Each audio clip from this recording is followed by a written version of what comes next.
Good evening. Tonight, our City Council meeting is starting, and I would like to have the clerk call the roll. Councilmember Berman. Councilmember Burt. Here. Councilmember Holman. She's here. I'm sorry. Councilmember Klein.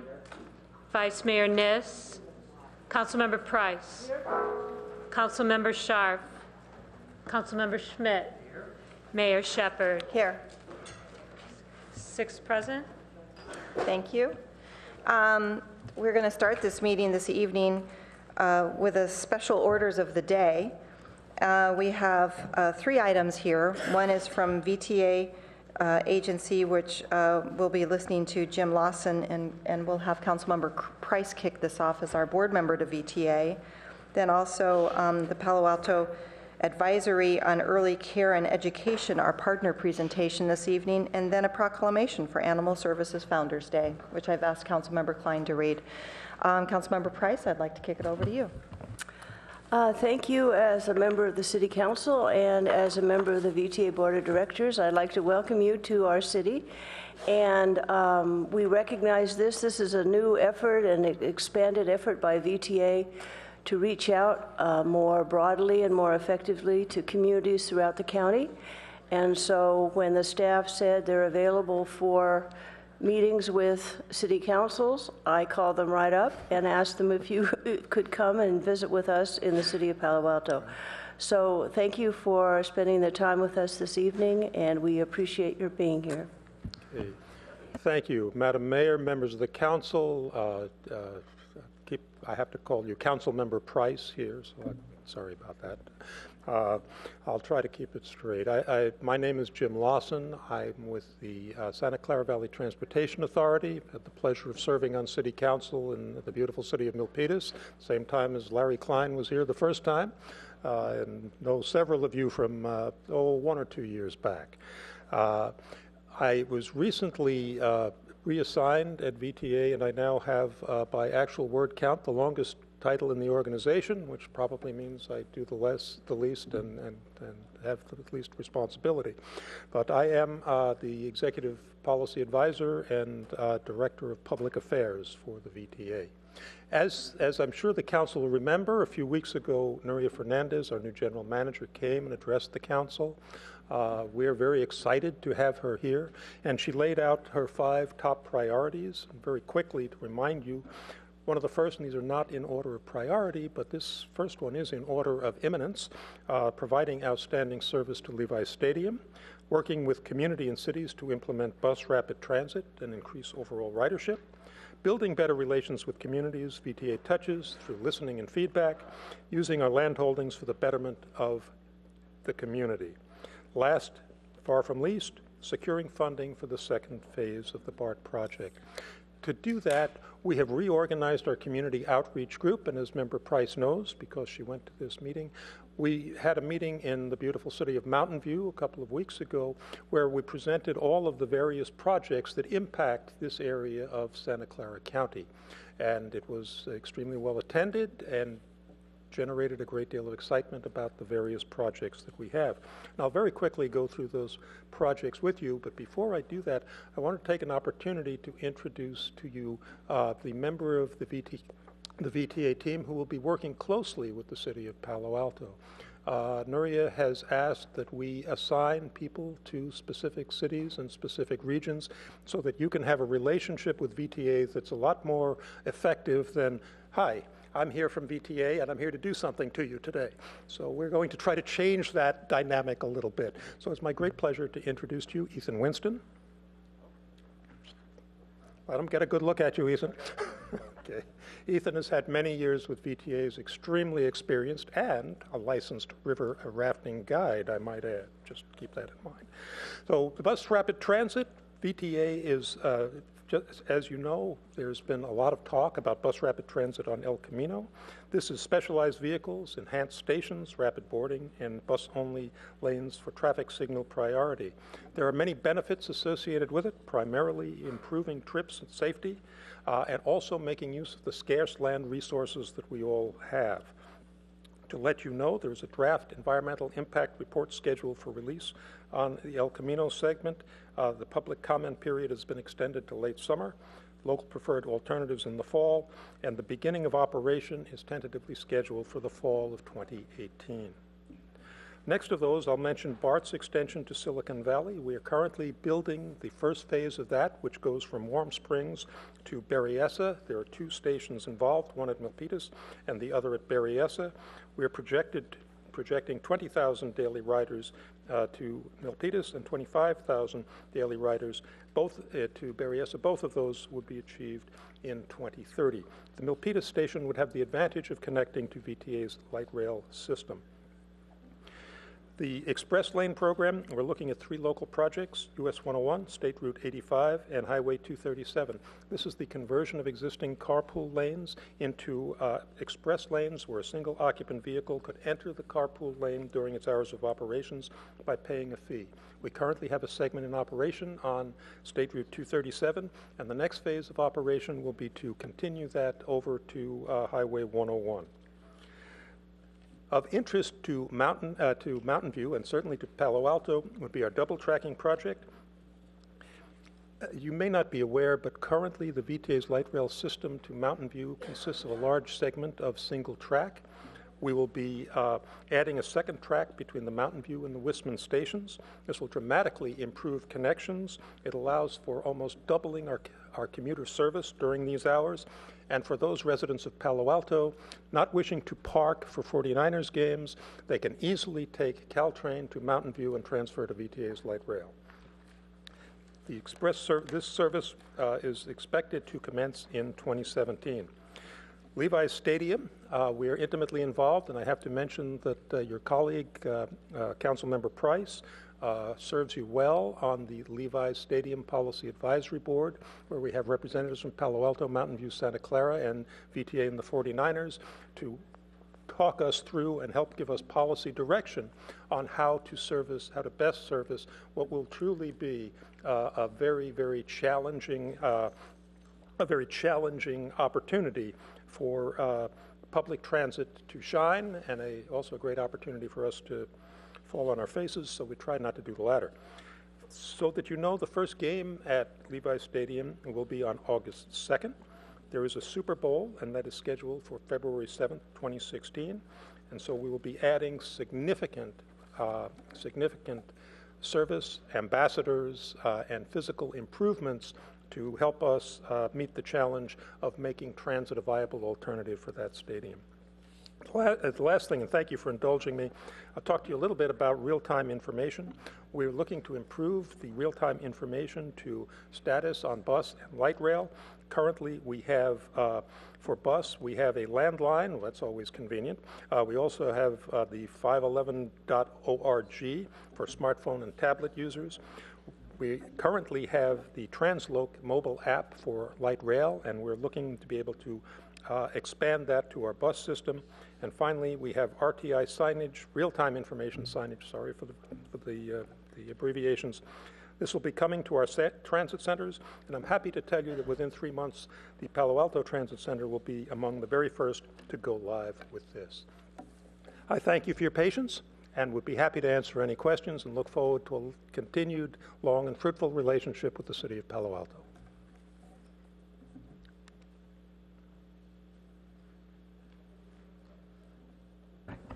Sorry. Yes. Do we have any questions of colleagues? Councilmember Burt. Good to see you, Jim. Thanks for coming. And one of the things that we've been talking more about is expansion of our local shuttle system. I don't know if you've heard about that. I have. And frankly, one of the things that I emphasized to my colleagues was how well served we actually are by the 22 and 522 on El Camino. Mm-hmm. And what came out of that discussion was a recognition that a lot of our community and even our staff and council doesn't have a full appreciation of just the frequency that's served. But it also, we started talking about what are some of the barriers that exist today to greater use of those systems and integrating it, and how we could address those. And we came to at least I came to recognize a couple things. One is one of my colleagues had said, gee, wouldn't it be great if I could have a local shuttle and get on at California Avenue and just go up to Town and Country? And I said, you can every 10 minutes right now. And one, we don't market that program. And VTA doesn't market it as a local service. They market it to people in San Jose who take it up to Palo Alto. So there's a real opportunity for both parties to collaborate on that more. But the other thing is that if my colleague wants to take it that mile, he pays the same fare as somebody from San Jose. And we don't have like we do in Caltrain where we have zones. And it creates a bit of a disincentive to take that. So that's another possibility that we could look at. Finally, is that we started looking at with the, we're going to have all of our city employees come under the Caltrain Go passes. And I had brought up that the better deal is the VTA Eco Pass. And people, it's phenomenal how inexpensive it is if you have over, is it 500 employees, I think, to trigger. But then it's there are big gradations in price between smaller companies and the very large companies. And it's a great incentive if you have 500 or 1,500 employees. And it's not so much at, and I can't remember the exact break-offs. They're steps. But with a couple other gradations in there, or the ability to aggregate in some ways, and we've been talking about that we are looking at a Transportation Management Association. If there's some way to aggregate it, we might be able to bring a lot of riders to that system, because it really is a great system that locally is underutilized. So I just want to take this opportunity to share those thoughts and get them on the table if possible. Those are absolutely great thoughts, Pat, and I do appreciate that. And just I'll mention to you that we are thoroughly reviewing EcoPass to try to make it more appropriate, more affordable, better able to serve the community.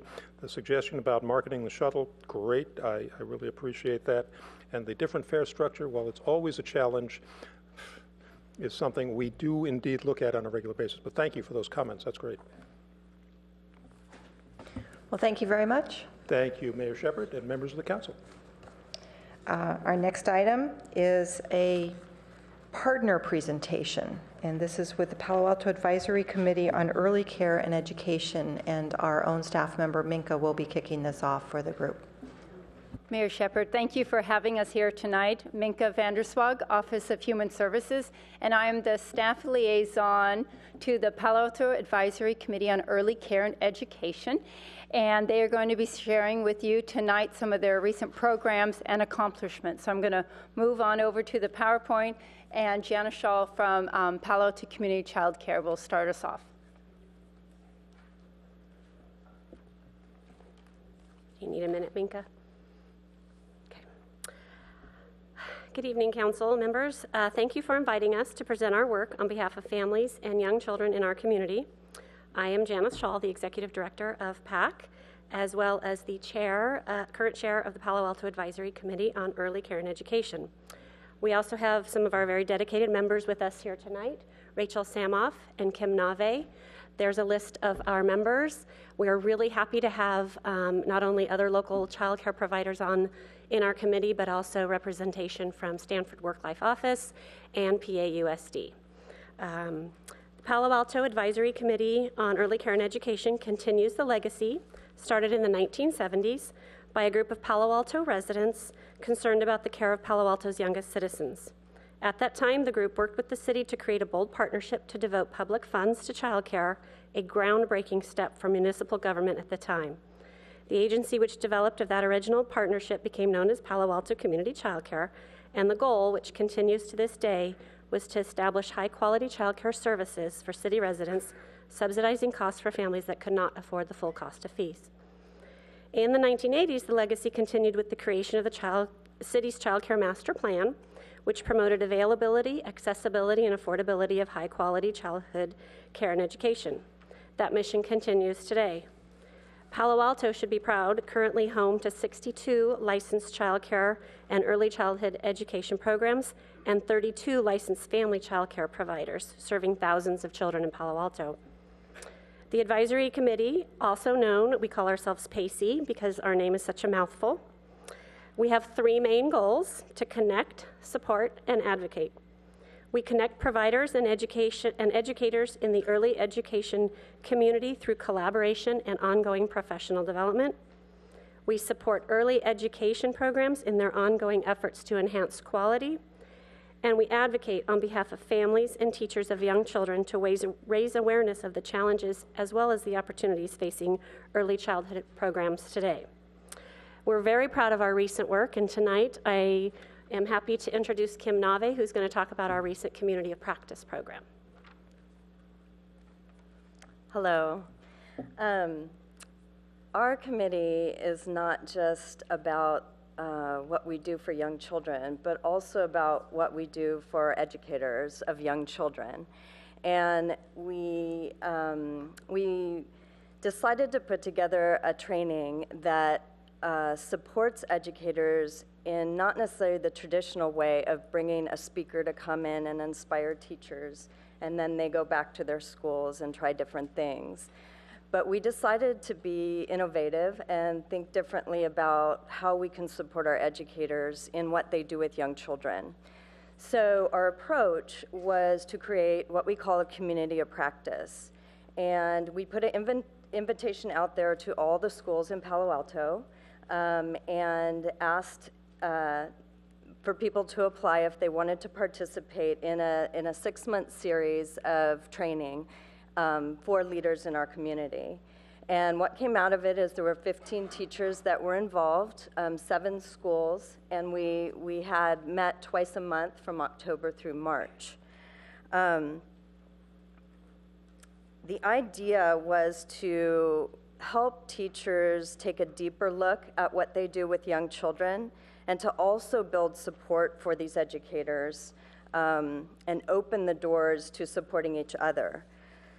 We use this book, Reflecting in Communities of Practice, and it takes us through a series of 10 sessions where we looked at how we can be researchers as educators and how we can really look at what we're doing with children and being reflective of that. So it really embraced all the philosophies that the Palo Alto schools support, and it brought a lot of unity in opening the doors up to each other. And when we visited, so each meeting we had at a different school, so we went to 7 schools, and it was wonderful. It really created this feeling of sharing our schools rather than, being competitive with each other, the business aspect of it. It was more of opening the doors and let's share what we do well. Let's share what inspires us. And now the group, we have ended our session, and I think we had the majority of teachers that were involved in this, they have deeper thinking about children and what they do, and also are very inspired. And I also saw a lot more like recommitment to the profession. It's a hard profession to have, but this process of just sharing with each other and getting to know people outside your school, getting support from consultants and working in that way, really opened the door to being a huge support to these educators. And we already have quite a few people that are interested in possibly a next session. So the word got out, so thank you.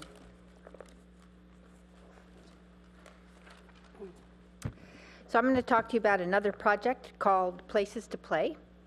Tonight we're presenting you with this beautiful book. You will all get your own copy. It's called Places to Play in Palo Alto, and it represents a very rich learning process involving cooperative exploration, research, and discovery by our preschoolers and their early childhood educators. It was a creative project that leaves us, the committee, very satisfied and delighted. It's a wonderful way to mark the month of the young child. So I'm going to tell you how this project went. We started by putting the call out for preschools to come together for this project, and we ended up with 14 schools and 133 children participating. We discussed with these educators launching this project by facilitating discussion with their students about their favorite places to play. Teachers were encouraged teachers were asked to encourage the children to think deeply about these places, about where they were, about what was there that they liked, what made it their favorite, who they went there with, how they got there, what they did there, etc. The children went home and discussed their ideas with their families and came back to a second discussion with more thoughts and information to add. Then the children started representing their favorite places to play in drawings. They did a first draft and discussed their draft with a small group of classmates who asked questions, and that would help the children think further about their favorite places to play and what should be in their drawings. They did a second draft and discussed it again. The children worked on their drawings through as many drafts as they wanted until they felt their work was complete. And then they submitted the drawings. So we received 133 drawings that were a result of this process, and they were all wonderful. From these drawings, we chose 36 to represent a diversity of ages, levels of development, and places to play. Obviously, it was not an easy job.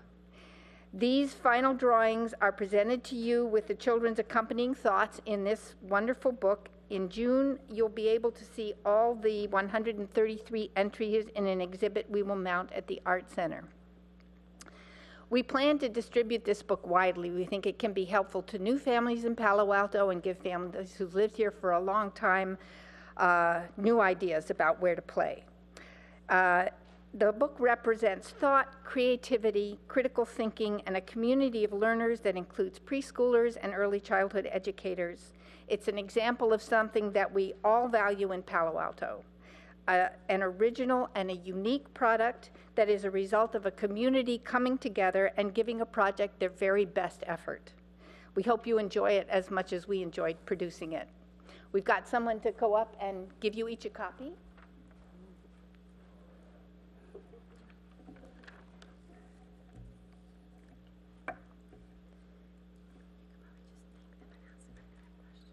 I'm going to let her. Yeah.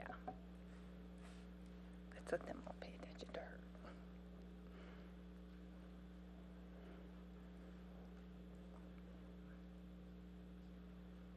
So we hope you'll see these around town.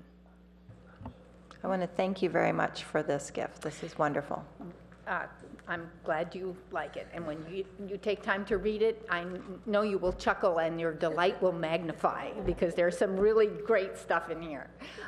We want to thank you for giving us some time to update you on our work, and we're happy to answer any questions that you have. Thank you. Colleagues? Questions? Congratulations, this is great. Thank you. Thank you. We're really tickled with it. We're really pleased. Okay. And, you know, our youngest children really do have information to add to enrich our lives. Do you, and I was a little distracted during this, but do you have anything? I've noticed that my little grandson is just a natural on an iPad. So do you have any insights as to why that is when they seem to navigate to it and understand it and get it very quickly? Yeah, no, I think that's if we watch children with these devices, it's amazing. They approach them like they approach everything. They play around with them until they understand them. Like a fish takes to water, so maybe And you could it's explain. not just those devices. That's what they do with blocks. That's what they do with Legos. That's what they do with the stream. That's what they do with everything. That's why they're so much fun. I'm glad you're having fun. Thank you very much. You're welcome. Thank you. Okay, and now we have a special presentation. It's a proclamation for Animal Services Founders Day, and we have an officer, Bill Warriors, who will be accepting the proclamation, and Councilmember Klein will be reading it. And I will go into the audience, and we do not need to vote on this when it comes time.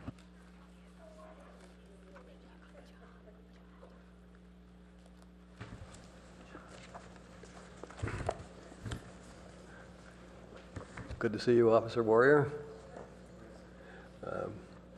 Well, my dogs were very glad to hear that I had this assignment. Whereas the pioneering residents of Palo Alto voted to incorporate as a town on April 9th, 1894, and the Palo Alto City Council, known at the time as the Palo Alto Board of Trustees, convened for the first time on April 28th, 1894, for the purposes of establishing the offices deemed essential for the administration of the town. And whereas at that first meeting of the Board of Trustees, they acknowledged the presence of an unchecked and expanding feral dog population causing problems on University Avenue. And to address this issue, they created the office of Pound Master for the purposes of rounding up said stray dogs and appointed the chief of police, known at that time as the town marshal, the first Pound Master. And whereas in the years that followed, the people of Palo Alto maintained a passionate engagement with the issue of lost and unwanted pets, campaigning successfully for the creation of a facility that went beyond the expeditious removal of stray dogs to the humane sheltering and rehoming of all wayfaring pets. And whereas our present-day Palo Alto Animal Services Division is the result of decades of progressive actions by our citizens to address the humane care and control of not only the stray dog and cat populations, but also that of our many and varied companion animal species and native wild animals. And that the Palo Alto Animal Services Organization continues in the spirit of our venerable 19th century founders, charged by the people of Palo Alto with the responsibility to provide for the humane care and sheltering of all animals. Now, referring to the Mayor, Nancy Shepard, of the Mayor of the City of Palo Alto, on behalf of the City Council, do hereby proclaim April 28th to be Founders' Day for the City of Palo Alto's Animal Services Division.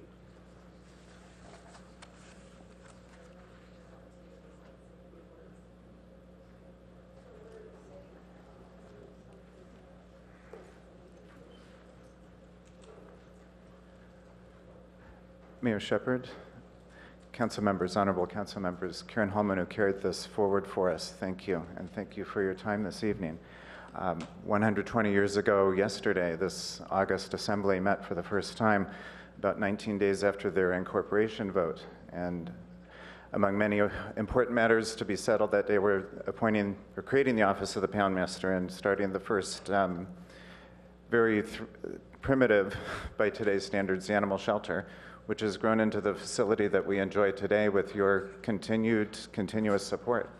Councilmember Klein, I think, said it all for us in the proclamation, and we just wish to continue serving you as best we can for the next 120 years.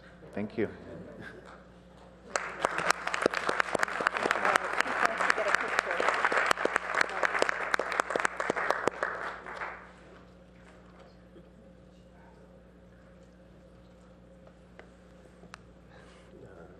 Several of us, well, Pat and I, and Nancy to a lesser degree, very unhappy with the receipt of that memorandum this morning, just in the timing of it. And so we're going to, so we're going to move, Pat and I are going to move that after hearing from the staff and the public that we. Bill Warrior, before you leave, I wanted to thank you also for your service to the community in addition to the animal services that we have now, because you haven't been here for 120 years, but a large portion of that, it seems like, with your extended service to this community and care for our animals. So greatly appreciated for what you do for this community.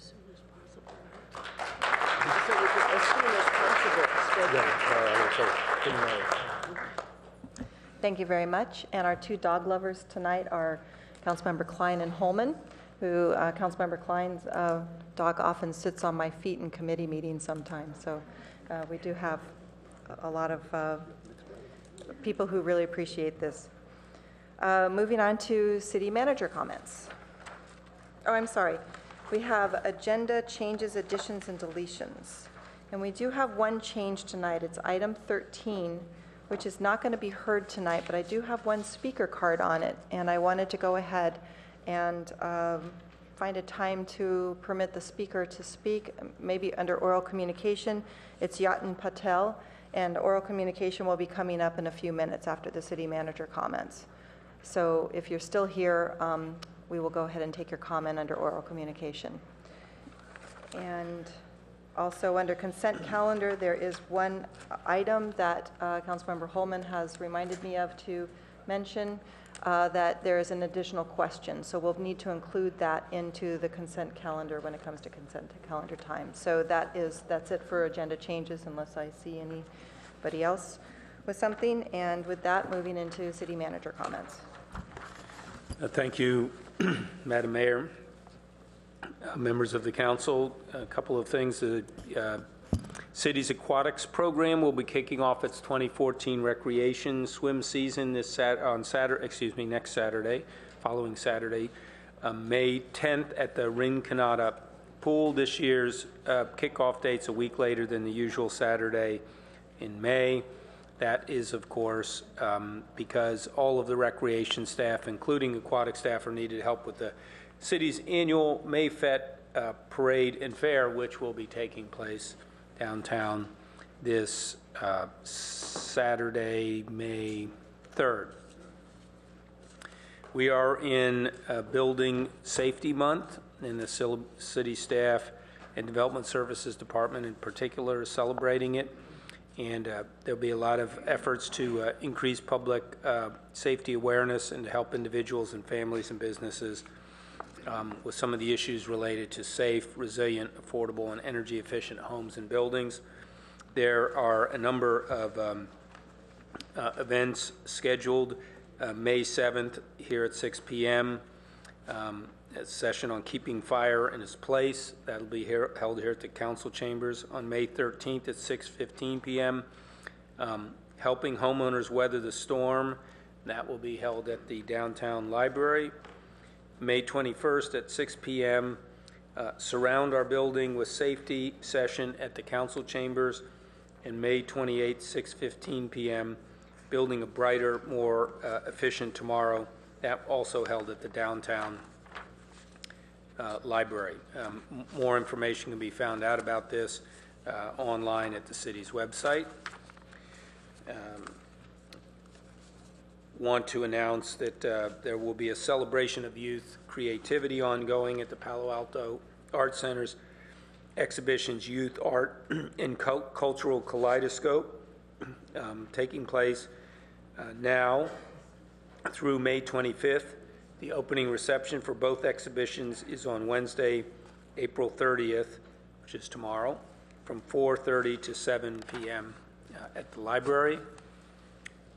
I haven't seen it yet, but the director of the Office of Management and Budget advises that the fiscal year 2015 to 2024 general fund long-range financial forecast has been provided through an Outplaces memorandum today, and hopefully you have received that.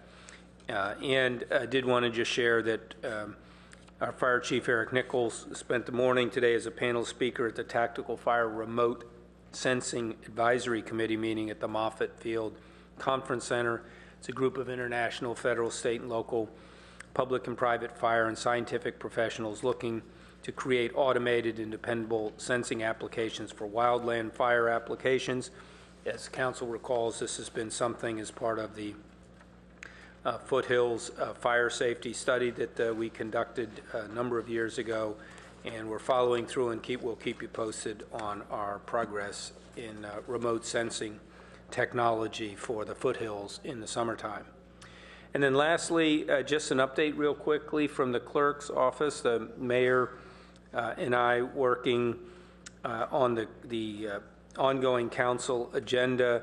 The meeting on May 5th had a lot of items on it, and particularly at least a 3-hour study session just on the city's comprehensive plan, and a session subsequently later that evening on the outreach and engagement part of the comp plan, a CDBG presentation, and other things.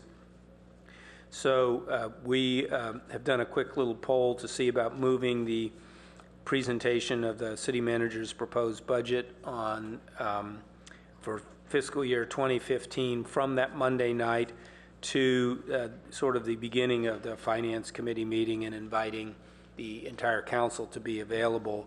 So we would be doing that at 7 p.m. on Tuesday, the 6th of May, here in the council chambers. And out of the 7 council members who are here tonight, all 7 are able to meet that schedule. And we're also looking at potentially moving the Monday meeting on the 5th, that had all of those really weighty items on the agenda, to a start time of 5 p.m. that evening. And at this point, with 7 members here, we've got 6 members of the council who are able to attend that meeting. Both Council Members Scharf and Vice Mayor Liz Niss are out of the office today, so we'll continue to check in with them on their schedule, but doing our best to try to manage that next meeting after tonight. That's all I have to report. Okay, thank you very much. And oral communications is our next agenda item, and this is when members of the public can speak to any item that is not on the agenda tonight. And we have a few speakers this evening, and you will have 3 minutes to speak. I'm going to initially call that member of the community that would like to speak to item number 13, which will not be taken up tonight, which is the sidewalks width, and that will be taken up in June 2nd. But tonight, let's hear from Yatin Patel, and to be followed by Roger Smith. Is Yatin here still this evening? Okay, let's move on to Roger Smith. You will have 3 minutes, and to be followed by Lois Saud. My name's Roger Smith, and I live at 270 Tennyson. I've lived in Palo Alto for 40 years, and I want to thank each of you for serving on the council. It's a big job and a lot of time. Tonight, I have a specific request. I would like you to put on the November ballot a city charter amendment to reduce the size of the council from 9 to 7. As you know, Sunnyvale, Santa Clara, Redwood City, Mountain View have 7 council members. San Mateo, with a population of 99,000, has only 5 members on their council. I've spoken to a large number of community leaders who would like to see the council reduced to 7 members. By putting this change on the ballot, it will save time, effort, and money, rather than to have a charter amendment drive to do so. Thank you for your consideration, and I hope action. Thank you very much. Thank you, Lois Saud, to be followed by Saibal Bruchan. It's going to yellow at 2 minutes for some reason. Thank you.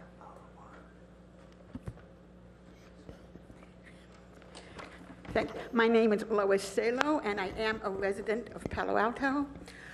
I was very happy to hear about the early childhood education and hope that Palo Alto can offer that early childhood education to every single child who resides in Palo Alto. As a retired kindergarten and preschool teacher, I understand the importance of that. What I really came to ask you, is to rescind the ban on sleeping in cars.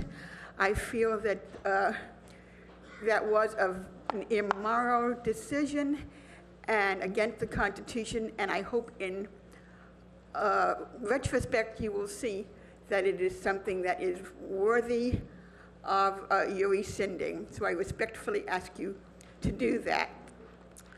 A third request is that we seem to be having more tax money coming in, and I would ask you to use that tax money to build shelters and low-income housing in Palo Alto. Thank you for your time. Thank you. And Saibal Bruchan, I do have you under the compost site, so I'm going to hold you for item number 11, because that is on the agenda tonight. I understand. I want to use the open mic time for another subject. Okay, go ahead and fill out a card after you're done with this so Yeah, that the clerk can keep track. I did, actually. Okay. So there's a lot of controversy about how we can help the less fortunate in our community, the vehicle dwellers and others who have been hurt by the downturn and the economic downturn, and just basically, a yellow light already? It's okay. I see you do have to. Okay, so that threw me off. There was a presentation that a couple of city council members did attend, and it was about a parking program which is regulated in the city of Santa Barbara. That program does work. It's been around for a long time, and I would suggest that it be looked at again, because it looks like there could be another housing bubble, another tech bubble, stock market's down. So we need to take care of people who are part of this community, and that's the vehicle dwellers. They have no other home. So I'd like you to relook at the parking program that was presented at Santa Barbara, at the Episcopal Church on Colorado Avenue a couple months ago. And if you need more information, I'm sure you could check with Edie Keating, who had followed this quite in depth, as well as Mila. Thank you. Thank you. Stephanie Munoz, to be followed by Blanca Fonseca.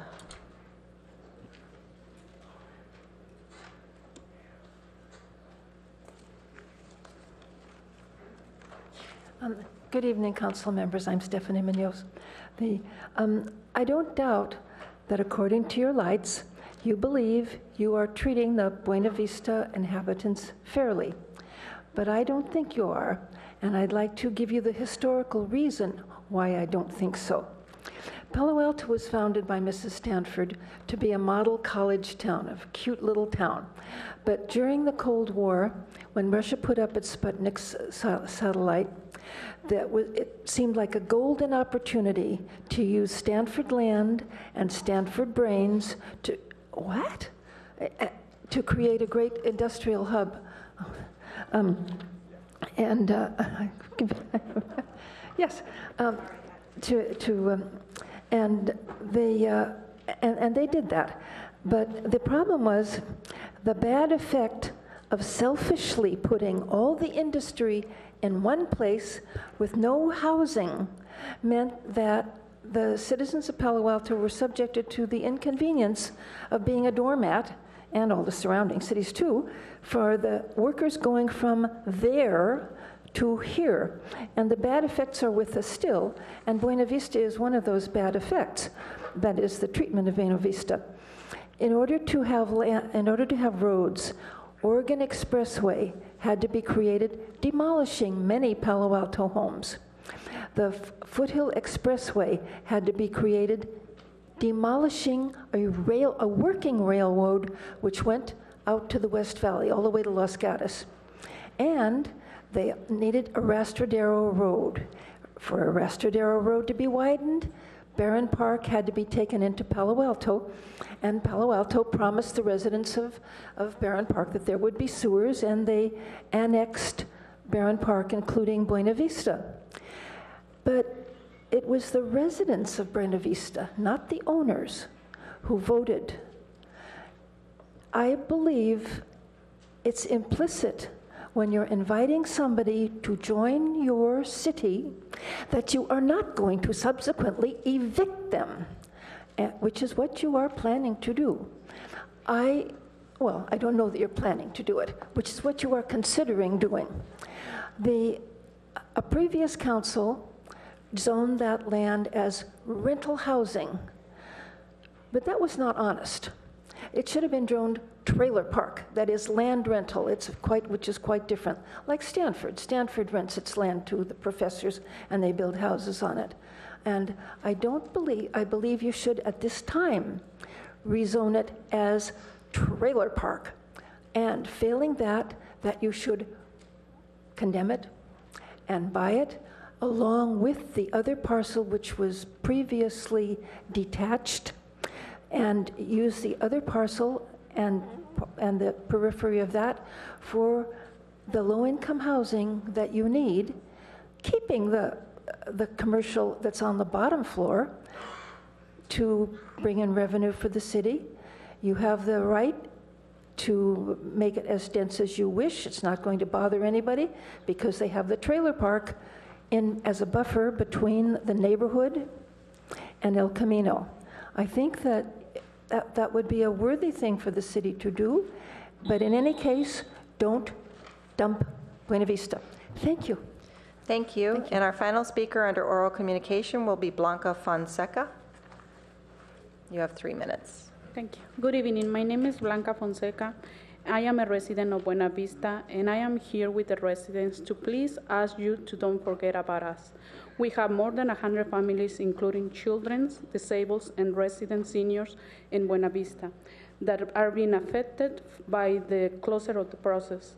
Residents that have been Palo Alto residents for over 20 years. The hearing has been scheduled May 12, 13, 14, which is just around the corner.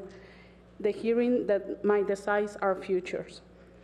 We need Palo Alto residents to voice their support for us to remain in Palo Alto, and we need the city to help us find a way, please, if it's possible.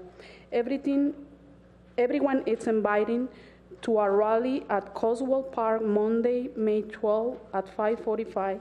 Next to Avenida Senior Center at Layton and Bryan. Please come and show up your support to us. Thank you very much. Good evening. Thank you. Councilmember Holman, did you have a question here? I do, and it's maybe for staff. It's like, what time and where are the hearings on the 11th, 12th, and or the 12th, 13th, 14th?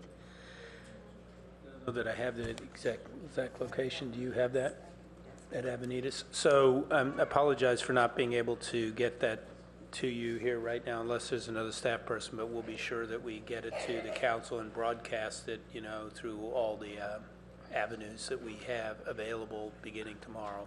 Okay, and perhaps the speaker knows. Can you indicate to us what time and location? Do you have that? I believe it's in 450 Avenida Senior Center, May 12, 13, and 14.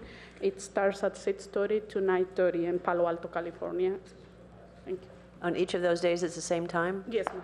6:30 to 9:30? 6:30 to 9:30, yes. Thank you very much. And thank you, City Manager. All right. The next item is minutes approval for March 17th. Do I have a motion? So moved. I need a second. Second. All right. Moved and seconded. All those in favor, please vote. That motion carries with Vice Mayor Niss and Councilmember Scharf absent. Now we have the consent calendar, and on the consent calendar, I have 3 speaker cards, 2 for item number 5, and 1 for item number 7. And so we have Flora Dong for item number 5. You have 3 minutes to speak on the consideration of the appeal of the individual IR approval for the 2-story single-family home located on University. Can you please come to the, and to be followed by Kelly Johnson on that same item. You have 3 minutes. I'm not sure if each one of you get a picture, get a drawing that was supposed to be putting on your chair. Can you lower the microphone? Yes, speak in direct, yeah. Okay, is it better? Yep. Okay. I'm not sure if you have, because the city clerk told me that they're going to put a drawing in front of each one of your desk. Basically, I guess I'm going to do the drawing this way. This is our house. This is our neighbor's house. This is their new plan. The second story is tilted toward our house. And we have a 12-feet kitchen window right here, and there's another bedroom right next to it. And we have been asking them to either have this window to be parallel with the street so they don't look into our house, or the window to be frosted. And I guess the owner or architect reject to frost the window, which is going to dramatically impact our privacy. Because if you see it from the bottom of the drawing, it actually shows they have a direct view line from the second story, look right into our first story house. I think it's going to affect our privacy dramatically, and also the window we asked them to change is just a hallway window. I don't think it's going to affect the owner's living quality anyway by frosting it. They will have enough light still to have enough light in this area. So we ask the City Council's support to help us vote to remove this from the consent calendar so we can move on to the public hearing. And thank you for your support.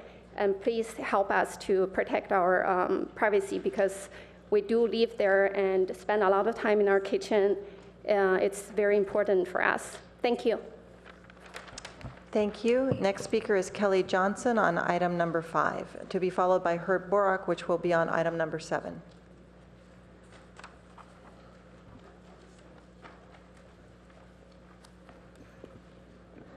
Good evening, Mayor Shepherd and City Council members. My name is Kelly Johnson, and I'm the architect of record for the new house design located at 1737 University Avenue. And with me is Miss Wenny Moe, the owner of the property. You've had the chance to review our packet of drawings for the proposed 2-story home. As you know, this has been a long and comprehensive individual review process for myself and the owners of the property. Throughout the 8 months, we have remained fully engaged in the process and have strived to resolve the privacy concerns of Ms. Dong. We have worked closely with the city planners, specifically to address and mitigate these privacy issues. We have taken every reasonable step that could be expected. We have very seriously considered the neighbors' concerns, and we've revised our plans accordingly. It has been a back and forth process, and we have complied above and beyond with the planning staff's recommendations. We have made many, many improvements to our design that address the privacy concerns of the neighbor. I would like to urge City Council to deny the appeal and to uphold the approval issued by the City Planning Department. It is an approval that was granted after many, many hours of negotiation and commitment to the process that included all parties involved in the design of this new residence. We have the model here with us this evening, if you'd like to view it. Thank you. Thank you. And our final speaker on consent is Herb Borak with item number 7.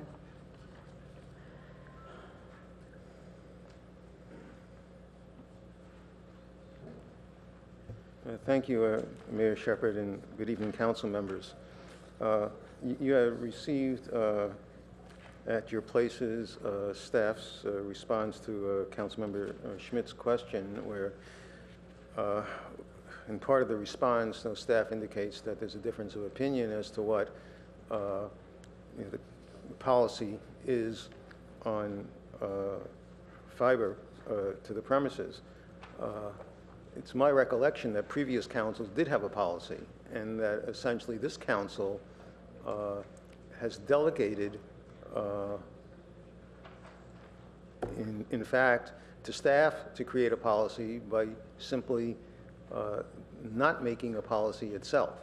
So we have a situation where in all other respects, the city issues a request for proposal and seeks private companies as applicants to meet the city's condition, and here we're standing on our heads and having a private party essentially asking us and other cities to respond to their request for proposal, although they call it request for information. I've indicated in my letter to you 2 things. One, that each step of this process is part of the project under the California Environmental Quality Act. Should Google go forward with its proposed project, and that you can't pick off one piece of it, such as the one on your agenda tonight, and claim that it's exempt from the environmental law. The second is that information that is being marked as confidential has been handled in a different way by the council, and I'm specifically referring to the dark fiber network and to city-owned facilities. In any proposal to approve private parties' use of city-owned property, the council and the public would have to know all of the alternatives of city-owned property. And so it's incorrect to say that those are confidential information. And in regard to the dark fiber, the city certainly has a right, council and the public, to know what those are, just as they know whenever a contract comes in for all our other utilities where they're being built. Dark fiber is the only one where staff just asks you for money and says it's their private business and they decide where extensions are built. And all other applicants for use of the dark fiber make an application for which they pay a fee, and then the city calculates the user fee. It's not a question where the city gives a complete record of the fiber account to those potential customers. So the way I look at it on this resolution is not that Google is being asked to protect information, but rather that the resolution is being used to bar the council and the public from seeing information that should be public. Thank you. Thank you. Councilmember Schmidt. Oh, you don't have a light on. Okay. In that case, I'm looking for a motion to accept the consent calendar with the addition of a question, 2 questions here on item number 10. Are you a resident of Palo Alto? If so, how many total years have you been a resident? So moved. Second. All right. Moved by Councilmember Berman, seconded by Councilmember Price. Councilmember Holman. Okay. Now I have lights. Okay. Councilmember Schmidt. Yes, I would like to vote no on 7. Okay. And you'll have 3 minutes to speak on your no vote. Councilmember Holman. Clarification, thank you for the inclusion on item 10. The 2 questions that you referenced are accurate. They will be added to the Coverly Artist Studio program application. Right. Is where those questions go. Thank you for clarifying. Let's go ahead and vote on the board, and then I will give 3 minutes for Councilmember Schmidt to speak to his no vote.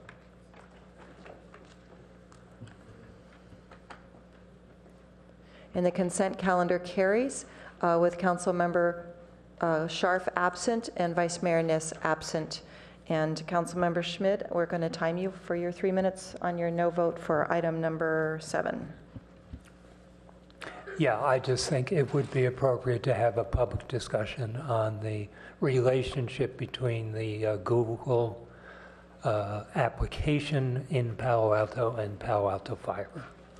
So at some point in the future, that would be helpful. Thank you. I know. I'm getting help. So moving on to the action items. Tonight we have 2 action items. One is the actual action item from a study session that was held in February of this year regarding the RFPs that were coming in for the facility that we're looking at for organics down in the Baylands next to our waste treatment plant. We have staff. We have 2 items tonight to look at for both the staff report and then the, let's see, what is this called, Jim? You've given us a modification to the staff report. What's it called?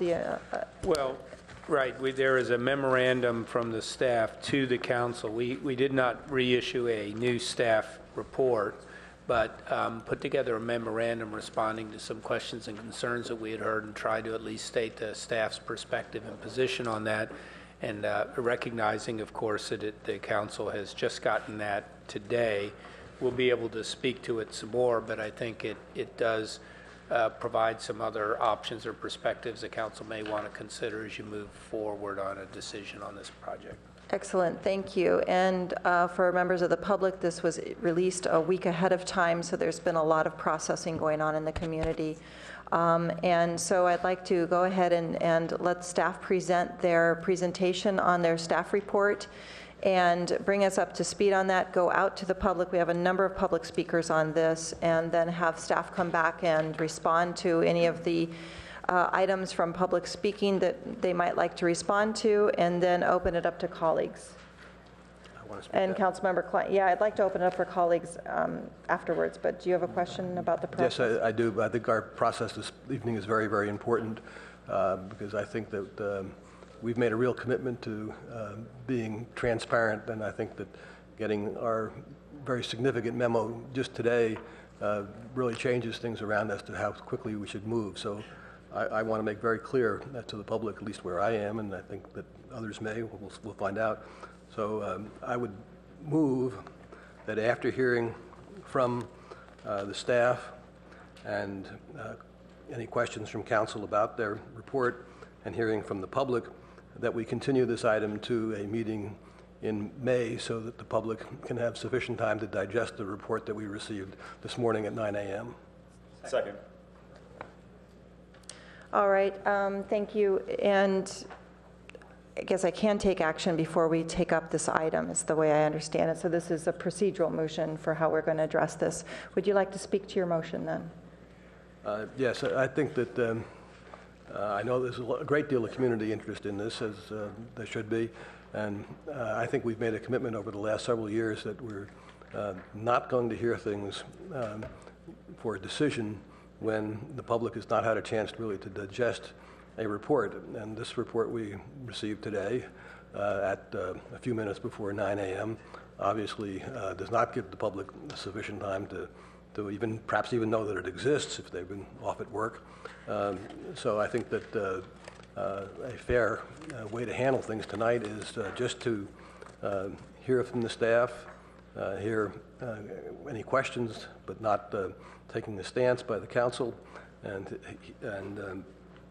hearing anybody from the public who wants to speak. And I will leave it up to their, at least in my judgment, to leave it up to their goodwill as to whether they're going to speak tonight and at the subsequent meeting.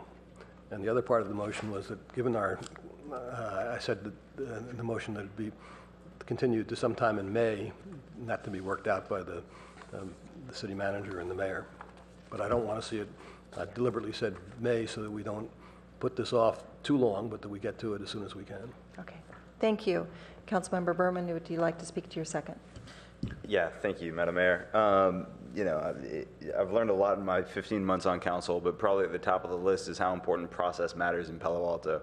And especially when it comes to contentious issues and important issues, and this issue is clearly both. So I understand that folks are very eager to get moving on whatever decision council decides, but it's important that we get to that decision properly.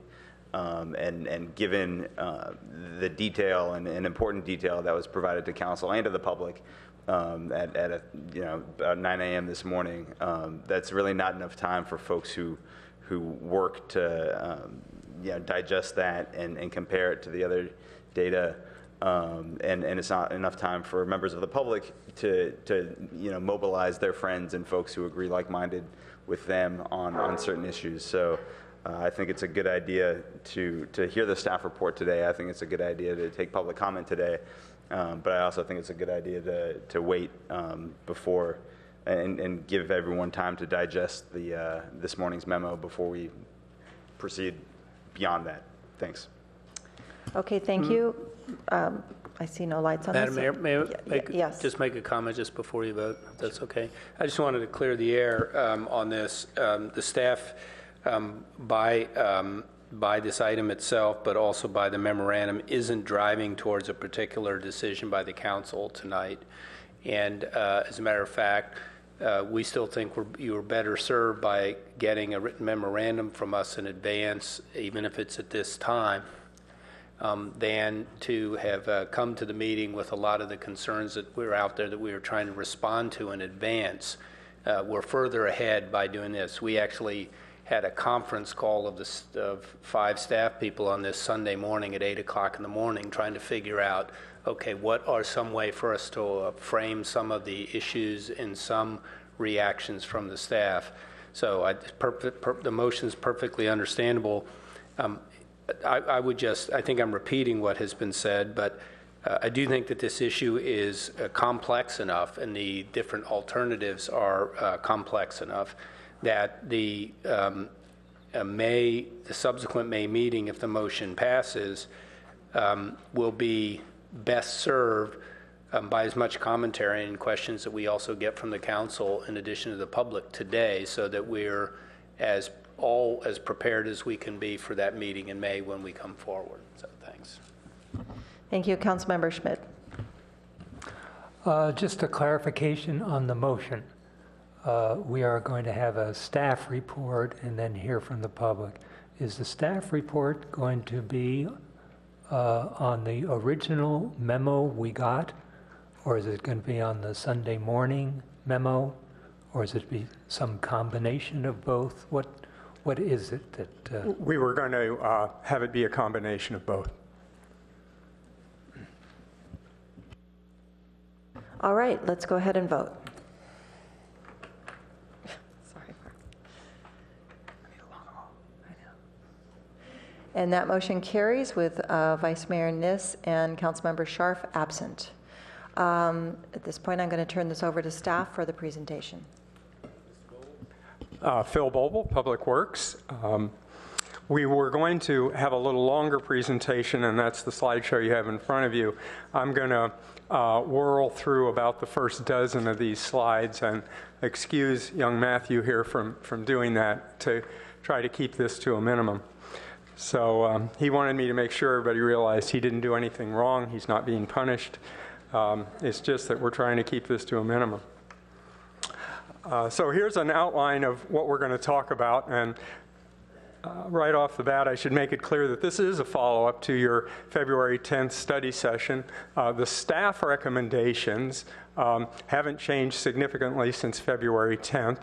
This morning's memo that was alluded to is an alternative, but the staff recommendations are the same, and they're the same as what we presented in February 10th. Since that time, we've had a lot of outreach. We have our 6-member community review group on the RFP and the proposals. That group met 4 times to give its input on the process. We've had 2 community meetings since February 10th, and we've had a series of small group meetings with the proponents and the opponents to try to move the ball forward. And we sort of thought we had something in February 10th, those recommendations that both groups could live with. But as we got closer to today's meeting and at the 11th hour, it became apparent we didn't have that. So we offered up an alternative in that memo this morning for you to consider. But the staff recommendation is the same.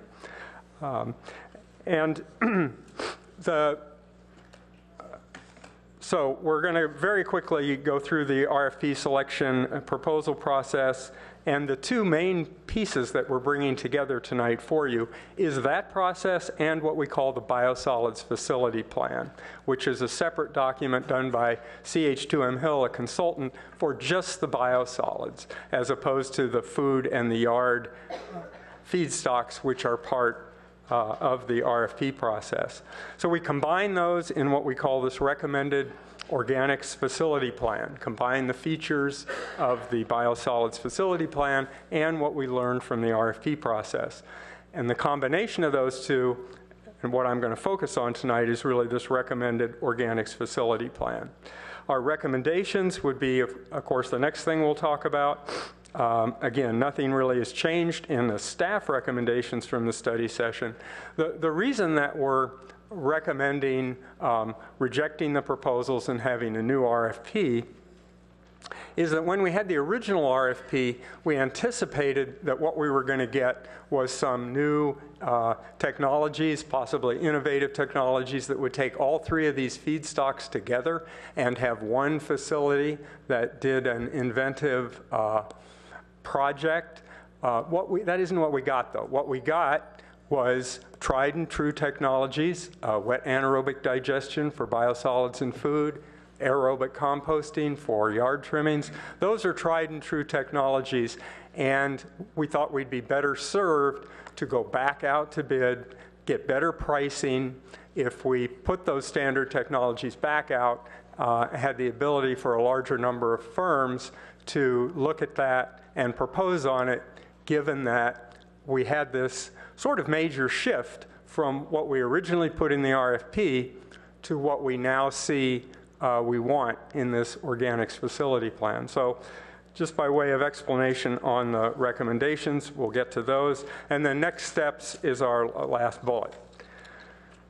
So like I said, I'm going to just kind of whirl through these. Here's a slide, though, to remind you where these things are that we're going to be talking about. The light green area is the wastewater treatment plant out at the end of Embarcadero Road. And the blue area is the 10-acre, what we call the Measure E site, the site that was undedicated as parkland for at least a 10-year period while we consider putting a facility on it. You're also going to hear us talk about the 3.8 relatively flat portion of that 10-acre site. Matt, can you sort of show them where that is? So it's at the left-hand side, butted right up against the sewage treatment plant. So it's a 10-acre total in blue with the 3.8-acre sort of sliver on the left-hand side being what we call this relatively flat 3.8-acre portion that you'll hear us talking about. So that just gets everybody oriented. The 10 acres was originally part of Bixby Park, which is the brownish old landfill area, a previous landfill, I should say. We have 3 proposers that we whittled this down to for final consideration: Harvest Power, Synagro, and We Generation, with Canby as a partner. Those are the 3 that still remain. We're not going to go into the details. If you want to come back to this, we can, but in the interest of time, this is the part we're kind of roaring through. We went through that in February. Yeah, and we did go through all this in February, as Mike points out. So these are the conclusions that we reached from the proposal process. The key one being that the best technology available for biosolids and food, and I'm kind of skipping to that second bullet, is wet anaerobic digestion with this thermal hydrolysis process ahead of it. The thermal hydrolysis helps break the cell walls down and the bacteria and other microorganisms so that it's available when it gets into the wet anaerobic digester. We get more methane out of the process. And that's the key thing that we took away from the proposal process. That's what people were proposing. And aerobic composting, that third bullet, is best for yard trimmings. That's what the proposers told us. So we have that piece, what we learned from the energy compost proposals. Now I'm going to talk for a second about the biosolids facility plan as the other main input to our organics facility plan. Here's our sewage treatment plant. And when we did the long-range facility plan for it, you'll remember this came to you, gosh, I guess 2 full years ago, and you accepted the long-range facility plan. We started to map out where we were going to build stuff in the next 50 years. And that brown area is where we would put the biosolids facilities that would replace the incinerator. The incinerator is kind of at the left-hand edge of that brown area, and we have some vacant land, so we are taking that entire brown area and dedicating it for follow-on biosolids facilities at the plant. And we had this consultant, CH2M Hill, who's here tonight to help if needed, prepare a plan that said, okay, what do we do after incineration? We narrowed the options down, and again, they came to the conclusion, reinforcing the RFP process, that, and this is really the second bullet, that again, thermal hydrolysis and wet anaerobic digestion is the way to go. That's the best technology at this point in time to do what we need to do to get energy out of our biosolids. We also, the first bullet, a short-term recommendation is to have a dewatering facility and a truck off-haul facility that we can put in right away to deal with emergency situations. What if our incinerators go down? How do we get this material moved somewhere else where it can be dealt with? So this dewatering and truck off-haul facility lets us deal with emergency situations now, and equally importantly, when it's built, it allows us to, if we decide to, terminate use of the incinerators right then. We could terminate use of the incinerators, we could take the material off-site for a period of time until we got the wet anaerobic digestion built. So that first step is really key, and you'll see us refer to it again. The third bullet talks about incorporating food scraps into the wet anaerobic digestion to increase biogas. So we reached the same conclusion in the biosolids facility plan, looking independently just at biosolids, as we did with the RFP process. The last bullet just explains that to deal with the methane and recover energy from it, we'd have a combined heat and power plant that would produce energy from the gas and also produce heat, both of which could be used on site or made available to our utility. So there again, we're combining these two things. Now I'm going to talk about our organics facility plan, which I've already kind of pieced together for you. Here's a schematic of it. You've seen this before. We had a very similar slide to this in February 10th. And that first row is the dewatering and truck off-haul facility that I talked about just for biosolids. You see off to the right, it says interim hauling. That means that once we got the thing built, we can make the decision to shut down the incinerators right then and haul material off-site. That's probably going to be our recommendation, but we're not asking you to make that decision just yet. The second row is the wet anaerobic digestion preceded by this thermal hydrolysis step. The two together produce methane from the biosolids and also the food. That's really the third row, however. So the third row, and we call this component 3. Component 3 is food scrap pre-processing. You can't just throw these food scraps and paper products that come with it into the wet anaerobic digester without a pre-processing step to grind them down to small, manageable size that the digester can deal with. So we'd either design and build locally or utilize a food preprocessor off-site. And we don't have to do this immediately because the wet anaerobic digester isn't built. So you see that originally we had planned to stage this and push it out. The fourth row is our fourth component, and this is yard trimming. So it's pretty independent from the other three. As we've discovered, we can't have a technology, at least that's available today, to deal with the yard trimmings along with the other feedstocks in one unit. So it's a completely separate unit, aerobic composting. Right now we do aerobic composting in the Gilroy area. Component 4 envisions that we'd do further work on this, make a decision as to whether to put this on the Measure E 10-acre site, actually on the 3.8-acre site. We believe it'll fit. Or to do this off-site out of Palo Alto. So we originally were not recommending making that decision tonight in the staff recommendations, but we'll get to a nuance that we've come to in the alternative recommendations in a minute. So that's our organics facility plan, the 4 components to it. Now for our staff recommendations. So these are the staff recommendations, 2 of them. All wouldn't fit on one slide. These are the first 2 that are in the staff report. They continue to be the staff recommendations, but I'm going to get to these alternative recommendations and how they relate in just a second. But first, notice that the second recommendation would have you directing us to initiate and pursue this organics facility plan that I just described.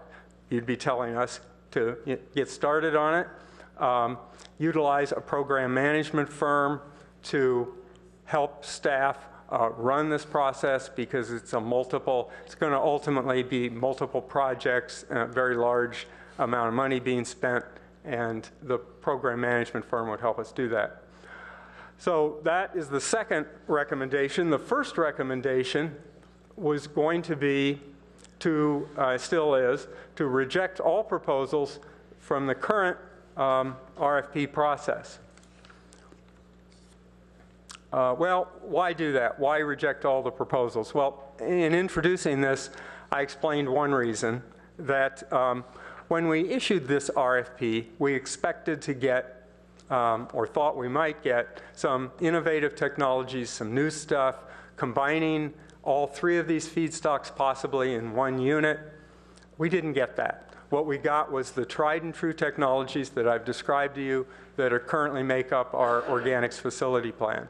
So we think we're going to get better pricing if we go back out to bid, let people see the exact proposal now that we have in mind, and get more, possibly, people bidding on this, more traditional wastewater firms on part of it.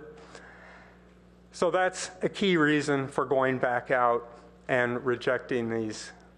The other ones, starting at the top, are that the new organics facility plan is just too different from what we had in the original RFP to commence negotiation with any of the proposers. That's the advice we've gotten from our purchasing and legal group, that we have to be very careful. We can't just negotiate away from the original RFP to a large extent.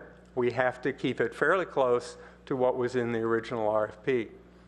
Second bullet is we've got a desire now that we see the technologies that are being selected, at least selected by staff. It makes more sense for that truck off-haul facility, dewatering facility, and the wet anaerobic digestion facility. It makes more sense to have them be city-owned and operated as opposed to private sector. The main reason being that we can get this public funding, public sector funding, both low-interest loans and grants that are available to us. Another reason is that those units are integral to operation of the plant, and from an operational standpoint, we want to be control of them, frankly, and not having a third party. It's just too integral a part of the plant. The wet anaerobic digester has residuals which go back into the plant, and we have to be controlling that, monitoring it closely, and frankly in charge of it. Another reason for rejecting the proposals is the top score, which was Synagro, was the off-site proposer. In other words, proposing to do everything on-site, off-site, not have facilities in Palo Alto. However, they did not produce any energy, and we knew we were going to be faced with the argument that, gosh, that isn't really in the spirit of what we were originally trying to do. So we were reluctant to head in that direction. So these are the reasons that we originally, in February 10th, and still suggest that we either reject the proposals, or another way of saying it is to cancel the RFP. So let's get to these alternative recommendations now for 1 and 2. And I'm focusing on recommendations 1 and 2 because they're the only ones in that suite of 6 recommendations, original staff recommendations, that really change appreciably. And it's really recommendation number 1 that changes the most. So let's go over that.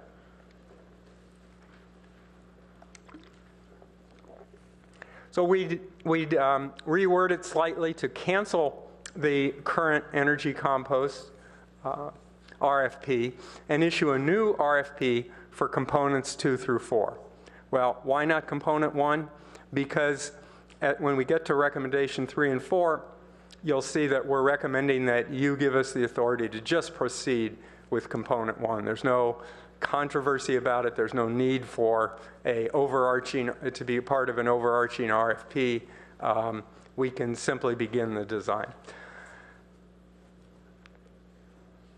The other sentence, last sentence, use of the flat portion of the Measure E site for yard trimming shall be favored. So this is an important addition. The two concepts that we felt we were missing, if council wished to respond to the concerns, the major concerns that we've been hearing from the proponents, if you wish to respond to that, one of the major things they've been telling us is that it's important to actually have council direct the use of that 3.8 acre site for yard trimmings, a yard trimming facility. We have tinkered with that slightly, and Cara helped us with this language saying, well, it shall be favored. The reason that you can't select it tonight is that we haven't done CEQA on it. It's just not ripe for a final decision on your part. But it is something that you could direct us to, when we structure the RFP, to favor the proposals that would get the yard trimming facility on the 3.8 acre site. So those are the two important differences. They're both in recommendation 1, differences between our original staff recommendations and these alternate recommendations. And I'll just repeat them. The first one is that we have an immediate follow-on RFP. That's different than what we proposed because we proposed the staging of the components, and you see it on our bar chart. And the alternative recommendation is no staging, get going on everything at once. So that's the first sentence, the new part. And then the second sentence is this favoring of the 3.8 acre site for the yard trimmings. Those are the two real differences between our staff recommendations and these alternative recommendations that we gave you this morning. So the second recommendation is really the same, that we pursue at your direction, the organics facility plan. Let me come back to this. Let me just finish these recommendations. So recommendation 3 and 4 I alluded to. This gets us going on the component 1, which is the truck off-haul facility and the dewatering facility. It gives us authority from you to go ahead and apply for the state loan, which is a very good interest rate. And it also tells us to initiate design on component 1. And just to remind you, there's component 1, the reddish bar at the top. So 3 and 4 get us going on that. 5 and 6, we need to do some pre-design work on components 2 through 4.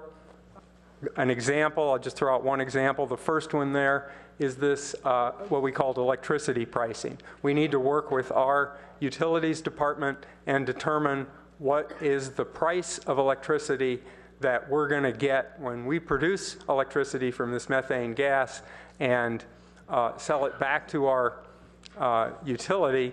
What is the price we're going to get? And these projects are quite price sensitive to that amount. It's going to matter a lot what that price per kilowatt hour is when we determine the viability of these projects.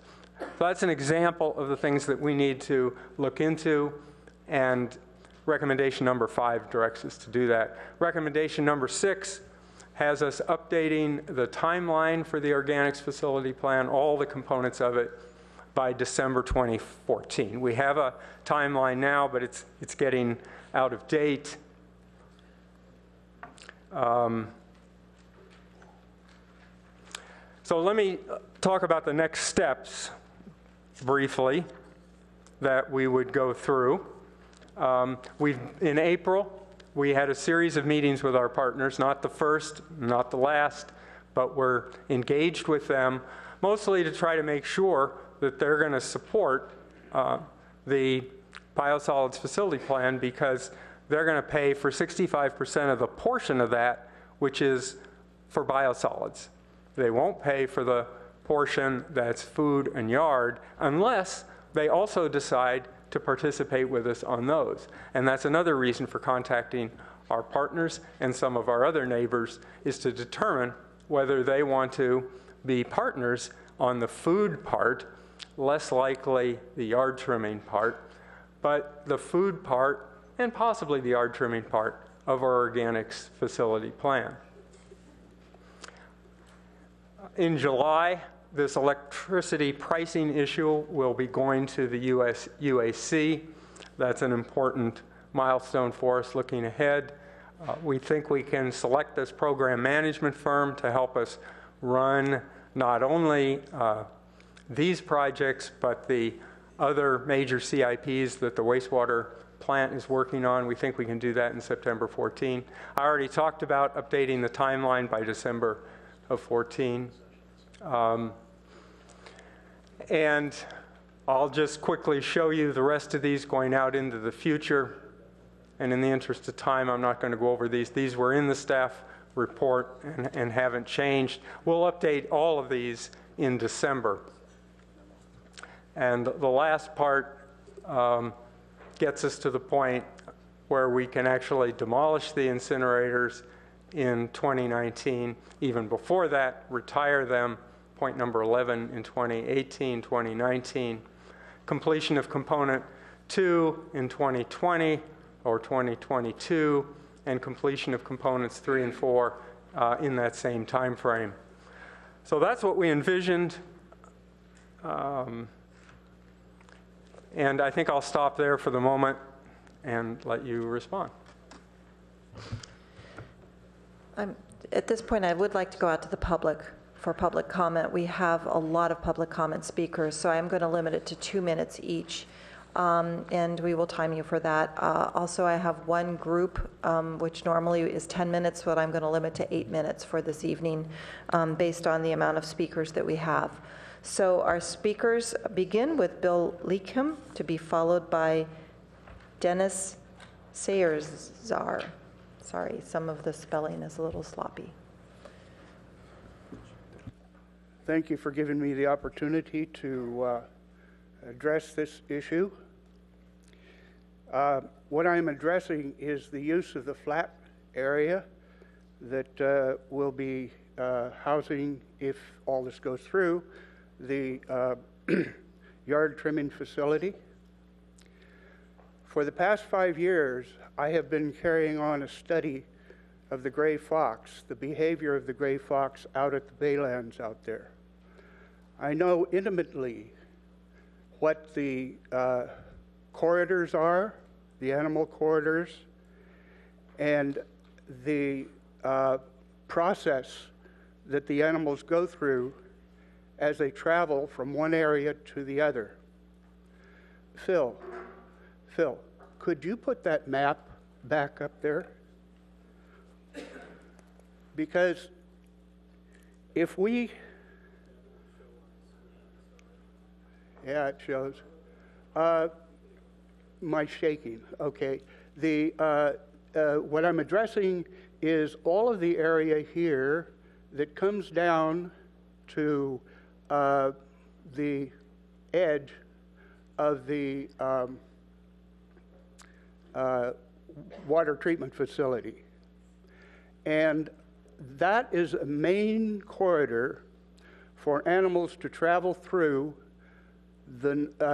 from the north going south and from the south going north when they disperse.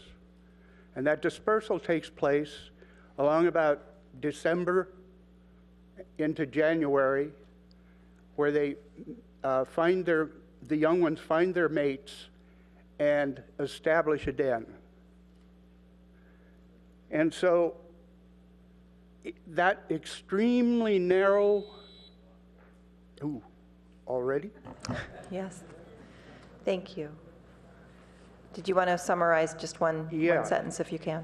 If we if you disturb that corridor, you will initiate inbreeding in the animal populations in the Baylands. Thank you. Bill, I think you meant to refer to this area here, right? Oh. You, yeah. This is the area that Bill's talking about. This is the corridor he's talking about. Okay. Thank you. Dennis Schneiser, to be followed by Alice Smith.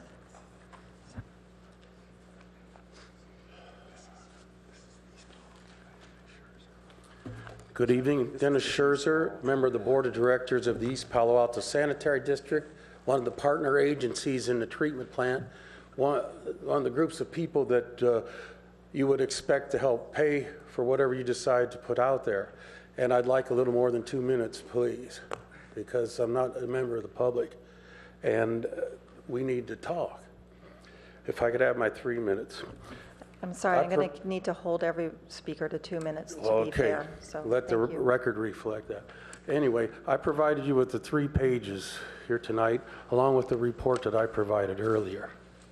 Now, I prepared this report for my board based on my background.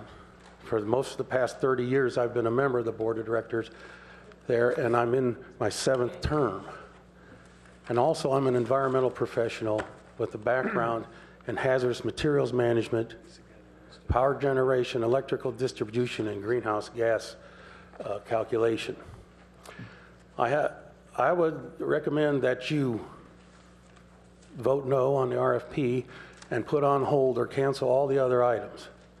My concern is that we have a problem on this planet with greenhouse gases. And anaerobic digesters, all they do is manufacture greenhouse gases, carbon dioxide and methane, which is 25 times more potent.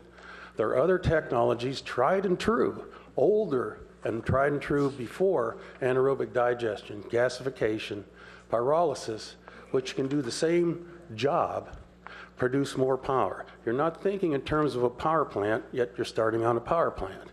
If you're going to have a power plant, you want to have something that will efficiently produce the most electricity. You need about 2 megawatts a day to run that plant. You'll never get it with sewage sludge. That's why you don't see gasification plants using sewage sludge, because it has a low energy value, about 6,000 BTUs per pound, whereas coal, plastic, 12 to 20,000 BTUs per pound. So you're overlooking a primary component of your municipal solid waste, your 88 tons a day that you produce, that could be augmenting the 20 tons a day of sludge and producing the power you need to run the plant. Thank you. And it could be done for less than the cost of your sludge hauling facility. Thank you. And finally, I will not be voting to support an anaerobic digester. Thank you. Councilmember Burt, did you have a question? Yes, I have a follow-up question, Mr. Scherzer. Now, this was from you? Excuse me? Is this a handout that you? Well, it's a 45-page report that was provided to the city manager about 2 weeks ago that should have been distributed to each of you. Okay. And that was an excerpt that I wanted to talk with. I was told I'd have 3 minutes. I asked for 10 minutes. It didn't have any identification on it. I was interested in it when I saw it. And so the report went to staff and, okay, thank you. And by the way, we got this one Thursday morning. I mean, it's tough to respond. We had this one here for a little over a year. Thank you. Alice Smith, to be followed by Lane Baroldi.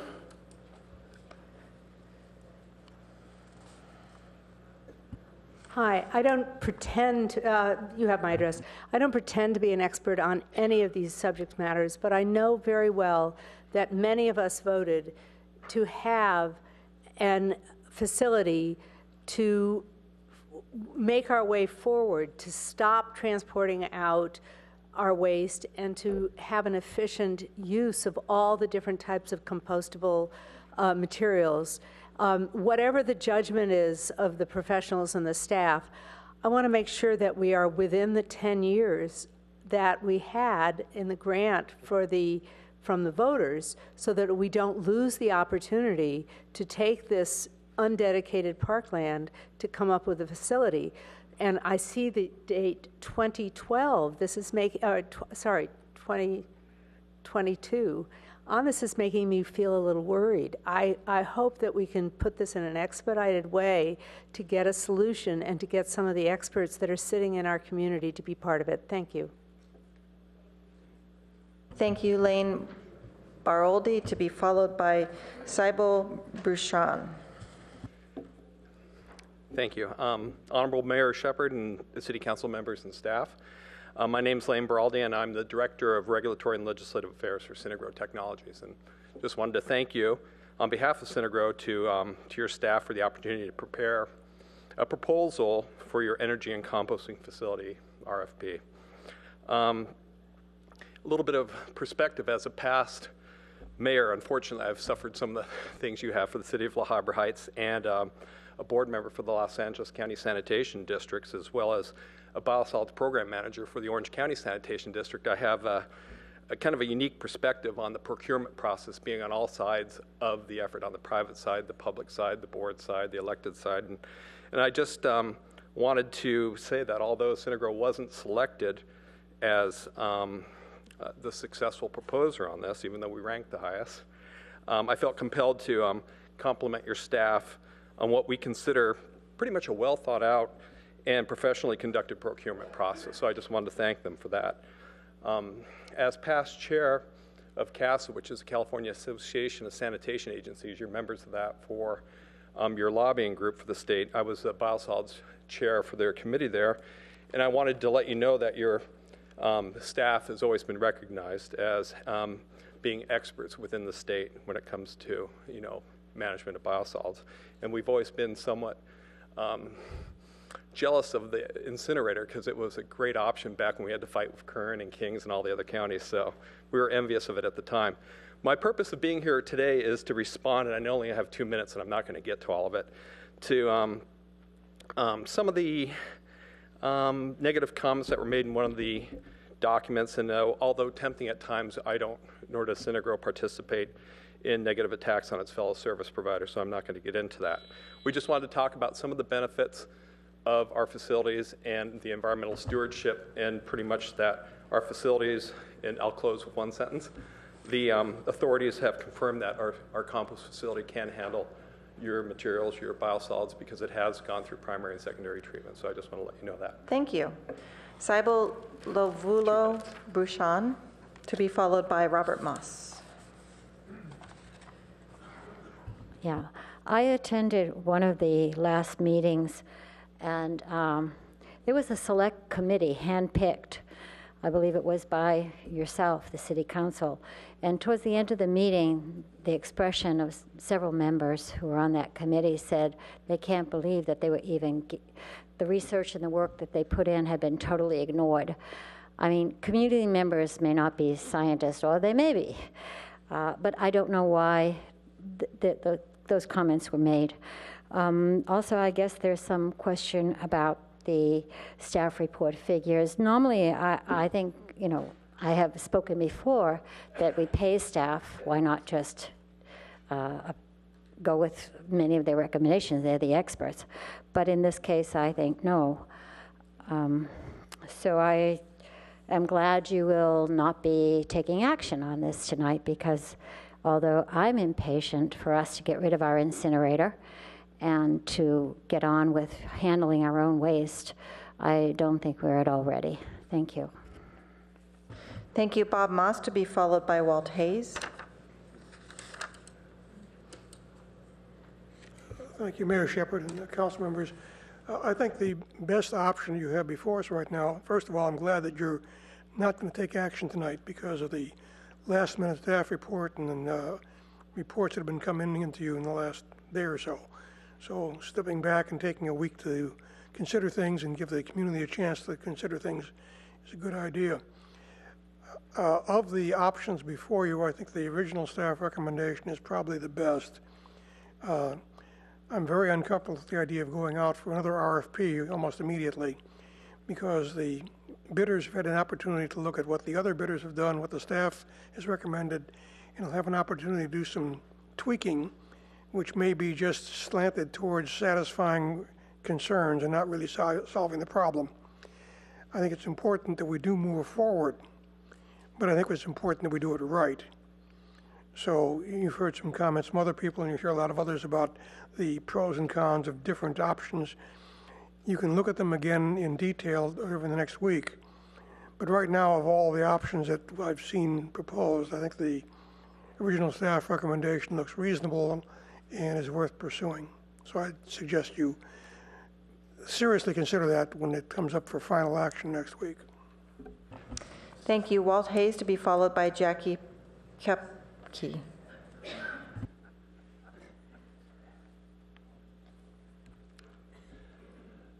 This is really all about Measure E. Whatever opponents may say, there's no question that the people of Palo Alto voted overwhelmingly for clean energy and compost in Palo Alto, and please don't forget that. As Phil explained, the staff recommendation is to reject all the proposals under the original RFP because he wants to switch to city operation, which is fine. But the approximately 1,000 members who are involved in PAGE were totally opposed to the original rejection proposal for a couple of reasons. Number one, we would have preferred, if possible, to negotiate with Harvest and Regeneration, either individually or together. But more important than that, the original report is actually what even shows on your agenda, just dismissed the whole idea of having composting on site. It was going to, into the indefinite future, ship it down to Gilroy and not use the Measure E site at all. So to head off that opposition, Phil met with us, and he explained, number one, that it is illegal to try to negotiate with those firms now, which I accept. But more important, the alternative recommendations do put composting here in Palo Alto to the forefront and specifically say it will be done on the Measure E site. So I would say without those recommendations, alternative recommendations, we are still strongly opposed to the staff's recommendations. With the alternative, we support it. And I think that's an important thing to remember. That alternative is key to support of all the people who voted for Measure E. Thank you, Jackie Kepke. To be followed by, we have a group speaking. Good evening, Mayor Shepherd, council members. My name is Jackie Kepke, and I'm here representing the East Bay Municipal Utility District, or East Bay MUD. We appreciate the work that your staff has done in evaluating a range of options to address the city's organics needs, including consideration of an option for anaerobic digestion at East Bay MUD.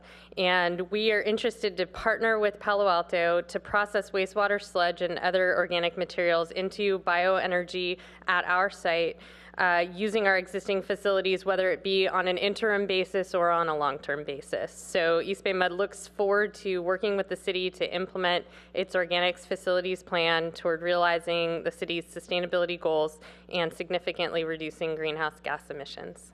Thank you. Thank you. And our next speaker is a group of 5, and I've looked at our procedures. We are not allowed to cut your time to from 10 minutes. And the 5 speakers is Paul Sello.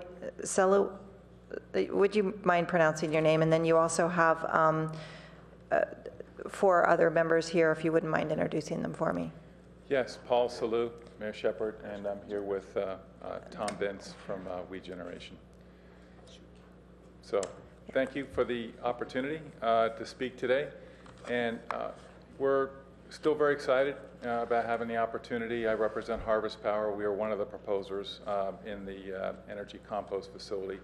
And I guess I have a bit of history. Over 5 years ago, I met with, at that time, the mayor and members of City Council, Phil Boble, around basically the idea of a visionary approach to the management of organic waste in the 21st century. And as a community like Palo Alto, as many others, you have 3 organic waste streams that are generated: biosolids, food waste, and green waste. And that was the whole genesis about starting Harvest Power. Now we've got 40 sites throughout the United States, have 3 very technically sophisticated anaerobic digestion facilities. One is virtually identical for what we would plan on building here if we're selected at Palo Alto. And we basically have looked carefully at staff's OFP plan, and we basically agree with it with 4 caveats. One is that as was put up on on one of the PowerPoint slides, we feel if we're selected, we could end up having the entire facility built after permitting, right, within 2 years. So, permitting sometimes can take longer than what you think, but that would mean an operating facility 2017, latest 2018. That encompasses dewatering, that encompasses wet anaerobic digestion, that encompasses CHP and renewable electricity, that encompasses food waste pre-processing, that encompasses the yard waste composting as well. We proposed it on a 3.8 acre piece on the Measure E site. So we feel clearly it's a faster alternative. And then the other one is that it's lower risk.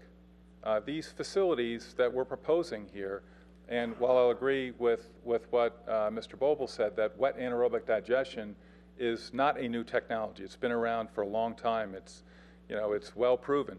But the integration of food pre-processing, co-digestion with biosolids, CHP, marketing the granulated fertilizer, doing this in an integrated way, I don't know of another wastewater treatment plant in the United States that has done that other than Harvest Power at our facility down in Walt Disney World in Orlando, Florida.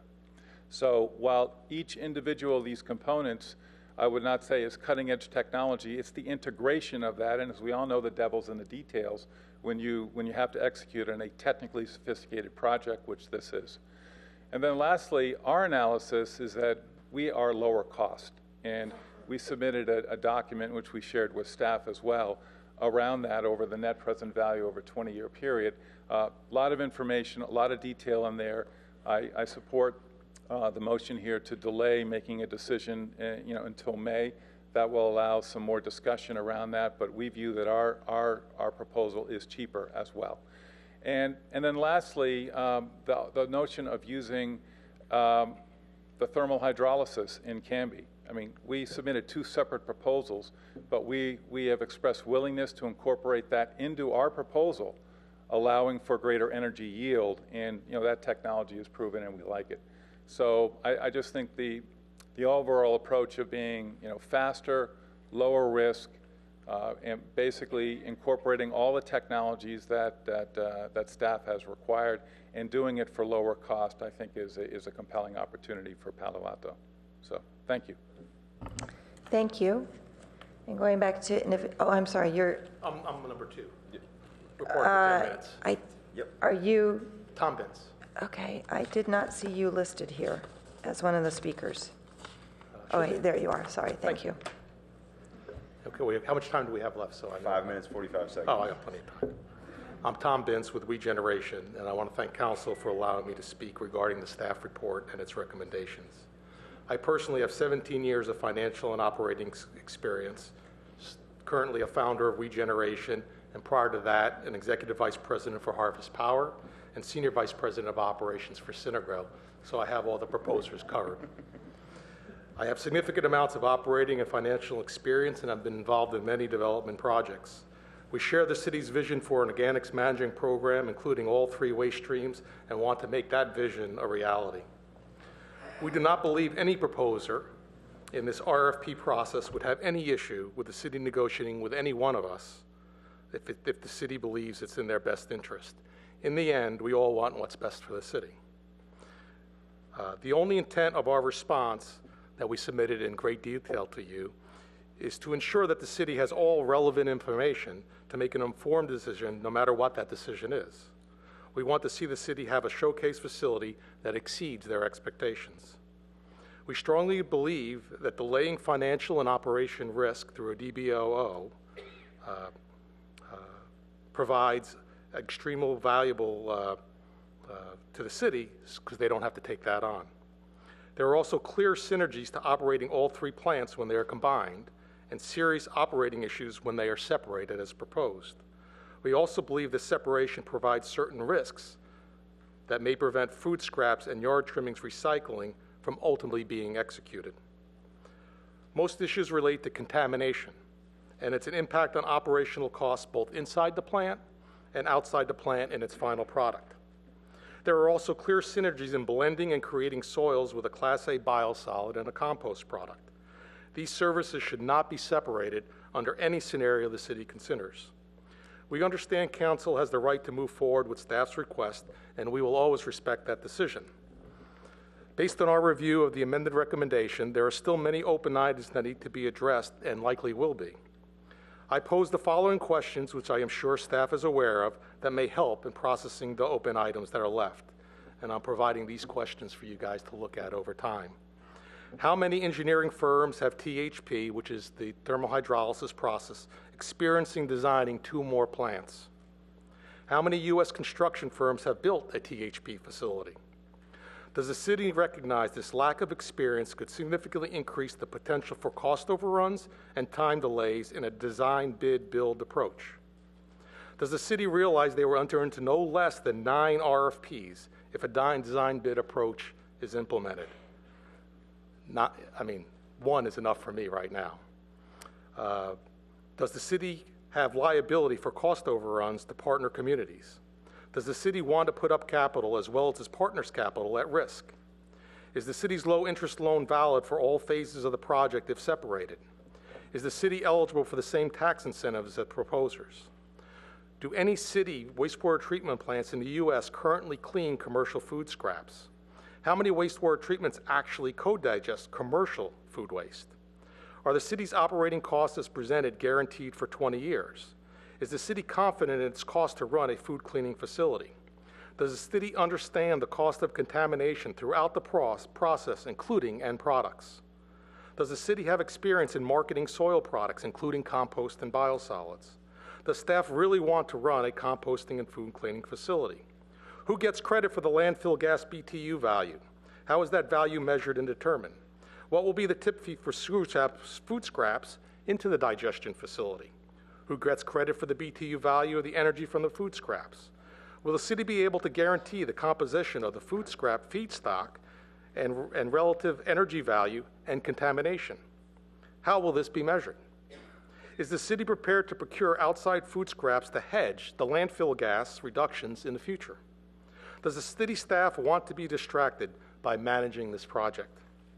These are only a handful of valuable questions that I hope were helpful in making your decision to move forward. Thank you. Thank you. And going back to the public speakers for 2 minutes each is Craig Lewis, to be followed by Bob Wenslow.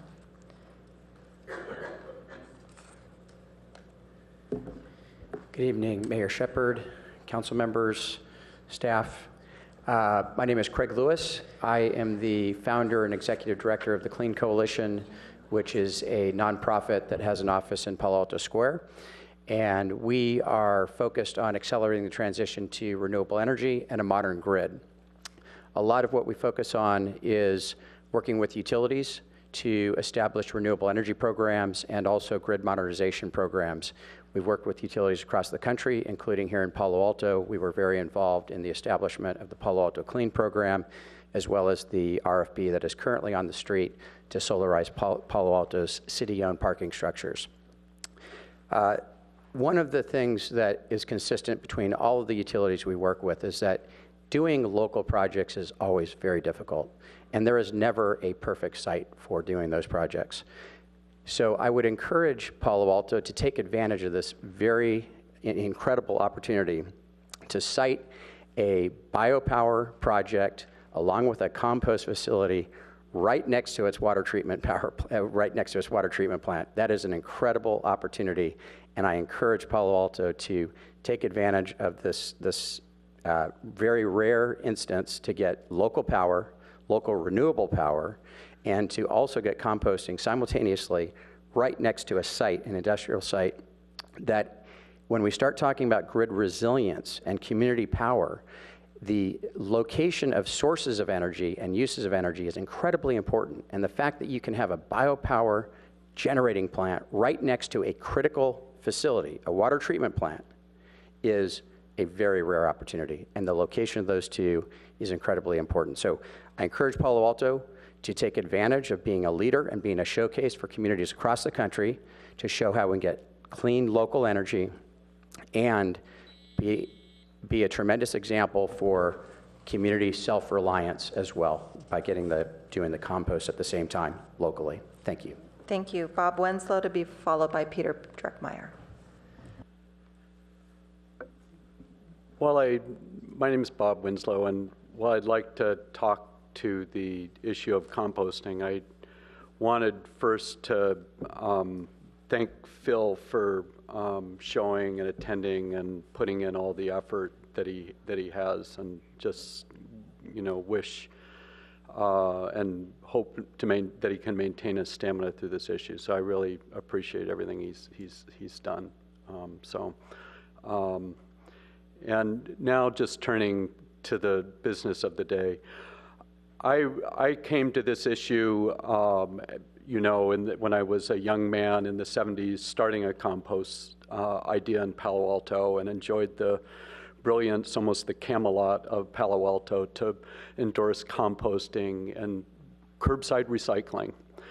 What I view this situation broadly as kind of a taking of our composting facility, and wanted to just remind the council and our community that the energy behind Measure E was that to bring our local composting back. And that's why we worked so hard to make sure that the OFP or the recommendations carry that local composting on the Measure E site be done. We've compromised as a Measure E team where I would almost say our back's against the wall. We've come down from 10 to 4.8 or 3.8 acres. We're allowing food waste to be staggered out into 2022. And at some point, we need to work to draw the line so that the vision that our 65% of the town fought for is achieved. And I think one of the lines is enjoying local composting, putting it back.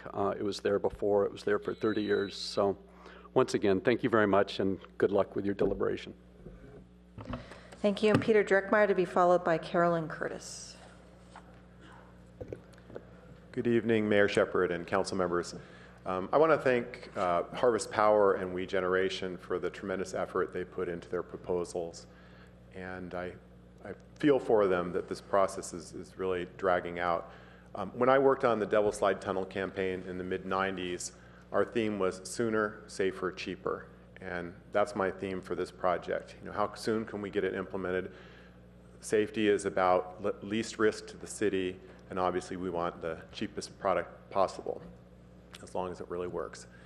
I also want to thank staff for offering this alternative recommendation, which, while it's not ideal, it's something we could accept in the spirit of compromise. And we appreciate that it does address the issue of Measure E, which, despite 65% of the vote, seemed to be a taboo issue, and I think the RFP reflected that. But I think it's really important to send a strong message to staff that the people voted to undedicate Measure E to make it available, and that is the site where we should put the composting. So the timeline, I don't understand it. Composting is a pretty simple thing. We should be able to get it done before 2022. There's still a question I have about how Synagro could be ranked #1. In the staff report, it shows Harvest cheaper over the 20-year period, as well as having a better environmental product. So I think we need some clarity on that. And it could be that we could move more expeditiously. But again, we appreciate staff listening to the community, listening to the council, and the alternative is acceptable to us. Thank you very much for all your time on this. Thank you. Carolyn Curtis, to be followed by Emily Renzel.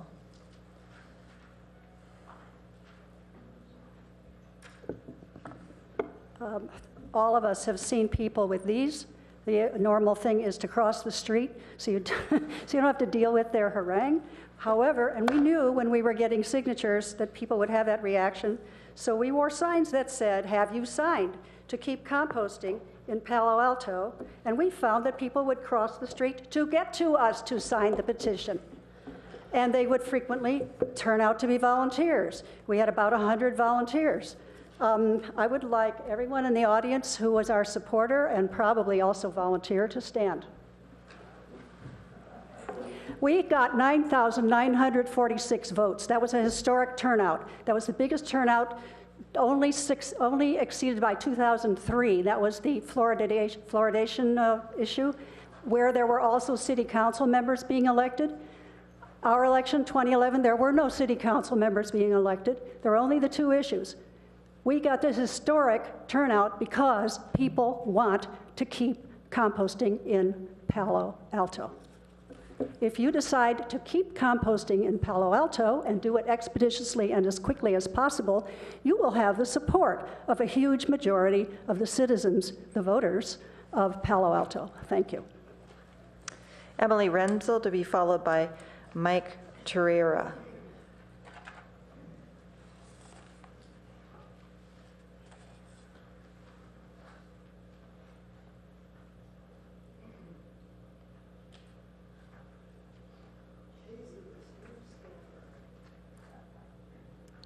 Mayor Shepherd and members of the City Council, I support the four-component organics facility plan presented by staff in Report 4550 made available on April 16th. I object strongly to the substance and timing of the second report with an alternative recommendation sent by email at 8:53 a.m. today and not available to the public generally until 11:59 a.m. And I think this motion will probably deal with that, but who knows what machinations caused this Johnny-come-lately proposal, but it certainly does not seem consistent with all the fine city talk about transparency. The staff proposed organics facility plan identified that there's no single process for all three organic streams. Everything to do with food and biosolids was accommodated on the sewage plant. And one proposal included traditional aerobic composting on the habitat corridor removed from park dedication by Measure E. That proposal was, in my opinion, not in conformance with either the RFP or Measure E. That if a yard trimmings operation facility goes forward, it obliterate all of the existing landscaping in the habitat corridor south of the Regional Aquatic Control Plant. This will generate no energy and has only minimal greenhouse gas savings. If you're going to approve some sort of alternative motion involving a new RFP, please separate out the vital facilities at the Water Quality Control Plant from the yard trimmings. That is two separate RFPs. The RFP for yard trimmings should be wide open, including export, use of the Measure E site, or use of other facilities. Otherwise, you will essentially be deciding to use the Measure E site before any CEQA work has been done on it, whether you call it a preference or not, and you'll be committing a future council to unknown costs. It's been most distressing to have a last-minute substitute presented by staff after at least 4 months of participating in what was supposedly a collaborative process. Thank you. Some of us in the community feel betrayed by this latest change. Thank you. Mike Ferreira, to be followed by Shawnee Clausen, to be followed by Michael Mueller, if you could step forward. Good evening, Mayor and council members. My name is Mike Ferreira. I'm the Conservation Chair for the Loma Prieta chapter of the Sierra Club. We met last night and we studied the staff report that was available at that time, plus the news stories, and we reached a consensus for me to come here and present. Then we had the new staff report. There's no point in saying what we had decided last night, and I want to express my appreciation to Councilmember Klein for making the motion to put this decision off so that the public and the Sierra Club has time to look at it. It would help to have an idea if the staff report as it now stands is what we can now go and study to bring to your next meeting, or if there's changes to that, if we can somehow have more than, say, 48 or 72-hour notice. Once again, appreciate your decision to delay. Thank you. Shawnee Kleinhaus, to be followed by Michael Mueller, to be followed by Karen Sudebak.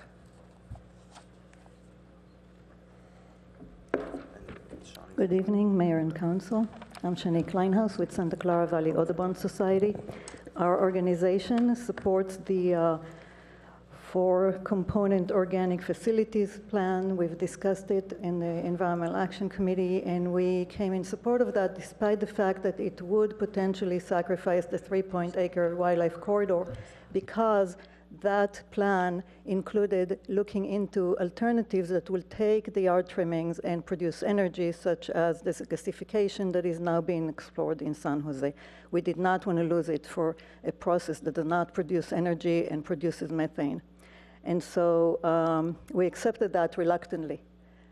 Now it's completely changed again, and I don't have anything to say. I expect my organization would oppose the new alternatives, and I hope we can speak to that next time, because I don't really have my organization response to the new plan. So thank you. And since I still have a minute, I was part of the 6 people, and I put a lot of time into it.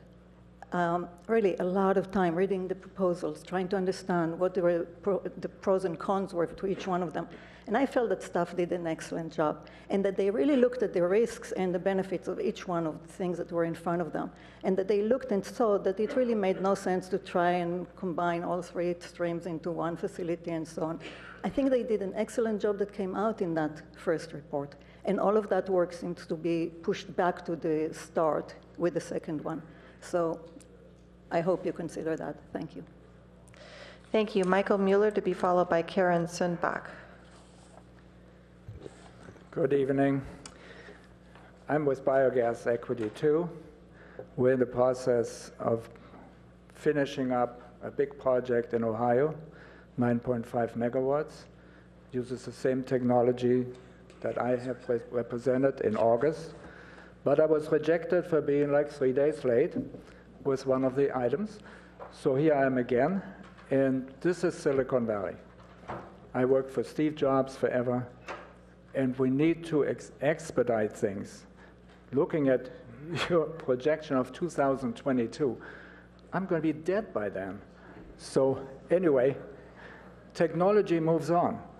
Canby has this great thing that they just really bedazzled the staff that this is the best thing. My engineers really question that. It has been around a long time, it's patented, but there are much newer technologies like cavitation that do a much better job. My main concern is that you're really mixing up food waste with sewer sludge. That allows you to gain a little bit more energy, but with your inexpensive electric costs, what difference does that make? I proposed 2 years ago to keep it separate. You should do the food waste separately.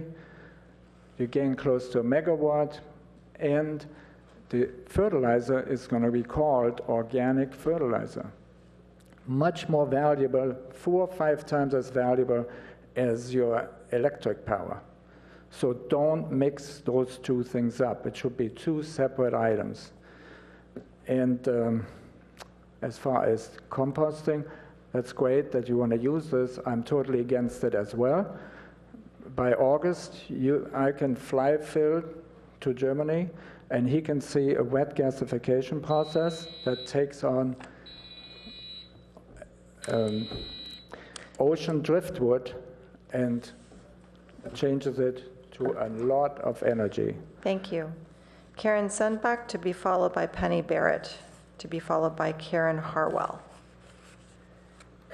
Hi, I'd like to thank Phil Boble and staff for their diligent work on this. I liked the original report. I think it was a good start. I liked the memorandum even better. I liked it for 2 reasons. Number one, I think that most of us believe that the incinerator is a #1 priority, and we really should separate that out. And if I understood the memorandum, that's exactly what it does. The incinerator was separated out from the other reports. I think that's great. The second thing was the dedication of Bixby Park. In the original report, that was delayed until 2020 or 2022. In the memorandum, it seemed as though a quicker decision would be made. I also want to thank Larry Klein for delaying any decision till later to give us and council time to look at things. So thank you very much. Thank you, Penny Barrett, to be followed by Karen Harwell, to be followed by Brett Anderson. Mayor Shepherd, council members, and staff. I know that you want to move the energy compost project forward and that you are responsive to the citizens of Palo Alto who not only elected, not staff, but council, who elected you and overwhelmingly passed Measure E. The alternate staff recommendation is a great step toward accomplishing this goal. It corrects the two major flaws that I saw in the first staff recommendation. First, we take care of our own waste rather than trucking it to someone else's backyard. And second, it hopefully has a much more reasonable timeline. Since it uses proven existing technology, this may not be an unreasonable request to move forward faster. And we do need to move forward on this project, not only to get rid of the incinerator and take care of the biosolids and organic waste, but as a return of any of the unused Measure E 10 acres to Bixby Park. I hope you will, after a week's delay, vote in favor of the alternative staff recommendation for the energy compost project so that this long overdue project can be completed. Thank you. Thank you, Karen Harwell, to be followed by Brett Anderson, to be followed by Bruce Hodge. Mayor Shepherd, council members, and staff. We're living in complicated times, and this is a very complicated issue. But I'd like to plead with you, all of us, to move out to perceptions of how we're working as a community. It doesn't need to be either or. I think what's called for in the time we're living in is to have both and thinking. And in this, I'm asking for us to consider we will always have a park, and it looks like only less than half of the 10 acres would be required to continue to have composting for our yard trimmings, food scraps, and a biosolids facility. I think it's really important that we think not that we're just cutting edge and that we can do all these fancy things. That is important. But it's also how are we working together as a community? And I heard on NPR today a man from South Mexico, an elder in that community, who was being interviewed because the Nature Conservancy and the city were working together to relocate a town that had been completely destroyed. And when they asked him, how do you feel about this when your generations have lived in this place? And he said, the climate is changing and we have to change. And I would like to plead for us to try and work together to make all of this happen. The park, composting, including yard waste and food scraps. Thank you. Brett Anderson, to be followed by Bruce Hodge, to be followed by Jeb Eddy. Good evening, Council. I just wanted to add my voice of support for the latest staff recommendations. And I think it's fairly clear what Measure E reflected as far as the voters' position on this in Palo Alto. I don't see any real major issues with moving forward along those recommendations except for the timing. We've got the perfect site. It's a zero waste, consistent goal for us, and the green energy goals are met. So I don't see any reason not to go full force forward with that plan, except that we need to be cognizant of the timing and the deadlines that were set in Measure E for making these decisions and putting proper effort into getting a solution in place by the 10-year timeline. Thank you for your time. Thank you. Bruce Hodge to be followed by Jeb Eddy to be followed by John Kelly. Good evening. Bruce Hodge from Carbon Free Palo Alto. I'm also supportive of the alternative proposal. The main concerns that I have associated with the alternative proposal is whether the city really wants to get into the business of running a sophisticated facility like this. I believe that we do need to focus on making sure that we process all three of our waste streams locally. And I'm also like to echo the other concerns that the timelines appear to be excessively long. When I hear somebody stand up and say that they can do this in 2 years, that makes me feel much better about the situation. I think we should really focus on the timeline here. This project, this idea came up in 2010, and already it's 4 years since then that we've been talking about this. It's time to make some decisions and move on. Thank you. Thank you. Jeb Eddy to be followed by John Kelly, to be followed by Jack Morton. You've seen this before. It's Buckminster Fuller's model of spaceship Earth. I carry it around in every public place I can as a symbol, partly what Karen was just talking about. Let's work together, folks, because this is the only one we got. Second. Try to keep speaking in the microphone so we... Greg Scharf and I are going to have a contest to see whose e-bicycle battery gets to be charged on locally grown green energy first. Here's my entry. We'll see whether Greg shows up for the contest. Last. It may have changed a little bit because of the memo this morning, but here is Stanford's energy plan, revised, latest version, 2013. I downloaded it, looked for the word urgency, found it once. I looked in last night's plan for the city of Palo Alto for the word urgency or the word urgent. It only shows up once. I want to compliment, it's compliment Larry Klein night for the speed with which he asked Gil Friend and the staff to say, okay, folks, let's speed this up. This is urgent. Thank you. Thank you. John Kelly to be followed by Jack Morton, to be followed by Stephanie Munoz.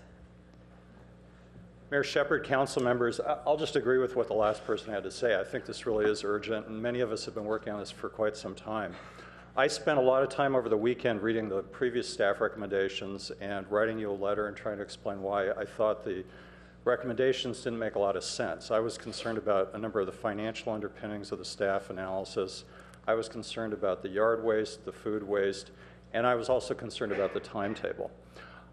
Tonight, having seen what the staff is now proposing as an alternative recommendation, I'd really like to compliment the staff, and especially Phil here, for thinking about this further. I think staff is listening to what the community is saying. I think the staff is listening to what people who really worked hard on Measure E felt and cared about and thought were the priorities of the community. And since I'm not going to be here next week because I've got some prior business commitments, I would just like to say to you, I hope that you embrace those values too. You know, we have a lot to be proud of in Palo Alto. We've done a lot for a long time. And I think perhaps the most important thing that the staff has done with the alternative recommendation is I'm reading, is saying, you know what, folks, let's compromise on this a bit. Let's get on with it.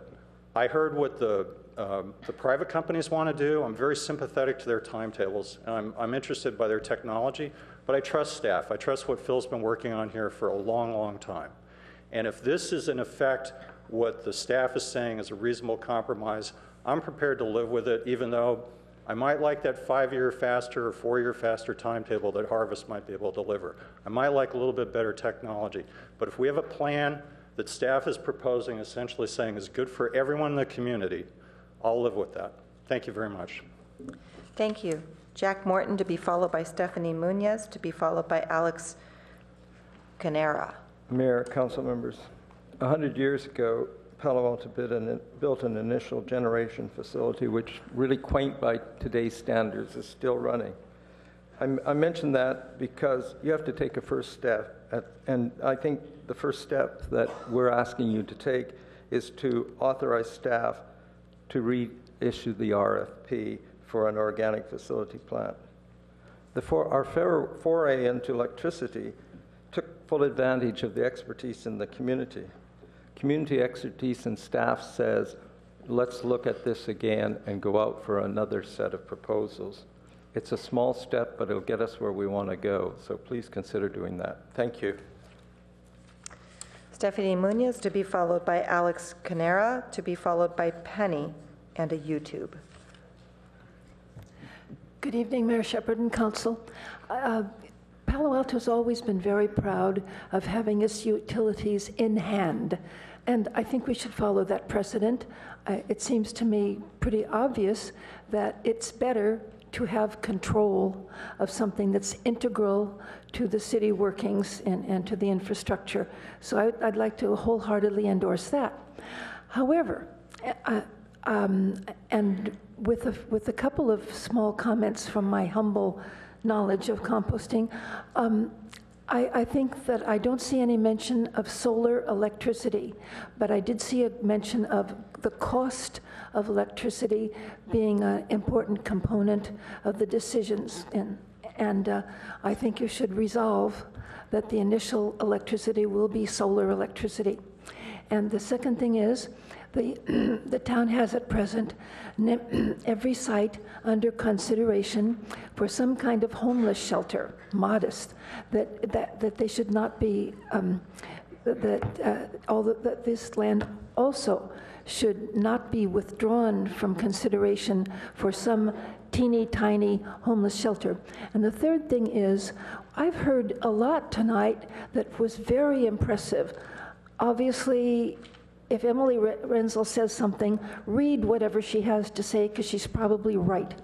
But in addition to that, I never thought I would stand here and recommend more studies and more consultants, because that's been a big drain on Palo Alto resources. However, from what the private contractors said, I think they have something to contribute. I think they should be hired as consultants, even if it's just for one day, paid the going rate, whatever it is, because they have something to tell staff that staff should listen to. And I would feel much more comfortable if their recommendations were not discarded out of hand, but were used. Thank you. Thank you. Alex Canero to be followed by Penny, to be followed by Joannis Escudero.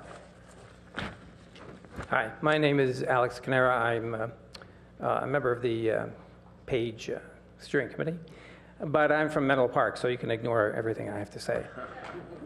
There are two things that I really want to point out. There's something missing from the staff report that really needs to be in there, and that is a carbon tax. You need to have a carbon tax on all the activities that are proposed. This would clarify the ultimate cost, the real environmental cost of trucking anything anywhere or from anywhere to the Palo Alto facility. So you need to have a carbon tax. Shell and Exxon have their own internal carbon taxes ranging from $40 to $60 a ton. I think Palo Alto needs to do something similar to that. The other thing that we mentioned is that there's a question raised about the, excuse me, I'm going to do this. There we go. There's a question raised about what the price of electricity is that the generating station is going to get. I think that's irrelevant. You have to burn the methane. You cannot release it. It's 100 times as bad as CO2 upon release. And since it's a continuous facility, it's going to keep doing that. So you don't get down to 20 until 100 years later. That's another thing you have to do. You have to burn the methane. Don't even worry about the price of the electricity you get from it. Thank you. Thank you. And the next speaker is Penny, to be followed by Johannes Escudero, to be followed by John Foster. Hi, my name's Penny. I'm a student in Palo Verde, and I love animals. I want to show you this YouTube video about the animals that you can find around here.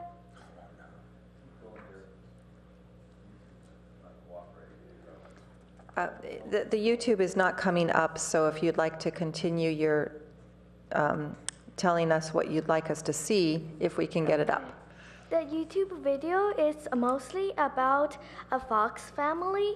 A mother and her cubs live around here, and if the park turn into a compost place, then you'll have and many animals will have nowhere else to go.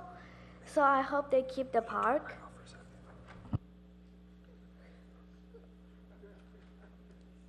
Okay, how are we doing with YouTube?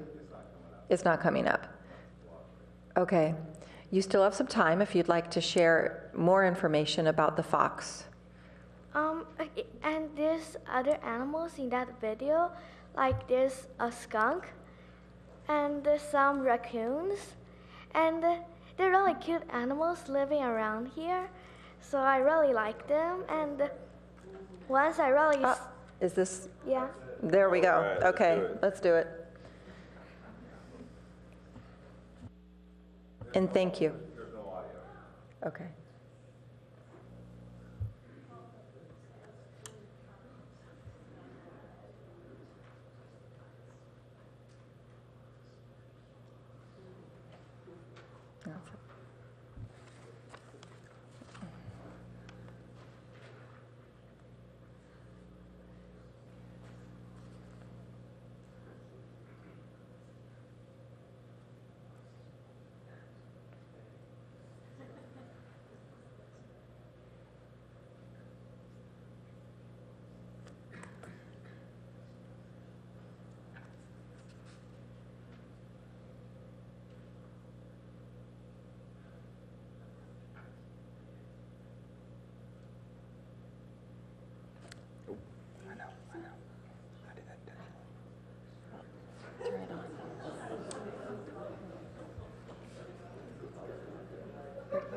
Okay. All right, thank you. Our next speaker is Johannes Escudero, to be followed by John Foster, to be followed by Cédric de la Boujardi.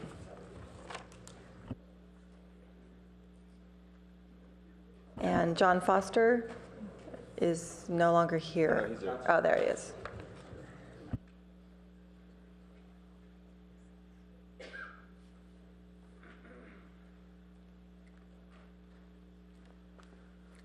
Took me a moment to dash up. Thanks, and good to see you all. My brief comments are I disagree with both the staff's recommendation and with a new alternative recommendation. The situation here is really not that complicated, in my opinion. We have one vendor that has submitted a proposal in response to the RFP that provides everything the city is seeking. That's Harvest Power. Their proposal covers biosolids, food scraps, and yard waste. Staff has indicated they would like to include We Generation's thermal hydrolysis process and to enhance energy generation.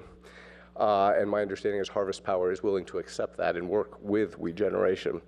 So we have a proposal that does what we need and does so faster, at lower risk, and cheaper than if we went ahead with the staff recommendation for the city to do itself. So from my perspective, we should not be talking about a new RFP. We should move forward on the RFP we have and negotiate with the vendors who have bid on it. As far as Synagro, I'm at a loss as to how they were scored the highest, given that they do not do anything we want and simply truck everything out of Palo Alto. My understanding is that it is not even clear that they have the permits to accept undigested biosolids. So bottom line, let's stick with the original RFP and move forward. Thanks.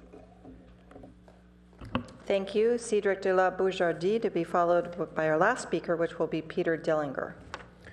Hi, Cédric de la Boujardi. Thank you, everyone. I too would have preferred to accept the Harvest proposal and request changes to do the THP and accelerated city ownership, but if that's not possible, I support the alternative staff recommendation with a speedy implementation.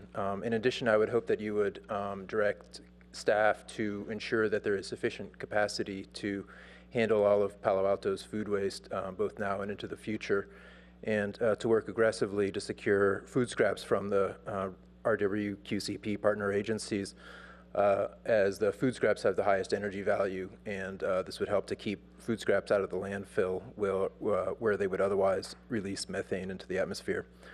I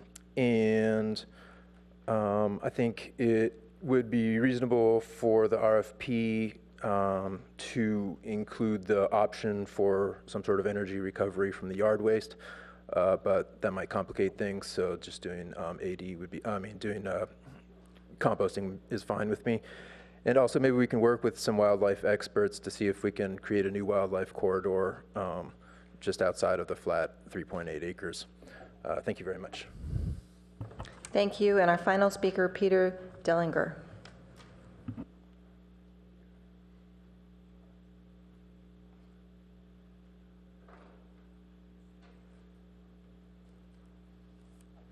Thank you, Mayor and council members. My name is Peter Dalinger. I would like to voice my support for the original staff recommendation to uncouple anaerobic digestion and the yard composting component. The anaerobic digestion component does most of what Measure E is designed to do. It reduces greenhouse gas emissions and it generates the energy from biosolids. The composting component does none of that, but the real problem that I'm worried about with the composting component is that it's going to be a drawn-out, possibly contentious siting process for the reason that aerobic composting releases methane and odors. So my concern is that the anaerobic digestion can proceed quickly and the siting process can be done quickly and we can accomplish most of what Measure E was designed to do if we uncouple the anaerobic digestion from the yard composting problem. The yard composting component should stand or fall on its own merits and not right on the back of the anaerobic digestion. So I think the original staff proposal presents Palo Alto with a wonderful opportunity. I hope that you can honor the proposal and we don't miss this opportunity. Thank you. Thank you. Now, before we turn to colleagues on this, I wanted to see if staff had any comments about any of the speakers before that you might want to speak to some of the issues that came up.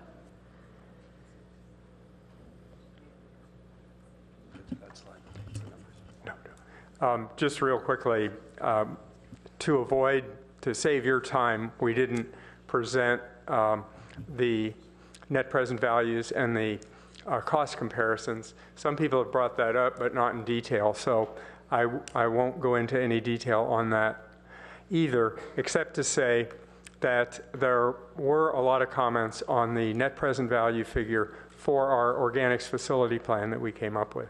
So we have spent a lot of time looking back at that particular number, and there were some good comments that we had left out certain costs. That was true. On looking at it ourselves, though, we also left out, or rather we didn't include some costs. The community was saying we had not included certain costs. That was correct, but there were certain costs that we hadn't included. So it sort of balanced out, and if we had to give you another number tonight, it would be about the same number for the net present value. So that's our quick answer on that. We'd like to come back to you with this after we've had a little more time to look at it, and we'll come back to you with those that one revised number. We don't think any of the others need to be revised. I'll let it go at that. And I would just say that the foxes that Bill were talking about and the young lady, you know, the location where we've seen them is right about here. We see them there quite a lot at the sewage treatment plant. Bill is seen them all around the treatment plant, but I think some of those photos may have been taken right there. I thought I'd just point that out. Thank you. Thank you. And then you'd also like to hear from us tonight so that you can, and do you have anything that you'd like to illustrate that you'd like to learn from us tonight? Because we will not be taking action on this item. City Manager? Well, I don't know that there's anything specific right at this point, but to let you all weigh in. But the direction to come back in May, we won't be back at the May 5th meeting, given what we have. But the mayor and I will look at this, and hopefully by May 12th, we'll look at how we could move things around. How we could move things around May 12th. So that, again, that being said, we can have the most productive next meeting if the council can ask questions or express yourself also now that we've heard from a wide range of perspectives from the public, so we can be best prepared when we come back. And we may have some questions actually of you as you get into this, but I don't think as a lead off we have any. Okay, thank you very much. Councilmember Burt. Yes, so first, can we have a clarification on the motion that was made by Councilmember Klein? I'm a little uncertain as to whether this is supposed to be questions or expressions of views. My understanding was questions, so I think we need to limit ourselves to questions. Only questions, so we're not allowed to give our opinion about anything tonight. Is that what you're saying you wanted to limit our speaking to? Okay, good, then this should go quickly. Okay. All right. Well, we might have so we might good assume questions. that questions mean something, though, but that's all up to us. So my first is on the composting. Phil, we in the alternative, it talks about going for a substitute RFP for components 2 through 4 and list them. Two questions related to that. One, are you only looking for proposals that will cover all 4 of those, and are you looking for them to do them as a single process, or are these decoupled and bidders can do We would any intend portion? to decouple them in the RFP and possibly even have separate RFPs. We're still debating that. They need to be heavily compartmentalized because we would, for example, component 4, the yard trimmings, definitely, that's a very separable project, so we'd expect to get some very targeted responses on that. And on the yard trimmings, we have talked in the past about this also being a waste to energy alternative, but we use the term composting. Is the intent to use that as a narrow definition that has a byproduct that is organic compost per se? Well, or would it potentially include gasification or pyrolysis as alternatives we would consider? What we came to in the organics facility plan, which you've not directed us to implement yet, was aerobic composting for now, but it has the caveat that in the future, other technologies like gasification might be possible. So I kind of think we're going to want to word the RFP in such a way that we don't rule these other things out, but we make sure we get some good proposals by directing them toward aerobic composting, possibly not ruling it out. I think there's a lot of details like that about exactly how we word this RFP that we need to address. Would you be precluding anaerobic treatment of yard trimmings at the outset if you had a proposal that was could do it? Well, in a like I say, I think we'd want to somehow elegantly word the RFP so that everybody understands that what we've landed on in our own analysis is aerobic composting, but probably we don't want to limit the RFP to that. So okay. I would see some wording that guided the proposers so they understood where our thinking was, but if they really want to propose something else, I suspect in the end we wouldn't want to have the RFP preclude that. Okay. And then the intention is to, on the issue of the dollar amount we'd pay for renewable power generation from the process, that this would go to the UAC in July, presumably come back to the council sometime after that. Is so the bidders would not have that number at the time that the RFP went out. Is that problematic?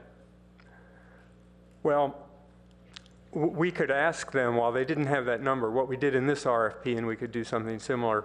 We had them give a number, have them do their analysis based on a base number, and then we could specify some other energy prices that they also would give an analysis on. Okay, good. And then the way that, are you still thinking that we would have, under the new RFP, would these be design, bid, build proposals or design, build proposals? Not all of them. What we've landed on in the in the Organics Facilities Plan is that starting with component one, the simplest one, there's no need to have that be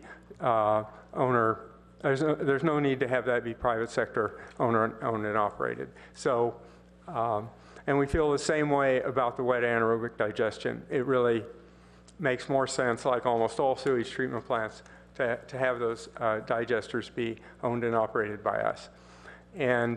But the other components, we definitely want to entertain, in fact, even lead the proposers in the direction for the food pre-processing, the aerobic composting or whatever for yard trimmings, and possibly the power plant for the methane. Those three elements, I think we're going to have to give some options for bidders, but we definitely want to lead them in the direction of third-party owner-operator. Okay. And you mentioned component one. We have it scheduled for completion on 2018-2019. If we got bids back that are along the lines of an aggressive timeline, like some of the speakers spoke about, bidder speakers spoke about, would we still need component one? Well, we think we'll always need component one, because even in the new situation, we'd need the backup. We need the dewatering facility regardless, because we're going to be dewatering some kind of material and taking it off-site. It's either going to be the wet anaerobic digester or raw sludge, but it's going to be something. Okay, great. And final question. The timeline under the initial staff proposal has completion of component 2 in 2020 to 2022, and so it is starting that process shortly, commencing pre-design in February of 2015 and then completing in that time frame. And then component 3 has completion of design making and potential construction for 3 and 4 in that same 2020 to 2022. Is that realistic that we would be able to truncate the design and construction of those two phases in such a shorter period than we're needing to do component 2? Well, let me start from a different angle, because I didn't answer the first part of your other question about the time frame. Those time frames were rough. We knew you'd want to see something, so we based it on, not on the alternative recommendations, but the original staff recommendation, which was to have more phasing and frankly, break it out further into the future. So if the alternative recommendations are used, then we have the RFP, or even if it's multiple RFPs, out on the street very quickly. And so we'll look back at those timeframes, and that's the other reason to have that December date for bringing you a more firm schedule. So I think we definitely owe you a much more firm schedule, and see how much of that time we can shave off for all those components. Great, thanks. Yeah. Councilmember Klein. Well, I first had my light on, Madam Mayor, just because I was concerned about what our timetable is for this evening. Are we going to get to our item on the business registry, or what's the expectation? It's almost 10 o'clock. I think the expectation was that we would get through the agenda tonight, but that is business registry, and then also the FAA is more of an informational. So there's not really a lot going on with the FAA item. Well, what is our expectation as to when we're going to get to those items then? I think it impacts all of us as to how many questions to ask. You're correct. If I just might remind the council, your procedures essentially call for a check-in at 10 and typically not taking up a new item after 10:30. I mean, that's your kind of guide. So right now you've got 35 minutes under your procedures for questions right before you take up. Right, unless we want to take up all of the items tonight. So are you suggesting that we not take all the items up? No, I'm suggesting that we limit we have 6 council members left, and I would suggest that we limit ourselves to 6 minutes per council member. Okay. Would that be including the response back, because it took a little over 7 minutes with this last council member? Well, 6 times 6 is 36 minutes. It gets Why us don't we put it to 6, and we'll see the flashing light. When it goes, I'll remind you of where it is, and you can finish up. And I'll speak fast. I'm concerned about the ranking of Synagro. We've heard a number of comments, and I frankly don't understand it. I look at pages 248 and 262. I don't find any reference to the achievement or problems with annual greenhouse gases. Am I missing something? Is that not part of the ranking? Let's see if someone has that page, the way you've got the page numbers here. Yeah, I'm sorry, so what, page 248? 248 just lists 2 factors, net present value, et cetera, and annual greenhouse gases. But on page 262, what you state is that the scoring was 50% cost and 50% technical or non-cost, and then you list 6 factors, none of which are greenhouse gases. So is your question, why didn't we have greenhouse gas as a factor? Correct. Yeah. Well, in retrospect, that's not a bad idea. Well, it seems to me it's a main item that we're talking about here, and I don't see how they can rank first. Councilman Klein? Sorry, Matt Krupp with Public Works. The greenhouse gas analysis was part of the technical considerations, which was 25% of the technical score. And, well, good. So the question would be if you would want to rank it higher, and we've talked to the attorneys about this, and council has every prerogative to reassign the weight for the different factors. Well, good, that gets to one of my other questions. Cara Silver, Senior Assistant City Attorney. That's correct. Just to clarify that if a new RFP is issued, of course we can set up whatever weighting the council wants. As to this existing RFP, you cannot change the percentage of the criteria that was assigned in the RFP, but you could rescore the proposers if you don't agree with the technical committee's scoring. Good, thank you. Moving along, several speakers, Cara, mentioned the possibility of getting around our bid process by getting the consent of the 3 responders to the RFP. Was that tried? Sorry. It's really to the city attorney, Phil. No, we have not tried that. I think there still is some legal vulnerability in that approach.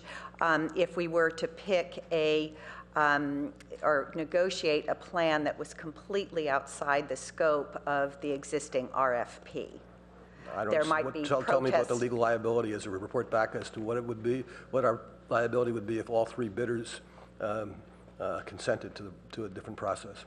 Right, and what I'm saying is that the legal exposure there could be from proposers who didn't bid on the process because they thought that the RFP scope of work. Okay, thank you. Phil, I'm concerned about the numbers because we've now heard a third thing from you tonight. in report number, what I'll call report number 1, we had numbers. In the report today, you say, or whoever wrote this says, that we've had the new estimate is likely to be approximately 10% higher, will not change the staff report conclusions. And tonight, if I'm hearing correctly, you said the numbers are going to sort of balance out and there won't be any change. Yeah, let me apologize for that.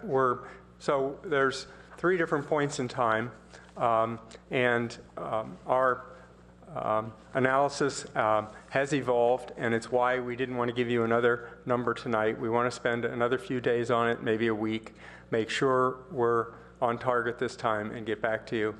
We did, in that net present value for the organics facility plan, we should have included labor costs. Okay, I don't need the details because I only got 6 minutes. I got the idea. But have you thought also of using the auspices of the city auditor to have sort of a independent check on these numbers, since they seem to be moving around a lot?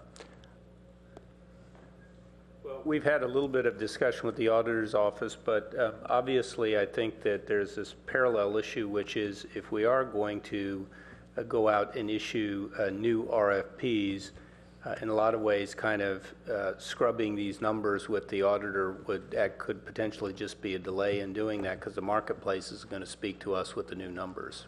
Okay, but I'm concerned that we have the right numbers when we're supposed to be analyzing as to which way we want to go. So I still worry about that. My last question is, we've heard some criticism tonight from the representative of the East Palo Alto district. Could you speak to what communications you've had, what your reaction is to his criticisms and the 40-page report and so forth that he alluded to? We've had a lot of contact with East Palo Alto Sanitary District. They have a 5-member board. Dennis is one of those members. We were told that Dennis would be representing himself as opposed to the board. We feel that the board, the full board, will support the recommendations. Thank you. Yeah. Thank you, Madam Mayor. 2 seconds, yeah. Councilmember Price. Thank you very much. I appreciate all the hard work, and I just needed a few clarifications. Just recently you were talking about components 3 and 4, the food pre-processing and the issue of the yard trimmings. And my takeaway is that you suggested that the city design build would be appropriate and operate would be for the first 2 components, and there is some consideration in component 3 and 4 being one that could be kind of a hybrid. Now, are you implying that the public-private partnership concept could be introduced or reintroduced in the realization of component 3 and 4? Well, components 3 and 4 we think are definitely good candidates for private sector owner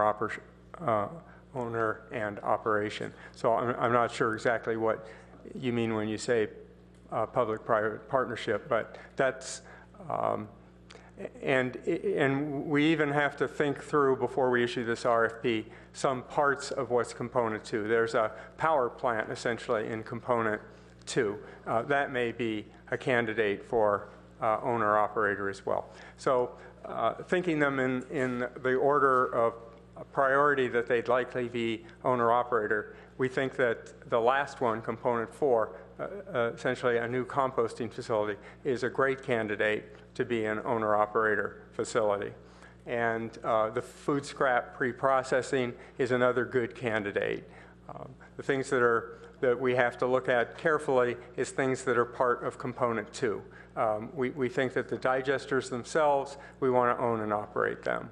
I think we can take a look at the thermal hydrolysis unit, although personally I think that should be tied in with the digester and be city owner operated. The power plant might be a candidate for private sector owner operation, which is part of component 2. Okay, thank you. And then within the report here, you have some comments about the food partners, and this is the food scrap issue. So just to clarify in my mind, until you have a better read on that, that will be really critical in terms of, concept and preliminary design. Is that correct? Right. So we have to, the alternative recommendations, we'd have to speed up the process of seeing which, if any, of our partners in the sewage treatment plant or other neighbors want to participate in the food scrap part of this, so we know what the size would be. Is that what you're getting at? Yes. So, yeah. So we would have to speed that up, do it quickly, because you're right, that information. And we may have to word the RFP in such a way that we go out with the RFP, we probably will, we go out with the RFP before we know for sure that information. And the successful bidder would have to adjust when we figured that out. Thank you. And in your revised schedule or tentative revised schedules for these components, the issue of the permitting and the CEQA review and everything, I guess my hesitation is that, are you adequately allowing for appropriate review as it relates to CEQA? Because we know what can happen. Things can come up, things can go sideways, and I think certainly that's a question I have, and you certainly have discussed that, which I appreciate. Let me think here. There were several questions, too many to go over, that Mr. Bintz brought forward, but this is literally, these are as it relates to bid, build, design, build, and my gosh, he has a combination of different scenarios. But I guess my question is, the questions that he's raising in terms of comparing the different models between, a private entity taking the lead versus the city taking the lead. My question is, when you look at these, will you be looking at these and focusing on any of these questions as it relates to the iteration of the next round of your staff recommendation? It's a general I'm not sure question. we're going to do a new staff recommendation. I sort of hope not. But we will look at these.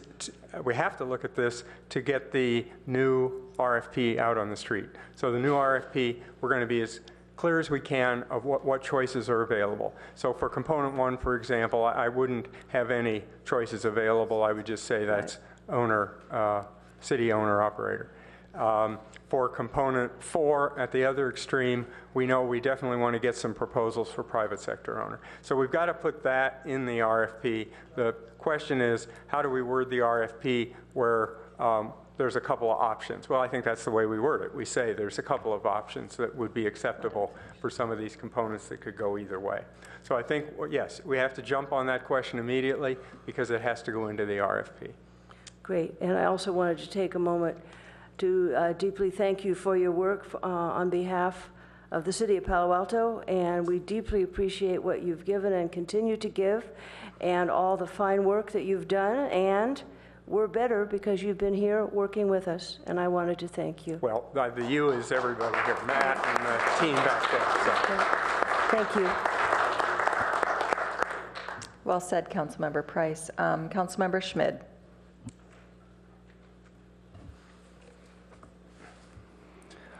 A couple of finance questions. A member of the audience brought up the issue of the energy price, that it is illegal for one utility to subsidize another utility on their pricing.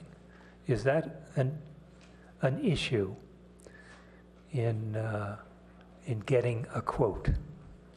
Well, I'm not an expert on that point. I heard that and don't have a ready answer. We're going to work with our utility department to come up with the number that we should use. Cara, did you have anything on that? We've certainly been talking about this issue, and we will structure it in a way that complies with Proposition 218, which addresses those types of issues. Okay. Our experience with aerobic composting is that it either needed a lot of land, a buffer zone, or it needs to be enclosed. Now, in our first thinking of this, the composting was going to be done in an enclosed building with the other activities. If we isolate the aerobic composting by itself on the 3.8 acres, doesn't that make it very expensive? Well, I don't know that we ever envisioned that it would, the building would house other activities other than the compost. You're correct that we did specify that it would be in a building for that last RFP. And I assume we'd specify, we might put a little finer point on it. Some things may not be need to be in the building, but other things would need to be in an enclosed container of some type. So we do need to look back at the exact language we use for the new RFP. Yeah. Third question, I guess, the partners. You know, we are in close contact with our partners. I could see that if you tie steps 2 to 4 together in a single RFP, and you judge the RFP on total cost, partners might scratch their head and say, gee, are we subsidizing this local activity that Palo Alto is doing? I don't want to be tied to that. And right. How are you going to deal with that? So we've got to either have multiple RFPs or have heavily compartmentalized RFPs, a heavily compartmentalized RFP, so that the analysis that they have to give us is focused. For example, component 4. Only the component 4 costs and all of the component 4 costs are in that one response. And so that we can ensure that there isn't this subsidizing going in any direction. And for our own purposes, of course, we have to separate anything that's wastewater related from something that's food and yard trimmings, because those latter two are in our world, that's our refuse fund. Could and we the previous accept one. someone for number 4 who's not accepted for number 2 and 3? I would think we could. And if I remember right, our initial discussions were that we could accept, if we had the RFP worded carefully enough, we could accept different bidders for different components if we separated the components well enough, right? Aren't we back then to your original idea? Well, having a separate.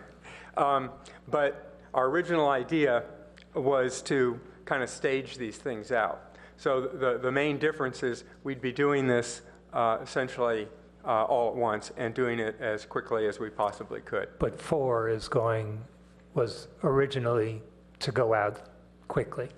Well, yeah, quickly, but not immediately. That's why it sort of has this whitish area over to the right, is we didn't envision an immediate RFP on number 4. And Okay. now the alternative recommendations would have us doing that immediately. Yeah. Now, I guess time has passed since 2007 and our zero waste goals, and we still have that long-term goal of zero waste. I noted that Cal Recycle started today a series of hearings with dedicated science papers to deal with the waste to energy and to relook at what they're doing and what they're up to. Is the city involved in this? Are they following it closely? How will that information get fed back to us? Yeah, we're following it very closely, the activities of CalRecycle.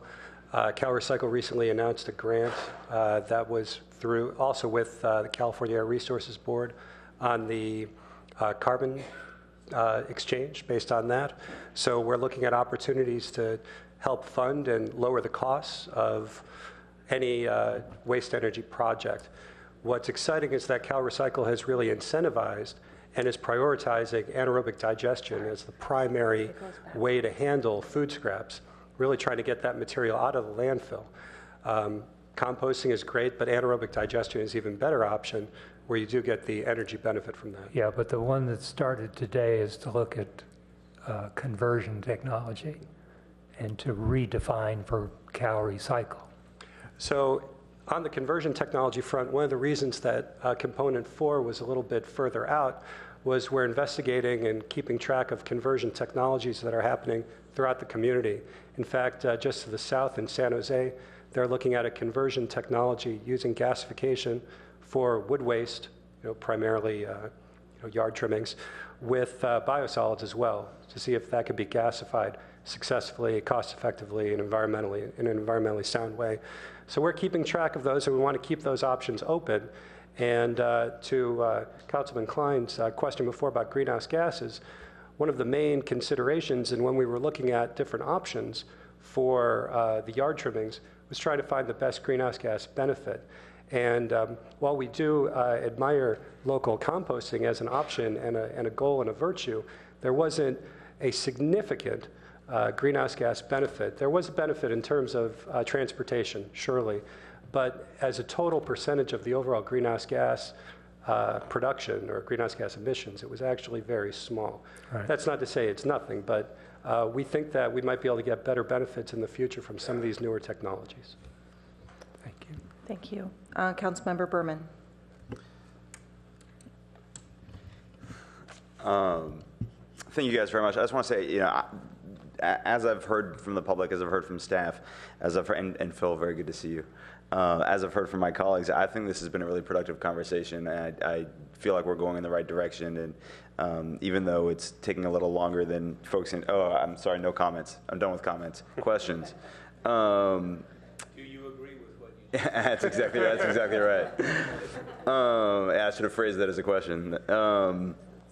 So I'm going to cheat one more time and get one more small comment. But next time we have a staff report that has so many acronyms, it would be helpful to have a list of acronyms. And with the list of terms, I thought the list of terms was helpful, but I didn't realize they were there until I read through the whole report. So maybe make a note up front that they're back there. Okay. I really think we should just spell them out and not just keep spelling them out. It just gets that could work too. So I'm done with my comments. I wanted to. I guess I'll phrase this as a question. When staff comes back with their updated figures, will you be providing a description of how you came to those numbers? I mean, as opposed to just giving us the numbers, actually give us the data behind those numbers. Sure, we will do that. And the only number that's going to change, I think, and not change much, is that net present value for organics facility plan. But we will be providing the backup to that so that people can see it. Perfect, thank you. When staff comes back with the RFPs, whatever we end up deciding on, will staff highlight for us the scoring criteria, exactly, so that we are reminded to pay close attention to it and make sure it kind of fits in line with our policies? The future RFP, you mean? Yes. Make sure you get to see the scoring. I've got to ask it as a question, so will you do that for us? We can do that. I appreciate it. Is there any concern, I guess this is to the city attorney or city attorney's office, with the timing vis-a-vis Measury? Measury was in 2011, had a 10-year time frame. How does that kind of impact some of these decisions? So it's certainly something that needs to be taken into consideration. we in the next staff report, we should probably provide you the exact text of Measure E. There is a specific reversion clause, and it says that if the property is not utilized for the purposes in Measure E, it can revert. It doesn't automatically revert. It needs to go to another vote of the people. To revert back. Vote of the council. Okay. So there has to be some action taken. Great. That's very helpful. Thank you. And I apologize. I missed, I think Councilmember Schmidt's last question. I was prepping for my own questions. Was talking about new technologies that might exist out there for composting. And the possibility of capturing more benefits from these new technologies. Does staff feel like kind of there's some new technology that we're on the cusp of having breakthroughs with that we could take advantage of? Or I guess I'll leave it at that. One of the chief purposes of the Energy Compost Facility RFP was to gauge the marketplace to see what was actually ready for prime time. And we were frankly disappointed that we didn't get any technologies or any proposals that were considered that would take advantage of even dry anaerobic digestion or gasification pyrolysis. Some of these are the things that we've talked about before. There's a lot of movement in these technologies, as we talked about. There's CalRecycle is emphasizing conversion technologies, looking at getting the energy value out of this material. We're following it closely. We don't know the exact timeline of when those projects will be ready for prime time. One of the things that we didn't want to do with this project was to be the first one out of the gate with a project and to test a new technology here in Palo Alto. We wanted to make sure that we were being secure with our investment for the residents. So we're keeping our eye on these new technologies, and we'll see where it goes. Great. Let me just add to that, so that was in our staff recommendations, that was the idea. And that's one of the reasons why you see that green bar pushed off to the right a little bit. We were going to spend a little time, see what developed, and then come back to this issue, given that it was so controversial anyway. That was one good reason for sort of waiting. But now under the alternative recommendations, we wouldn't do that. We would go back out immediately with an RFP, and I would anticipate that aerobic composting would be what we'd end up with. Thank you. A member of the public mentioned the idea of creating a new wildlife corridor outside of the 3.8 acres that might be used for a composting facility. Is that realistic? Is that doable? Or is that, I imagine it's not as simple as just, here you go. Well, so when most people talk about this corridor, what they mean is the left-hand edge of the blue square.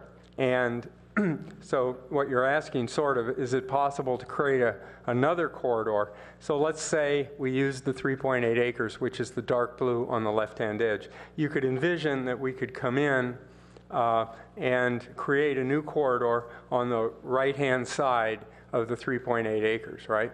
I mean, that wouldn't be impossible. Okay. So I would say, yes, it's definitely possible to create a new corridor. Will the animals use it? No guarantees. Gotcha. Thanks. Councilmember Holman. Yes, thank you. And thank you, Councilmember Berman, for that last question. I just want to be clear on a few things. Councilmember Klein asked about an auditor looking at the numbers on the current recommendation. Staff comfortable that you don't need to go through that we can get adequate analysis of the current proposal numbers? We are confident, and we apologize that it didn't include the labor costs. It forced us to look back. We found some other things, and which go in the other direction, and that number, that net present value number that has created all the heat here, will be about the same as what you see. We'll supply all the background for it, and I think put the issue to rest. And no, I don't think the auditor would add. Okay, thank you for that. Then the criteria, or the weighting, actually, that I guess is on staff report, page 17, page 262. I understood earlier that technical approach, number 5 of that list of 6, has greenhouse gas gases embedded in that number. So one is, when this comes back, can staff break out the greenhouse gas benefits? And also, is it possible, like if you looked at how these were weighted, would they be weighted differently with with the greenhouse gases having a higher weighting score? Does that make sense? Do you understand what Yeah, we could definitely bring the scoring criteria to council beforehand, and so you could have a chance to weigh in on those particular elements. Thank you for that. And then it's kind of frustrating and a little flummoxing, and maybe it is for staff too. It's like it seemed like we'd gone down a path that people were agreeing to, and I'm not really clear what happened at the city manager called it the 11th hour. What happened at the 11th hour that caused the alternatives to appear? Because it seemed like we had pretty much agreement when this came to us in February. Well, I'm the wrong person to ask.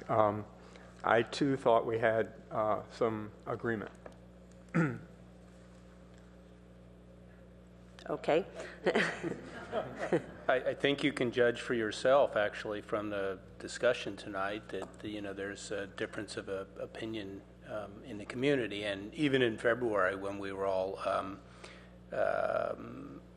commenting that it was nice to see there was agreement. There's obviously never a guarantee till you get to the end of it that everybody agrees on everything, and you heard pretty clearly tonight from a lot of folks that they distinctly had a concern about what appeared from their perspective to be an exclusion for dealing with the composting component as part of Measure E right now, or in this sort of first period on the 3.8 acres. And I think that hearing those comments, the staff felt it was appropriate to provide in advance of the meeting a written response, which I would say is transparency. It may not be timely, but it's transparent. We very much put it out there, and I think the council immediately and rightfully said, we can't make a decision tonight with this information just being here. And as I said at the very beginning, we never thought that that's what would happen. Right, got that. Okay. Can city attorney remind us of the language in the Measure E ballot measure, please?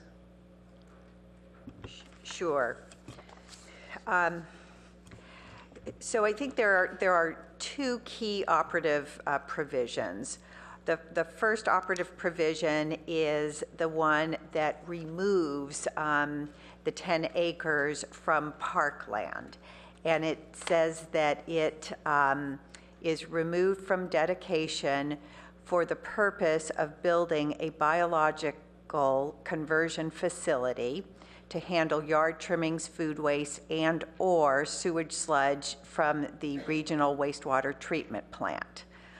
The second operative provision is the one that Councilmember Berman brought up earlier, is the reversion piece. And so it states, the measure states that if the property is not utilized within 10 years for that facility, then the council can vote to rededicate it as parkland. So I was thinking that, I didn't look it up before I came tonight, but I was thinking there was also an aspect of that was, the undedication for this period, but that undedication period of 10 years was so that, and correct me if I'm wrong here, so that the viability and consideration of that for those purposes of biosolids could be studied. Yes, I think that's certainly in the intent behind that, those provisions, and it's probably mentioned in the findings, but it's not in the actual operative provision of the measure. Okay, and then partner cities. If we, it goes sort of to what Councilmember Schmidt brought up. I think it was Councilmember Schmidt. Are our partner cities wedded to being our partner cities on all of these, no matter how we approach them, no matter what goes with what? Well, no, not at all. The Well, I had to ask it as a question. When you say the partner cities, I assume you're talking about the partners to the sewage treatment Yes. plant. Yeah. So there's 5 of them, and we've mostly Jamie Allen, who's here tonight, has been in frequent contact with them so that they're fully on board as to what direction we're headed. They're not going to take action until Palo Alto takes action. You know, they're not going to approve something or, however, I feel that to the extent that it's the biosolids only part of the plan, that we'll get them to go along. It may not be completely easy, but they understand that something's got to happen. So with respect to components 1 and 2, which would be funded, the black portion would be funded by the sewage treatment plant. They're well briefed on this, and they understand they've got to do it. Now, the other aspects of this, we've put Jim sent a letter to his counterparts just recently. We had a letter at the mayor level about a year ago, trying to see if there was interest in being part of components 3 and 4, the food or the yard. And we've not had too much response on that. Mike had a conversation with Mountain View, and at the upper management level, they seemed sort of interested. But frankly, nobody responded to either Jim's letter or the mayor letter at all. And so I think it's going to be an uphill struggle to get cities involved with components 3 and 4. If for no other reason than their own contracts are over a long period of time, and they're not going to want to renegotiate their contract in the middle. So unless our deal happened to fall right when their contract was ending, it's a real struggle for them. Thank you very much. Okay. Thank you for the good questions this evening. I'm going to be asking probably some political questions regarding how there's a consideration with your decisions on the Measure E land. I understand that this is where the stakeholder groups fall apart, because I did hear the win-win-win, you know, when we did the study session, and that has changed. And so what is, and there does seem to be some tentativeness with how this staff report came forward and then the changes that got made this morning. Is there any consensus from the stakeholder group that you've been working with about how that land is considered now that we get to use it for 10 years to try to put together these facilities? The stakeholder group that will include both the opponents and the proponents? Yes. Is that the name of this group? Well, no, we have several groups. We have the community at large, and when we have those meetings, we always get the same proponents and opponents. Okay. Then I meet with each individually because there's so much heat and light on this thing. And has there been any coming to terms with how this, because I did read the simple ballot language, you know, before I came here as to what was voted on, and it's you know, there's nothing in there about a processor, you know, or digester or anything like that. It does say to take care of these 3 different waste streams. And so I just wanted to know if there's consensus, or how is staff looking at those 10 acres? As fair game? We don't see or consensus. You don't see any consensus? Not yet. We thought we had crafted staff recommendations the first time, the things that are current staff recommendations. We thought we had crafted staff recommendations that might be acceptable to both, that would get through these landmines out there without running into one of them. We thought. But the closer we got tonight, the more we realized that we didn't have that. So we came up with these alternative recommendations, but I would say, and you heard it yourself, that people that weren't in support of using the Measure E land at all are vehemently opposed to the alternative recommendations we've come up with. So our best shot at something that everybody could live with was the staff recommendations. Got it. And I'm going to cut you off just because I see my time, and we haven't. So this is my concern. Is that something that council should take up to give you direction on? Because sometimes we get accused of accepting a transportation grant to, reduce lanes over California Avenue, but the option of the 4 lanes was never there. When we understood as we voted on it that we knew the option of 4 lanes was there, but if we accepted the grants, the option would not be there. So, making a decision about how we're going to think about this land as a council or as a city, when we go into this process, concerns me that it turns out being the default. If we go out for the RFPs, we come back, we accept it, and that's how we've decided that we're going to use the land. Am I making sense here at all with trying to crystallize the thinking about how we can get to that thinking about how we're using this for the 10 years with a shared understanding, so we don't have this struggle? I can't give you a good suggestion on how to avoid the struggle. I've been trying, and I don't have one, sorry. Okay, City Manager, do you have any thinking on this? I don't have anywhere near the depth as Phil and the staff do on this, but the 10 acres was never a certainty, but a possibility. There does seem to be some agreement about not using the sloped portion of the land, right, and the 10 acres in some ways as far as that. And the discussion right now seems to be focused on at least limiting the use of that 10 acres to this 3.8 acre site. I mean, so not the entire 10 acres. It may be possible somebody could propose something that does more than that, I don't know. Well, Jim, just to reinforce that, so you heard tonight many of the leadership of the proponents saying that that was acceptable, the alternate staff recommendations, and it has the 3.8 in it. So that's a good point.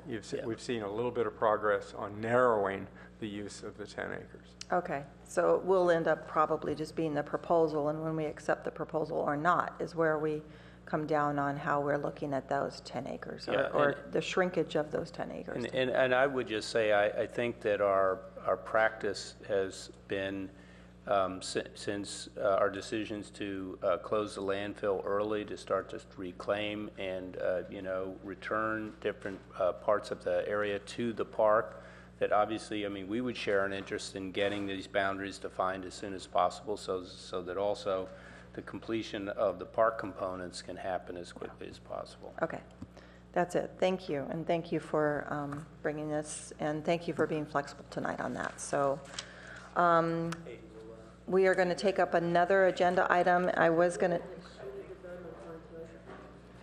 I'm sorry? Do we need to vote on Larry's motion? We already did. We did. We did that before we went out. It was just procedural, yeah, Karen. It was the process that we were going to do. We weren't voted yet. Yeah. Yeah. So I'm going to move ahead. Normally I would do a 5-minute break, but I think that we just need to keep going tonight. And so item number 12 is the approval of the staff recommendation of the framework for the development of a business registry certificate ordinance and program fee. Staff has a brief presentation, and then I've got a couple speakers on this, and then I'm hoping that we can take this up judiciously with our time this evening. So, Tom, I'm going to go ahead and let you take it. And yes. Thank you, Madam Mayor and members of the council. Good evening. My name is Thomas Fernbach. I'm the Economic Development Manager.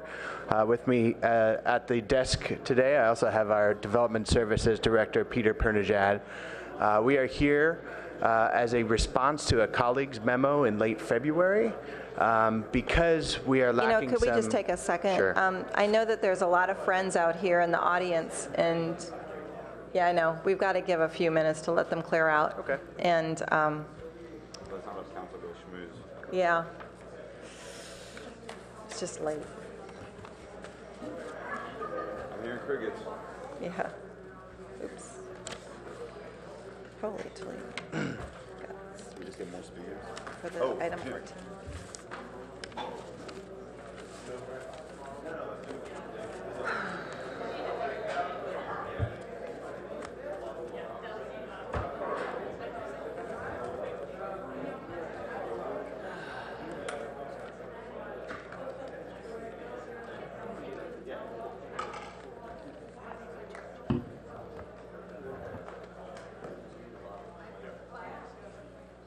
Okay. It's quiet now. I think it's gotten quiet. And thank you for being patient.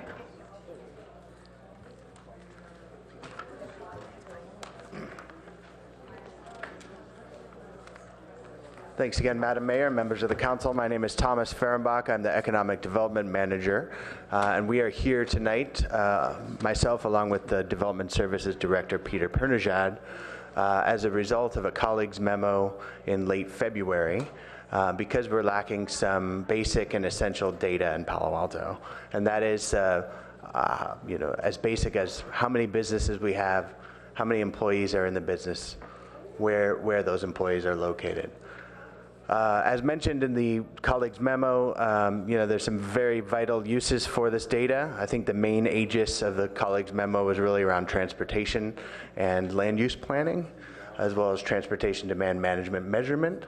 But there's a number of other uses for such data, such as economic development planning, in the public safety, emergency preparedness, and several of the other bullet points on your screen. This is the direction from the council in late February, which is basically to create a simple online registry to get this data that we're lacking, to make it cost recovery, not as a revenue generation tool, but really as just a mechanism to get this basic data. Before I move into the staff's recommendation, I did want to give you just a basic background on what's known as the certificate of use, or also colloquially known as the use and occupancy or use and UNO certificate. It is required for all businesses that are operating out of a commercial space in Palo Alto. It has been. Yeah, absolutely. It is required by ordinance and has been. It includes components such as zoning use compliance, building and fire, as well as some very basic data about the business. Currently, our enforcement is pretty limited, only to sort of folks who need other permits at the development center, or some random inspections that happen through the building and fire departments, and also on a complaint basis. The objective tonight for the staff's recommendation is to replace or enhance our current use and occupancy certificate to include this regularly updated data component. And to take the opportunity then to simplify what today is a paper process that does not really have a proactive enforcement with an online simple registry that can also be annually updated to include this basic data that we desire. And again, the approach would be that it would be cost recovery. We are recommending a phased approach, whereas in phase one, we're able to deliver this registry by the end of this calendar year, and then move on into looking at some enhanced enforcement techniques and looking at extending potentially the business registry beyond just those businesses occupying commercial spaces into perhaps other types of businesses that operate in Palo Alto but do not have a commercial space. So this is just a brief overview here of sort of the timeline to get this to you by the end of the year. The idea would be to return to the council in the fall with not only the draft ordinance, but also a plan for how we will initially enforce and the tool itself to be launched by the end of the year. I do want to point out that given the accelerated timeline, we have had the chance to do some initial outreach with the business community, but we would very much recommend doing quite a bit more outreach in the development stage, and then also once we're sort of gearing towards implementation, to make sure that the all kinds of different businesses in the community are part of this process, have a chance to help us tweak some of the data points and how this will actually work. So with that, the staff recommendation is on your screen, and I would welcome any questions that you might have. Thank you. Thank you. I'm going to go out to the community first for public communication, and we have a number of speakers here for 3 minutes. It'll take about 30 minutes. So I'm going to call your name out, and if you wouldn't mind, if it's possible to keep your comments short because of the late hour, and we have another item to take up. Martin Bernstein, to be followed by Hal Mickelson, to be followed by Robert Moss. Thank you, Mary Shepherd and Council. Martin Bernstein, representing myself as an individual, not as a member of any board or commission. As the Economic Development Officer just mentioned about one of the important goals being for transportation demand management, I'd like to request that the City Council, as it moves forward on this, to clarify and specify that no fee will be required for any home-based business owners with no employees. Thank you. Thank you, Martin. Hal Mickelson, to be followed by Robert Moss and Dave Lanfernman. Good evening. I'm Hal Mickelson. I'm speaking on behalf of the Palo Alto Chamber of Commerce. Our central position has been that the business community is not calling for a business registry. There is no need for it within the business community. But if it's deemed necessary for efficient city administration, we believe that it should be revenue neutral, limited to cost recovery, that it should be as simple as possible, that it should be further simplified for small business, and that home businesses should be exempt. Now, looking at the staff report and the issues that are emerging, I'd urge the council and staff to consider 2 or 3 major issues still in front of us. First of all, confidentiality. Second, what you might call complicatedness. And third, the issue of enforcement, challenges in enforcement. Confidentiality is a huge issue. We're all worried about what Google knows about us and how our private information is being spread around the world. Basic question, will all this data be spread on the public record? Will commercial organizations be able to step in and collate and publish it? Is somebody going to be able to make money by putting this online? Some of the information can be highly sensitive depending upon circumstances. If you're a high-tech company that has 5 or 6 centers of research and development throughout the world, one of them is in Palo Alto. What the Palo Alto unit works on is known to your competitors. Knowing how many people are assigned to that work is sensitive competitive information, particularly if it changes and gives a signal as to changing emphasis on a particular technology that that company may be working on. I don't know what the city attorney will advise you about the confidentiality issue, whether there's any protection of this data from commercial exploitation, or whether there's even a possibility of a confidentiality or trade secret status of the kind that you have under the Freedom of Information Act at the federal level. When you submit information to the federal government, the expectation is that anybody can get it under a FOIA request, Freedom of Information Act request, except that the submitter can call it business trade secrets and confidential, and that keeps it from automatically going out to the public. On the complications, it looks dangerously as if people are hanging ornaments on the Christmas tree. There is buzz about county health information, hazmat information, plastic pellet information, automotive repair, and tobacco sales information all weaving into this somehow. The idea of combining it with the certificate of use may make it more complicated rather than less complicated. Let's avoid adding added avenues of wonderfulness that make it more complicated by way of implementation. Thank you. Thank you. Robert Moss? Oh, I'm sorry. Councilmember Klein has a question for you, Hal. Yes, sir. Hal, as you know, virtually every other city in the state of California has a business registry. So I imagine that, I'm quite sure that businesses in every community from Los Angeles to Weed has grappled with the problems you mentioned. You're proposing them, or so it seems to me, like this is the first time it's ever come up. So What's going on in your members' minds when we know that this exists all over the place? Well, you should get advice from the city attorney as to how other cities have handled the confidentiality issue I'm talking about. In practical terms, some of the companies that I'm referring to might prefer to pay a $200 or $400 fine rather than submit information that has that kind of sensitivity about it. And in some of those other cities, that may be what's going on.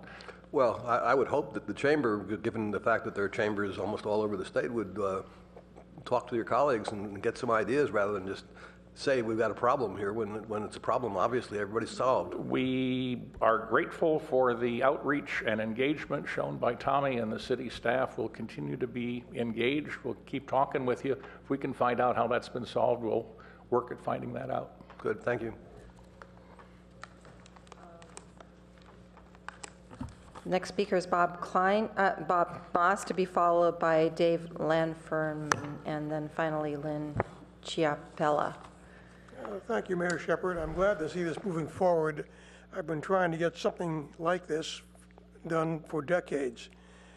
I was working on a business license tax because that would also bring some revenue to the city, which we could use. But a registry also will get us a lot of very important information. One of the valuable data uses, which isn't mentioned in the staff report, is it will give us a real number of jobs so we can actually know what the jobs housing imbalance really is, instead of numbers that are being picked out of thin air and then used to require Palo Alto to build more housing. So that's very important. Second, I think it's essential that the businesses be required to report periodically, not just once, perhaps every 6 months or even more frequently, because businesses change, and as they add or reduce their staffing, that's important data. Third, when you talk about address, the business address, it should be address and addresses. For example, SSL last saw they had 9 different buildings in Palo Alto that they occupied. Varian, HP, some of the other large businesses occupy a number of sites. So they ought to be able to tell you how many sites they have and ideally how many people work at each building. So you can tell, for example, where the traffic impacts are. If you take the total number of employees for a large company and just lump them, you won't be able to tell that there's a lot of businesses creating traffic problems on this street because that's where most of their employees are rather than that street. Finally, I think it's important that you get home offices also involved eventually, because it's important to know how many people work from home rather than work in a specific corporate office. And that'll give us a better idea of the true number of jobs in Palo Alto. Now, obviously, if somebody works out of home, they're not doing a lot of commuting, that's important. But it's also important because a lot of those home offices, over time, become job creators, and come out and form their own businesses. So it'll give us an idea of what the potential for additional development and additional businesses in Palo Alto will be in the future. I'm not saying do it immediately, but don't just set it aside and don't ask for home office uses to be also identified. Thank you. Dave Lanfurman, to be followed by Lynn Chiapella. Good evening. My name is Dave Lanfurman. I'm an attorney with my office here in Palo Alto. I have some questions and concerns regarding the staff proposal presented tonight. I guess the first concern is a point raised by the first speaker regarding home-based businesses. As I read the colleagues' memo from February, one of the directions council gave to staff was to provide for an exemption for home-based businesses, and yet it appears that the proposal tonight has gone the opposite way. It recommends, on the recommended motion handed out this evening, it recommends that the council or the city consider expanding the business registry program to include businesses not occupying commercial spaces within Palo Alto. I read that as code for home-based businesses. of which there are hundreds, if not thousands, in Palo Alto. It's part of the innovative spark of the community. And if the registry is to be expanded to include those, I think it ought to be carefully considered. The second concern has to do with the reference in the proposed action that in phase 2 of the project, that there be consideration of, quote, enhanced enforcement of the new registry. To me, that sounds pretty ominous. I'm not sure what kind of penalties or sanctions or fines might be contemplated to require people to sign up for this simple online system.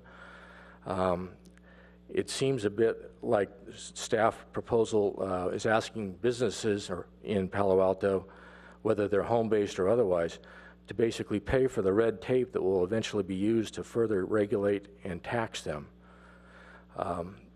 Picking up on a comment or one of the questions from Councilmember Klein to the previous speaker, Mr. Nicholson, about other communities, it's certainly true that many communities in California have local business license taxes.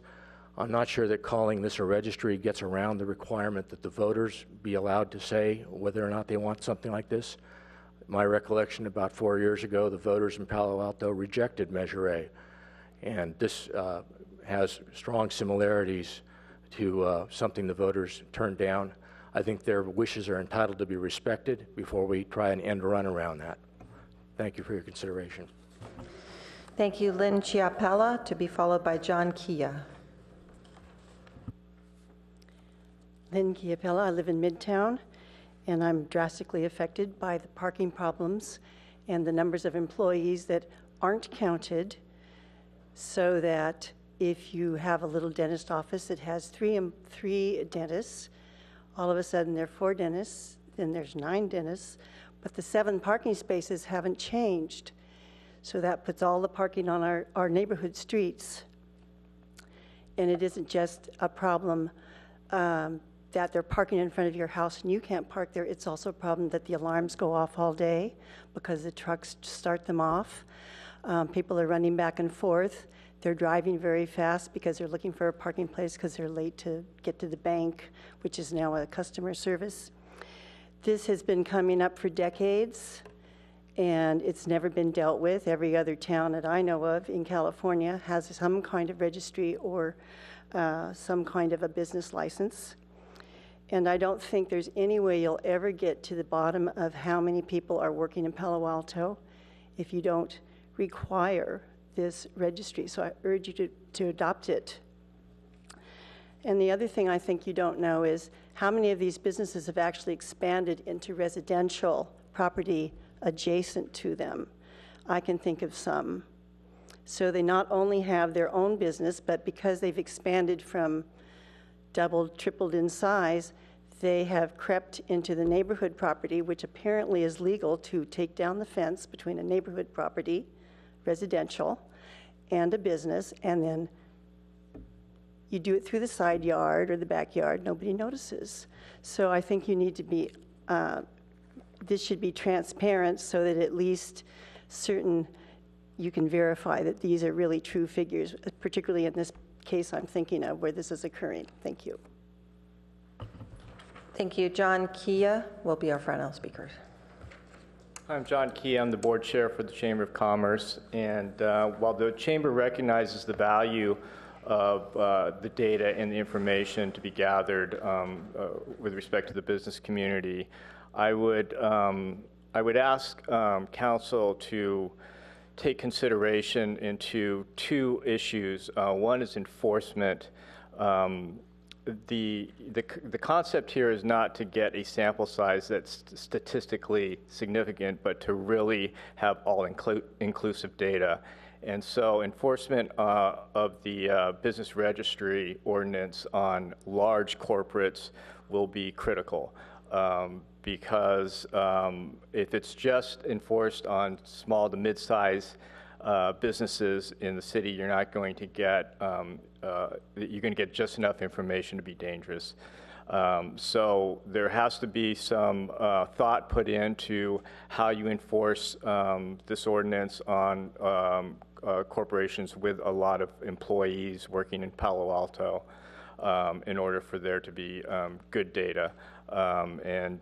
We hope that these large corporates will be good corporate citizens and provide that information. But if they don't, there has to be some stick there to be able to get these companies into compliance. And the second issue I would raise, and to maybe address what Councilmember Klein's question, and also what the previous speaker had echoed, is how the information is going to be used is a concern that we've heard from our members, and specifically that the information not be used to assess further taxes or fees, because we feel that will create some distrust with local government and fear and loathing, or whatever you want to call it. But I think that the ordinance has to be specific on how this data is going to be used. Thank you very much. Okay, thank you. I'm going to go back to Tom because he wants to respond to a couple of the questions that came up. Sure. Thank you, Madam Mayor. Firstly, I'd like to say that the council's direction to staff was very clear to exempt home-based businesses, and that the intention of the wording in Phase 2 was really meant to explore what I would call transitory businesses that operate in Palo Alto but maybe have their headquarters somewhere else. Or don't have a physical headquarters, such as landscapers, gardeners, contractors, those types of folks. As far as confidentiality, I think obviously we've heard that loud and clear. We would want to explore what other cities have done in regards to that, and work together with the business community to flesh out some of those issues. The questionnaire that was attached is really a draft. It was meant to give you a sense of the spectrum of sort of interest from different city departments.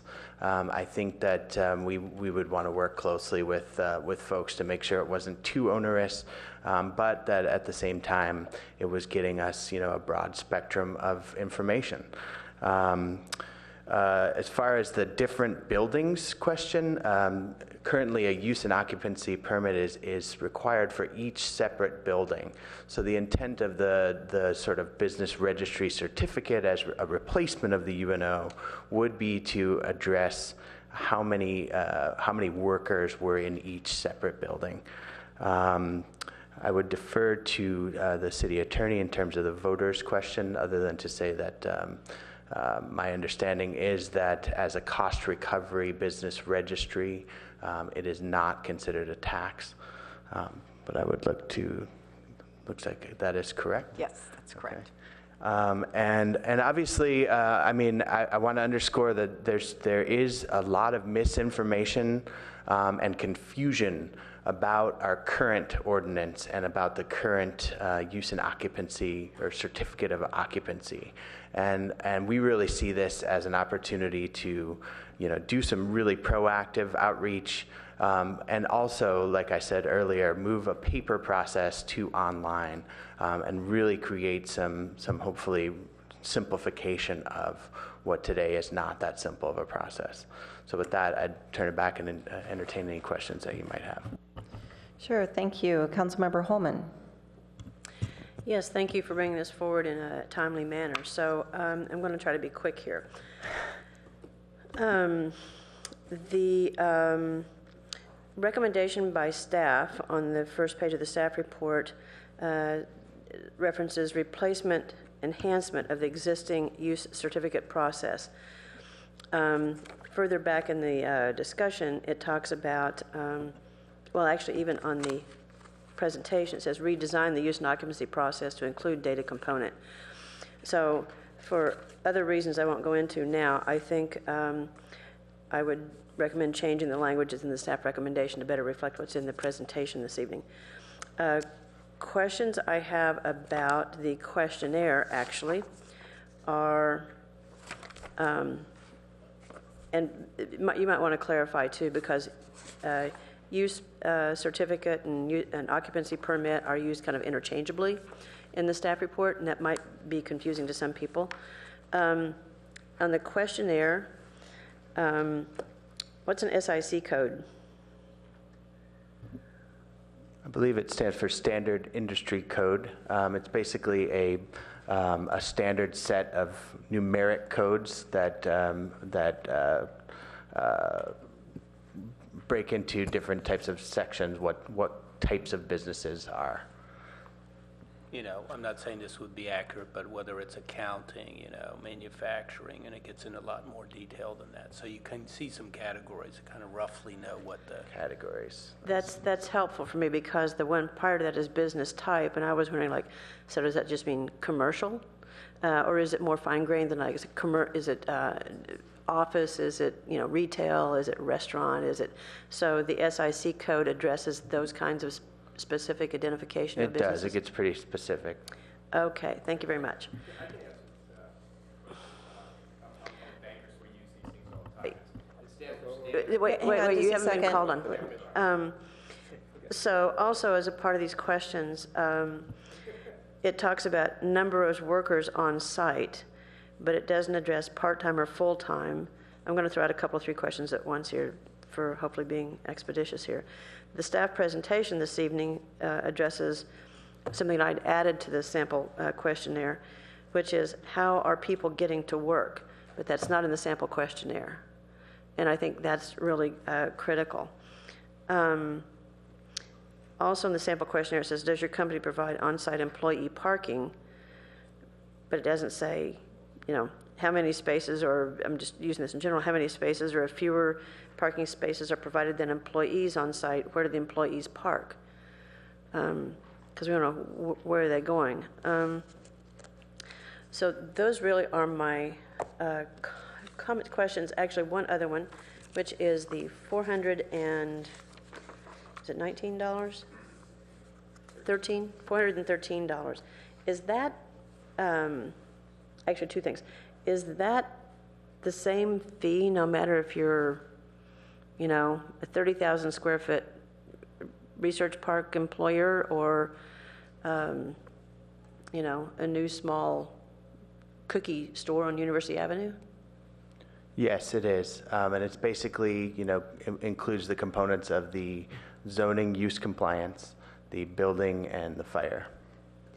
And so understand we can't charge more than what it costs to process that, but it seems like you do have a number of checkpoints that have to be complied with. So it seems like it would take a lot more effort on the part of, you know, city staff, like fire, for instance, to verify a large building than a smaller building. So I'm just wondering if that $413 is equitable, both to the smaller business and to the larger business. And I won't look for an answer for that tonight. And then last question, I do believe, is number 1 on page 5 of the staff report. It says, those currently in compliance with certificate of occupancy use, and we got a correction to this, it's approximately 3,000 to 5,000 businesses. That's a huge latitude. So I guess my question is, with that kind of latitude currently on the certificate of use permits, how are we going to do a better job of tracking who's complied with the business registry?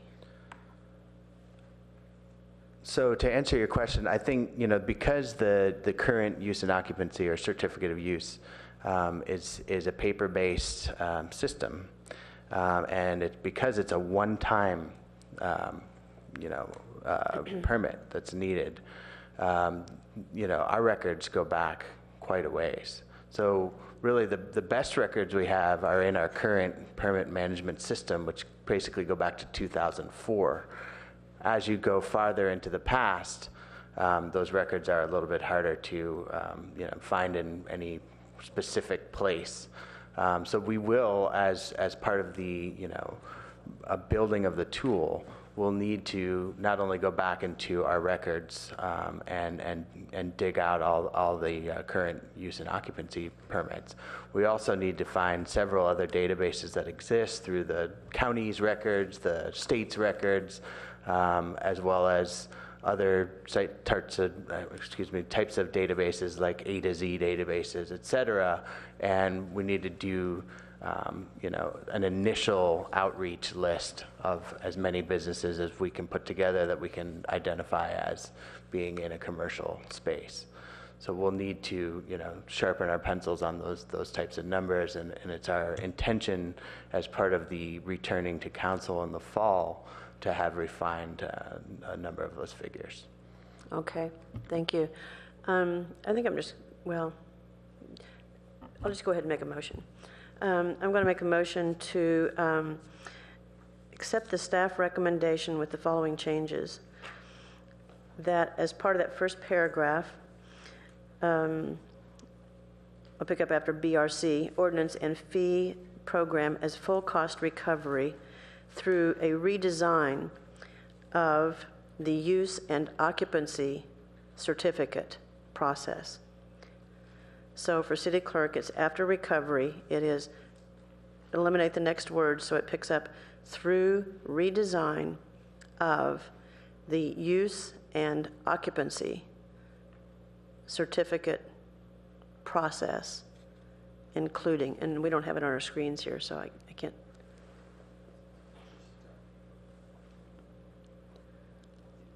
Phase 1 number. Well, this is the first paragraph under recommendation. Oh.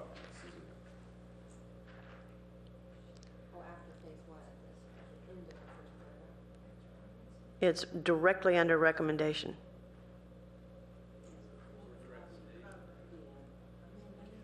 That's the section. We're trying to use the screen. Recovery through redesign of the use and occupancy. Strong words staff recommends. Motion, right? Yes. Drop the word staff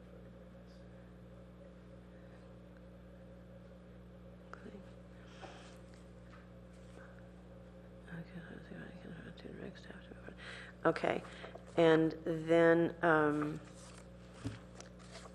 I guess it would be a new number, or maybe we'll make it 4A, so we don't mess up all the other numbers. So 4A would be to incorporate in the sample questionnaire, or sample questions,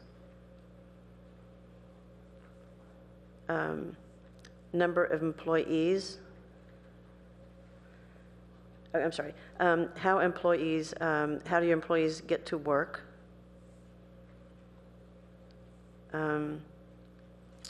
Where do employees not accommodated on site park?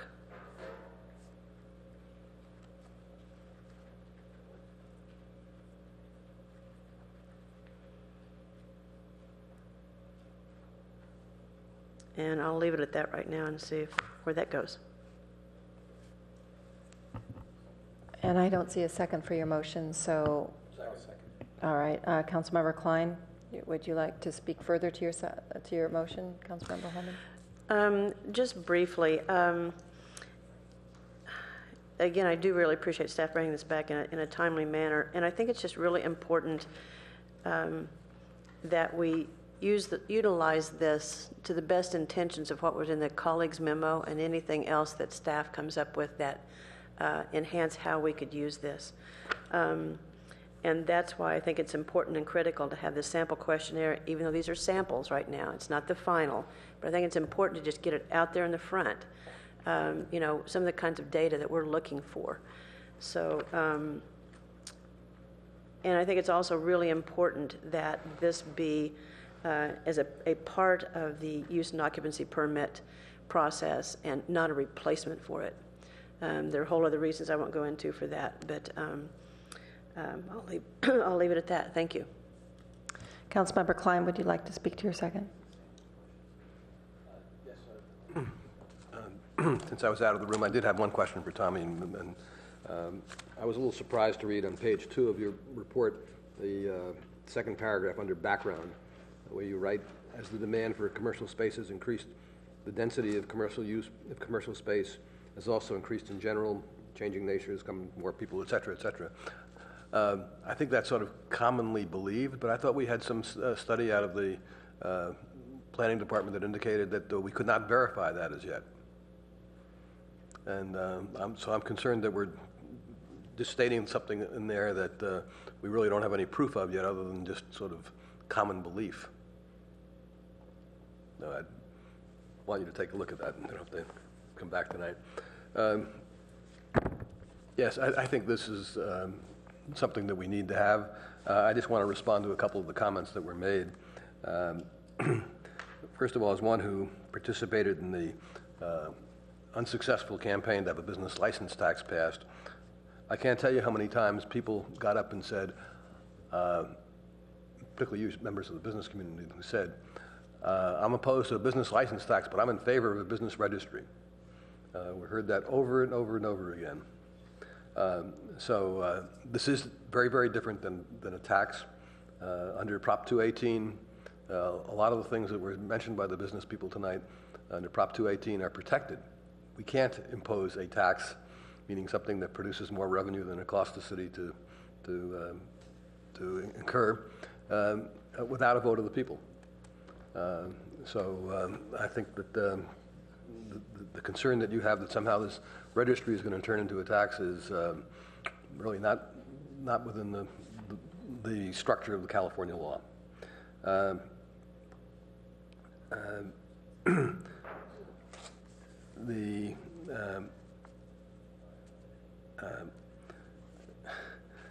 I think I have to agree with Councilmember Holman that we also need to take a closer look at the 413 charge. It doesn't make any sense for a large employer to pay the same thing as a two-person shop. We just can't be spending the same amount of money doing the inspection for one as we do for the other. And I'm very also concerned that Tom, that hi guys, the number that we now have, that we have somewhere between 3,000 and 5,000 people who paid, is a nonsense number. Why isn't it 2,000 to 6,000? If we've got proof of 3,000, then we've got proof of 3,000, and that's all we have proof of. So I don't know what you mean when you say 3,000 to 5,000. So I think we got to do something. This is, I worry, though I'm not willing. I'm willing to go along with what we have right now. That one of our problems in doing this business registry on the back of the certificate of occupancy is that we're building on the back of a broken system, and so I worry about that a little bit. But I'll leave you guys to come up with it. And lastly, to my friends of the Chamber of Commerce, it would be nice to hear you guys say yes for once. I'm really sorry to have to say that, but I'm just amazed that given what so many of your colleagues said during the business license tax campaign, that they were in favor of a registry, for you to come in with what frankly I think are quibbles. It would really be nice for you to say, gee, we really see that that this is something a city, almost any city, needs, and we're very anxious to work with you to get the best possible business registry that we can. And that's what the message I'd like to hear from you. I can't go along with what Councilmember Holman has introduced as 4A, because I think that both of those questions would be very onerous for many employers. If you have a company with 100 employees, it takes a lot of work to figure out how they get to work. Many employees vary in the way they get to work. Some bike some days, and then they carpool, and to get the information is not trivial. As somebody who's been on the employer side of things and trying to find out where people live and work and trying to figure out where you should have your next offices, that's a burdensome question. And I think it's even more burdensome to find out where they park, because they're going to, again, you got to ask a questionnaire. I mean, you have to develop a questionnaire, distribute it, hassle people to try to respond to it and so on and so forth. And I think that we ought to start on a much more simple basis than that. So I will move an amendment that we eliminate 4A. Well, obviously, I don't accept it. I'm sorry? Second.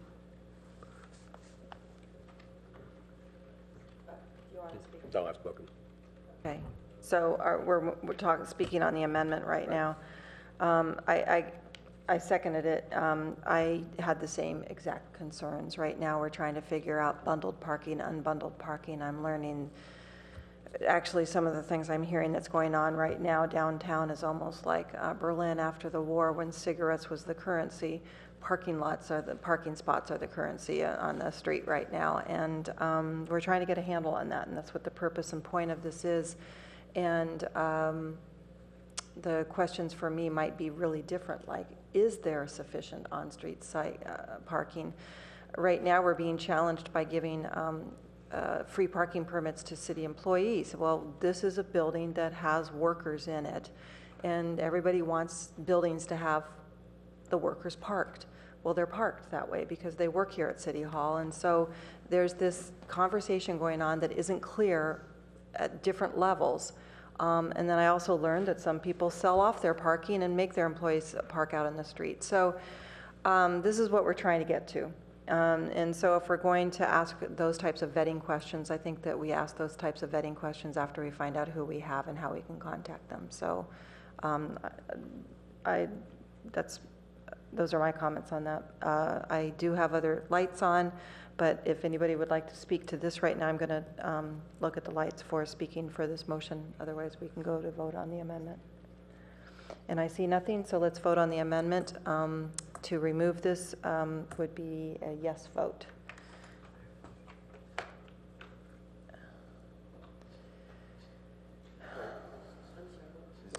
We're to remove 4A. You vote yes to remove and no to not remove. So, and that motion is removed with Councilmember Holman voting no and Councilmember Scharf and Vice Mayor Niss absent. So returning to the lights, I'm assuming that you're finished with your comments on your second on the motion. Okay, Councilmember Price. Yes, this is a more broad question. Could you, thank you for the staff report and presentation. The transportation surveys that have been conducted within Palo Alto, we haven't seen that for some time, and I guess my question is, do you know if those findings have those findings been useful to you in terms of economic development and getting a better profile of some of the parking and commuting options that people choose, et cetera? Yes, but more, as a glimpse of the information, and not as a, full,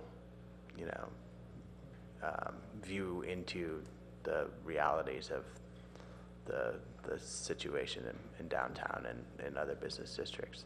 And is there a GIS component of this? Are they tacked to a specific location or block, the results, do you know? The transportation survey? Yeah. I don't believe they're, tacked to a certain specific locale. Or block. Or block, no. Okay. Thank you. And the other question is on the fee, the use and occupancy permit fee.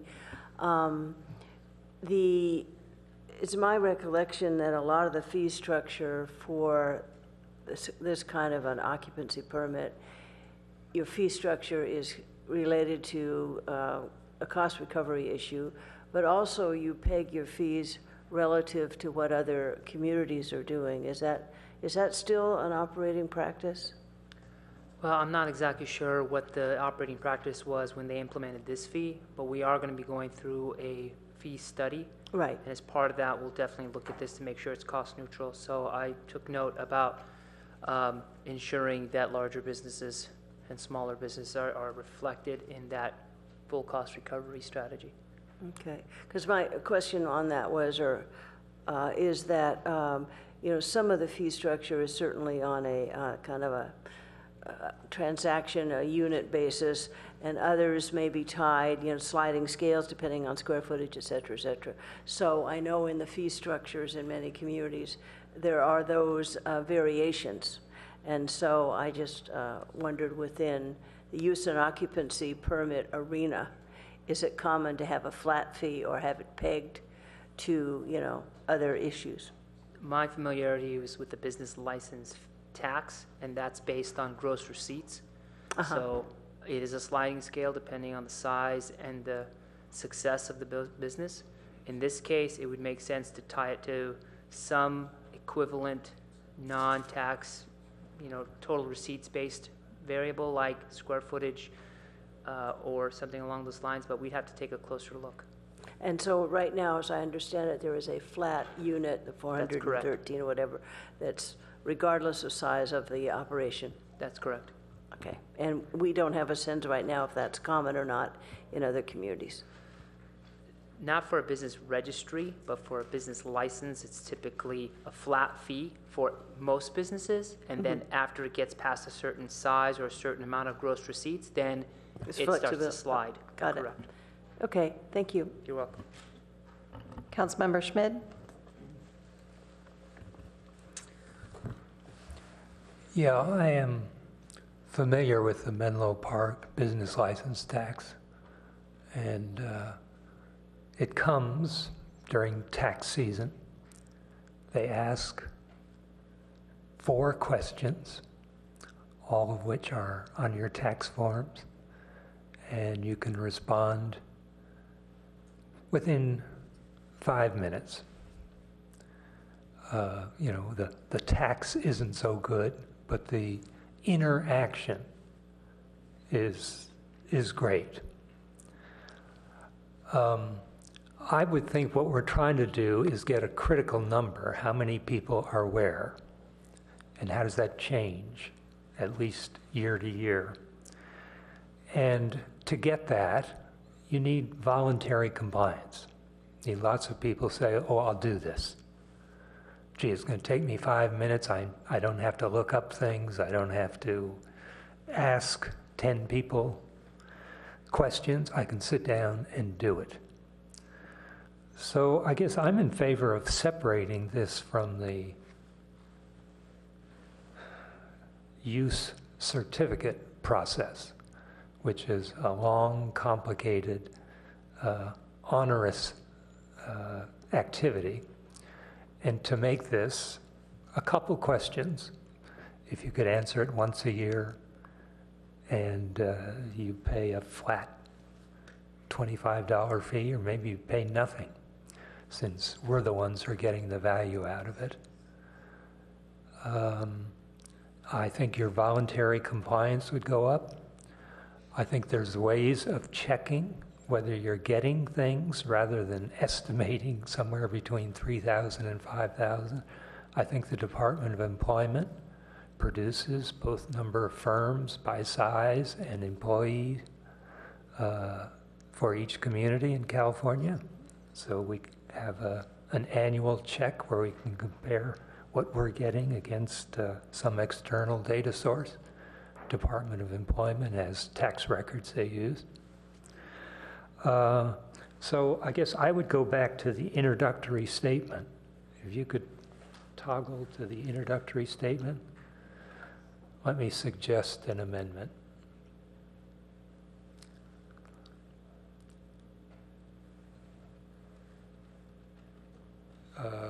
To change the last part through a redesign of the use and occupancy certificate, of just drop that and put a period after recovery and use this as a separate activity, which is clear, straightforward, simple questions, and gives us the numbers we need to make decisions on traffic, parking, and so on. So, anyone? I will accept that. And as a matter of fact, I just asked Councilmember Burt to get clarification on that because I didn't want the use and occupancy permit to be the only trigger for getting the business registry certificate launched. So I think it's a clarification and appreciate the amendment. Good, thank you.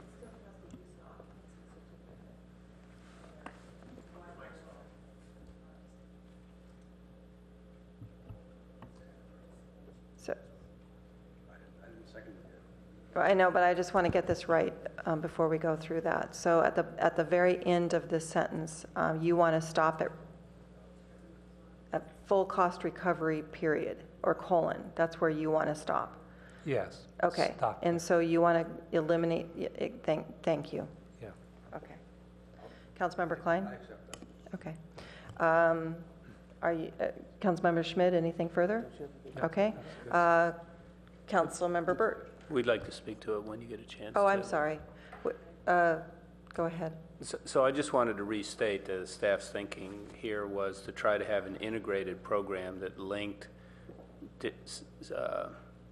different requirements at one place, including the need to do the fire inspection sort of thing and be sure we're doing that kind of thing.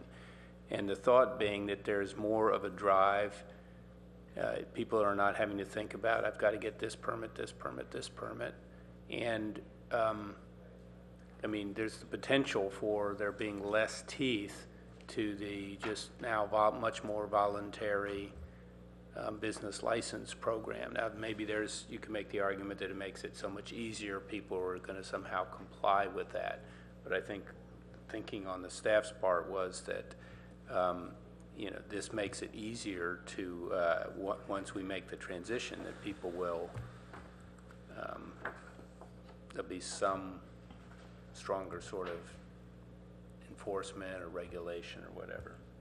I'll use my... Yeah, why don't we go through the rest of questions? I have questions on this as well because, so let's get all the way through and then we can go. So I actually think the city manager identifies the dilemma we have here because this use permit's really the elephant in the room, and it's muddled the matter. On the one hand, it makes logical sense to have the one flow from the other. But as Councilmember Schmidt said, we're starting the business registry on a broken system, or what appears to be a broken system. And so I kind of think that we've got to fix the use permit so that we then do the registry correctly. And as much as I would like to see this get going right away, I don't see how we're going to get over this hump unless we fix the registry. So let me ask a couple quick questions. For instance, as the registry, the use permit requirement is now, does that cover subtenants? So sublessees are also required to have whoever's occupying the space is the That's the way entity. I read it. Yeah. And in this election on the business license tax 4 or 5 years ago, whatever it was, my recollection is that we also had the other area of opposition was for sole proprietorships being pulled into this. So now we did a registry. We said we're going to have a minimal cost associated with the registry. We're going to streamline this. In particular, we're going to try and make sure that small businesses and very small businesses don't have an onerous thing. And, oh, by the way, all you very small businesses that didn't realize you have a need for a use permit suddenly have a $413 bill. And how many thousands of businesses might there be in Palo Alto with that? We don't know how many, right? We don't know how many have a current use permit even. Is that correct? Yeah, anybody can tell me. That's correct. And do we have any way that we deal with expired businesses under the current use permit? I mean, you've got what? We got 4-drawer files full of these, or is that what we have, or what do we have? Well, you're absolutely right. The current program needs some fixing. I think this is a great opportunity. No, but I want to ask, what do we have? Oh, right Right now, now, it's are hard they- to I mean- tell. It's a paper-based system. But nobody So- counts how many are in there? Up until now, we've had a real hard time struggling with the process. We don't I know have we've a had full that hard count. time. I'm trying to ask a specific question. Right, we do not We've have got a count. what, with file cabinets, and we just don't know how many are in the file cabinets? Is that basically what it is, or what? Essentially, I mean, we'd have to we'd have to get that Okay. count for you, Councilman. And do we have any mechanism for when a business goes out of business or leaves Palo Alto?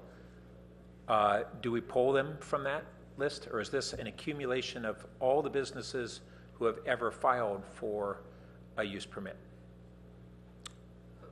We It's number don't that you have gave. a, right, we don't have a permit retention process in place to remove businesses that moved out. The thinking back then might have been, I'm not exactly sure, this is going to be part of our research And I'm not until blaming August. anybody, I just want to be, Right. I'm Is just trying to zero in on the The reality new that UNO we have. would replace the old one, just like a new permit would So right, later on. top. as of now, Google and Facebook are still Palo Alto companies according to our use permits. Well, I mean, I think Right, yes is the answer.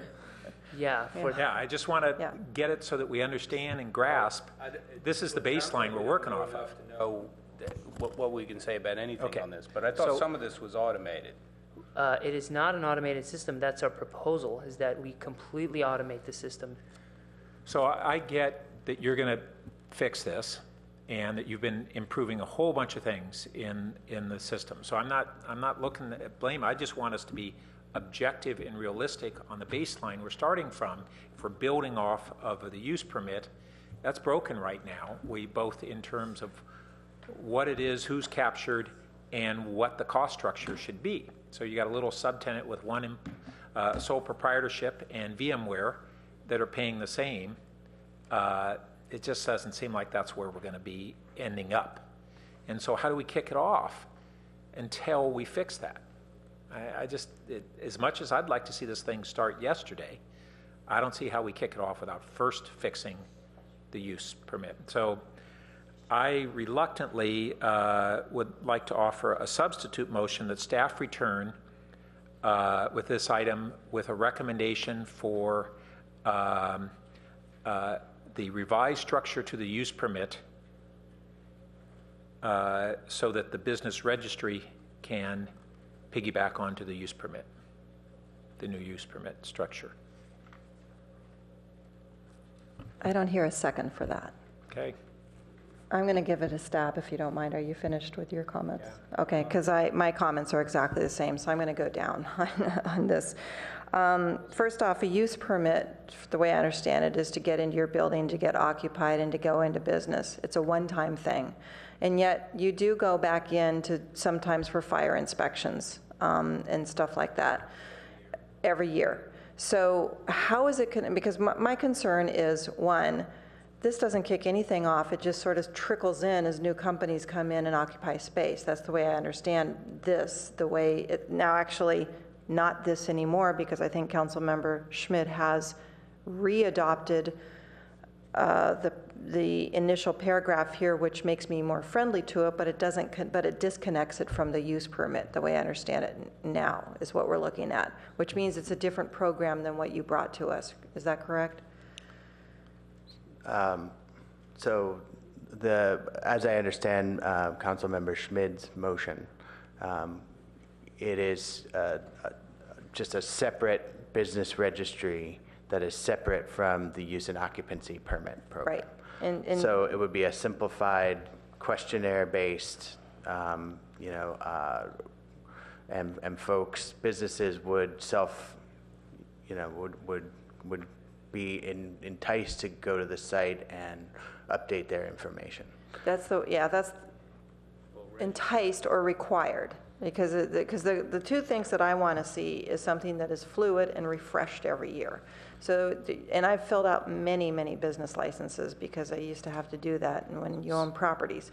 So I know what they look like, I know what the licenses look like, and I've never, so the term registry, is it just you register one time, and so HP registered back in 1930, whenever they got started, and so that's their registry and that's it, and we don't know what happens in between? So Is this what- unless when they refurbish their building or got a new tenant improvement, they would need to get a new use and occupancy certificate. That is a one-time certificate. Right. What the staff's proposal was that we would continue to have the elements of the use and occupancy certificate, which are the zoning use compliance, the building, and the fire. We would add then a questionnaire, essentially, that would go along with the first permit issuance, but then also need to be updated on a regular basis, just that piece of it. So The every others year would- you would get a new questionnaire, and actually it's not a questionnaire, it's just is everything the same as it was last year? And how many employees do you have, and send this back in with $25. Is that what we're looking at? Is that what the proposal is tonight? That's what the staff recommendation was. I didn't see that here, though. I didn't see anything going back out annually. I didn't see an annual fee. Is that something that you want to bring back to us in phase 2? My understanding is it was part of the staff report that basically, separated actually put together the use and occupancy certificate, which was the one time, with the regularly annual updated business registry piece, the questionnaire piece, which is the data piece that needs to be updated annually, and that we are working to automate not only the use and occupancy piece of it, but also the questionnaire piece of it to be an online system. Okay, I understand the online system. But so is there an annual fee that goes along with that in order to support the task that's happening? Yes, a nominal annual fee that would be cost recovery. Cost recovery only. Somewhere in the neighborhood of $35 to $75. So the problem then is going back in to find out. So problem going forward, you get it, you capture it through the use is what your proposal is, but we've changed that proposal. And then but the problem is going back and finding out how to get to the file box full of people to give them their first annual registry.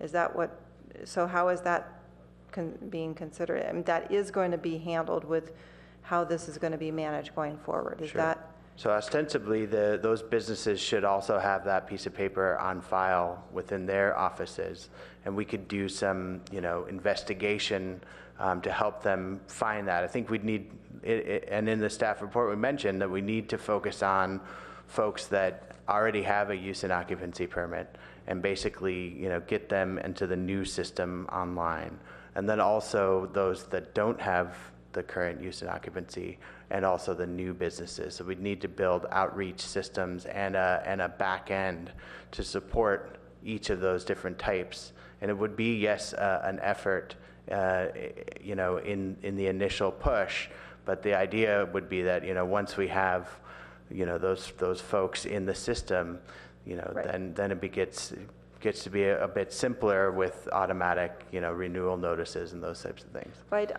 I don't see that annual type fee in the motion now. That's the problem, is that I see this only as sort of the way Councilmember Burt was talking about, where you remove and replace the use and occupancy, but that becomes your initiation of the registry, and the bundle comes with your use and occupancy and the 3 elements that you need in order to get legal to go into business in a building.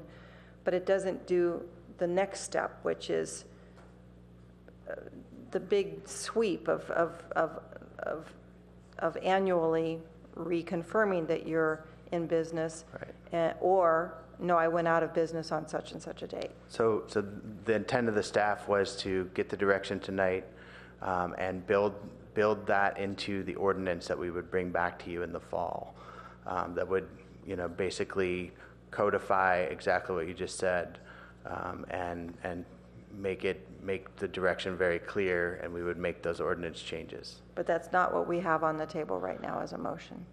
Correct. So, because now the use and occupancy is wiped out of the motion, and so now what would you do with this motion?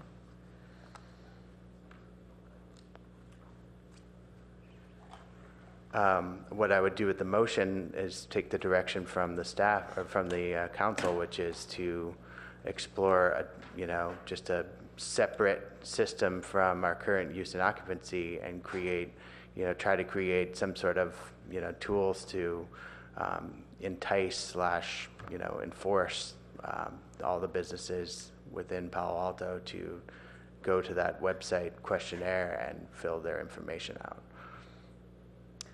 Okay, I'm thinking of making a motion, but quite frankly, I'd have to make up portions of it in order to capture the annual type of fee and that type of refreshment of the registry so that it stays current and contemporary. So I'm going to go out to Councilmember Klein. Push the wrong button, getting tired. Yes, I did. The staff report on page 4 does refer to the business registry certificate as being annually updated, and I don't have any objection. That's good. I don't see it in the motion, though. Well, fine, propose some language. This is just directions to staff. This isn't the final ordinance, so but by all means clean it up, but let's not get hung up on it, because I think it's very clear that that's what the staff has always intended, that this would be an annual statement. And I found the discussion here tonight useful, and it's made me come around to thinking that the interaction between the business registry certificate and the certificate of occupancy maybe ought to be reversed from what the staff proposed. We have no idea of how many valid current certificates of occupancy exist. And I think if we wait until we have that cleaned up, everybody here will have long since retired from the council before it's done. So if we with all those sources that Tommy mentioned earlier, if we send out notifications to all those likely suspects, and we get the cooperation of various organizations in town, so we make it very clear that that there's a new certificate in town that everybody's got to comply with, and build backward from there to the certificate of occupancy. I think we'll be better off, but I don't see what we're going to get by building on the existing certificate of occupancy when it's, I think you're going to get a lot of garbage out of it. The examples that Councilmember Burt used, Facebook and Google, while humorous, are also accurate. I think if we use contemporary sources of information, we'd never send an application to Facebook or Google, and we shouldn't. Lots of businesses go out of business, so they don't necessarily succeed and move to some other community. Lots of startups fail. We all read the Silicon Valley folklore, and we know that, 4 out of 5, 9 out of 10 fail. So when you say 3,000, anyway, I don't see why we want to build on a system that is, I think, just is not going to be very useful now that you really analyze it. So I'm much more interested in starting with the business registry and going backwards to the certificate of occupancy. Somehow we need to get the word out to landlords and others in town that when some new business rents, that they've got to file for the certificate of occupancy. And I'm hopeful that the business registry we can get started in fairly short order, and if we make it easy to comply with, as Councilmember Schmidt has, I think, very properly referred to, then you'll get a large amount of compliance, and we'll start getting the data we need. And and this is an unwashed thought, is that maybe we even ought to entice people to comply by giving a first-year break, no fee at all the first year, because the amount of money at stake here isn't huge for the city. What we really need is the information. Councilmember Price. So I have a quick question. If we're going in this direction, I will add, I thought the original staff recommendation made a lot of sense to try to tie the information together, and recognizing that you are in the process, as I understand it, of trying to improve the use and occupancy data also. Is that part of your work plan as a separate, related, parallel activity? Well, honestly, part of the work plan was to clean up the use and occupancy as part of this effort. So, going back to my original effort, which is blueprint and try to streamline processes at the development center. This is a process that was in my crosshairs, and when Tommy came up with the idea of the use and occupancy and revising and revisiting that, immediately I thought this is a great opportunity. So I was really hoping that we could combine all of these efforts together, streamline the UNO that's broken, as well as create a system that's automated, friendly, has a good user experience that can get us the data we need to make good, intelligent decisions. So I was really, I thought that this was a great opportunity to streamline things. But I will add that trying to simplify this in terms of sort of setting a new baseline of information, I think is valuable in terms of this, simplifying it in terms of the business registry. My question now is, given the potential turn of events here, the costs that you originally had in the staff report for outreach, implementation, et cetera, do those figures still apply? Or would it be, do you have a sense if it would be more or less than what is in the staff report as originally proposed? I would want to go back and, do some mathematics. I wouldn't want to answer that question right now, just because I wouldn't want to give you, a false idea. That's fine. Okay, thank you. Councilmember Holman? Yes, just a couple of follow-ups here. I guess I'm feeling a little bit at sea here of what you're planning on doing to how to get the word out about the business registry, because it seems to me like, a huge piece of this, couldn't it just be by address? There are commercial areas that we have in town. Couldn't a lot of this be by address? Or how are you thinking of doing this? I'm not comfortable or hearing a lot of, ideas of how to get the word out and how to get to these businesses. I think we would need to look at a number of different sources, including address and including, business suite number, looking at tax records, looking at county records, to try to hone in to, what the number of businesses are and where they're located. And we need to build, as I mentioned in the staff report, a solid outreach plan that's probably, includes mail, includes email, includes all kinds of different channels to get folks driven to this website tool where they can then easily interface with, the tool to get into compliance with the business registry. And then the other thing, one quick suggestion is for any new use and occupancy permit that comes in, require that a business registry form be filled out before they get, so link them that way, before they can get at that. And the other is, Peter, I just want to make sure that you aren't discouraged from getting the use and occupancy permits updated and online. This isn't a discouragement for that. It's just decoupling them. But please, please. And it's a little frustrating because people for, how many decades and decades and decades dealt with paper files. So it isn't a discouragement for bringing those up to speed. It's just decoupling those two efforts so we can get going faster on this one. Let me see if I can wrap this up. I've got one motion here that I'd like to get into the phase 1 portion of it, which would be, I can't read my writing, with a system that would automatically alert them to update their data. Let's see, with an annual system for updating data. Let's see, I need to get some language here, and I'm trying to do it on the fly, which is include a system that would annually alert registers to update their data on an annual basis with a fee of some sort. That would be part of the initial phase of this. And then the second phase, I would like to see whether or not we can incorporate the concept of the use and occupancy, and have that be part of the second phase that you return back to council with.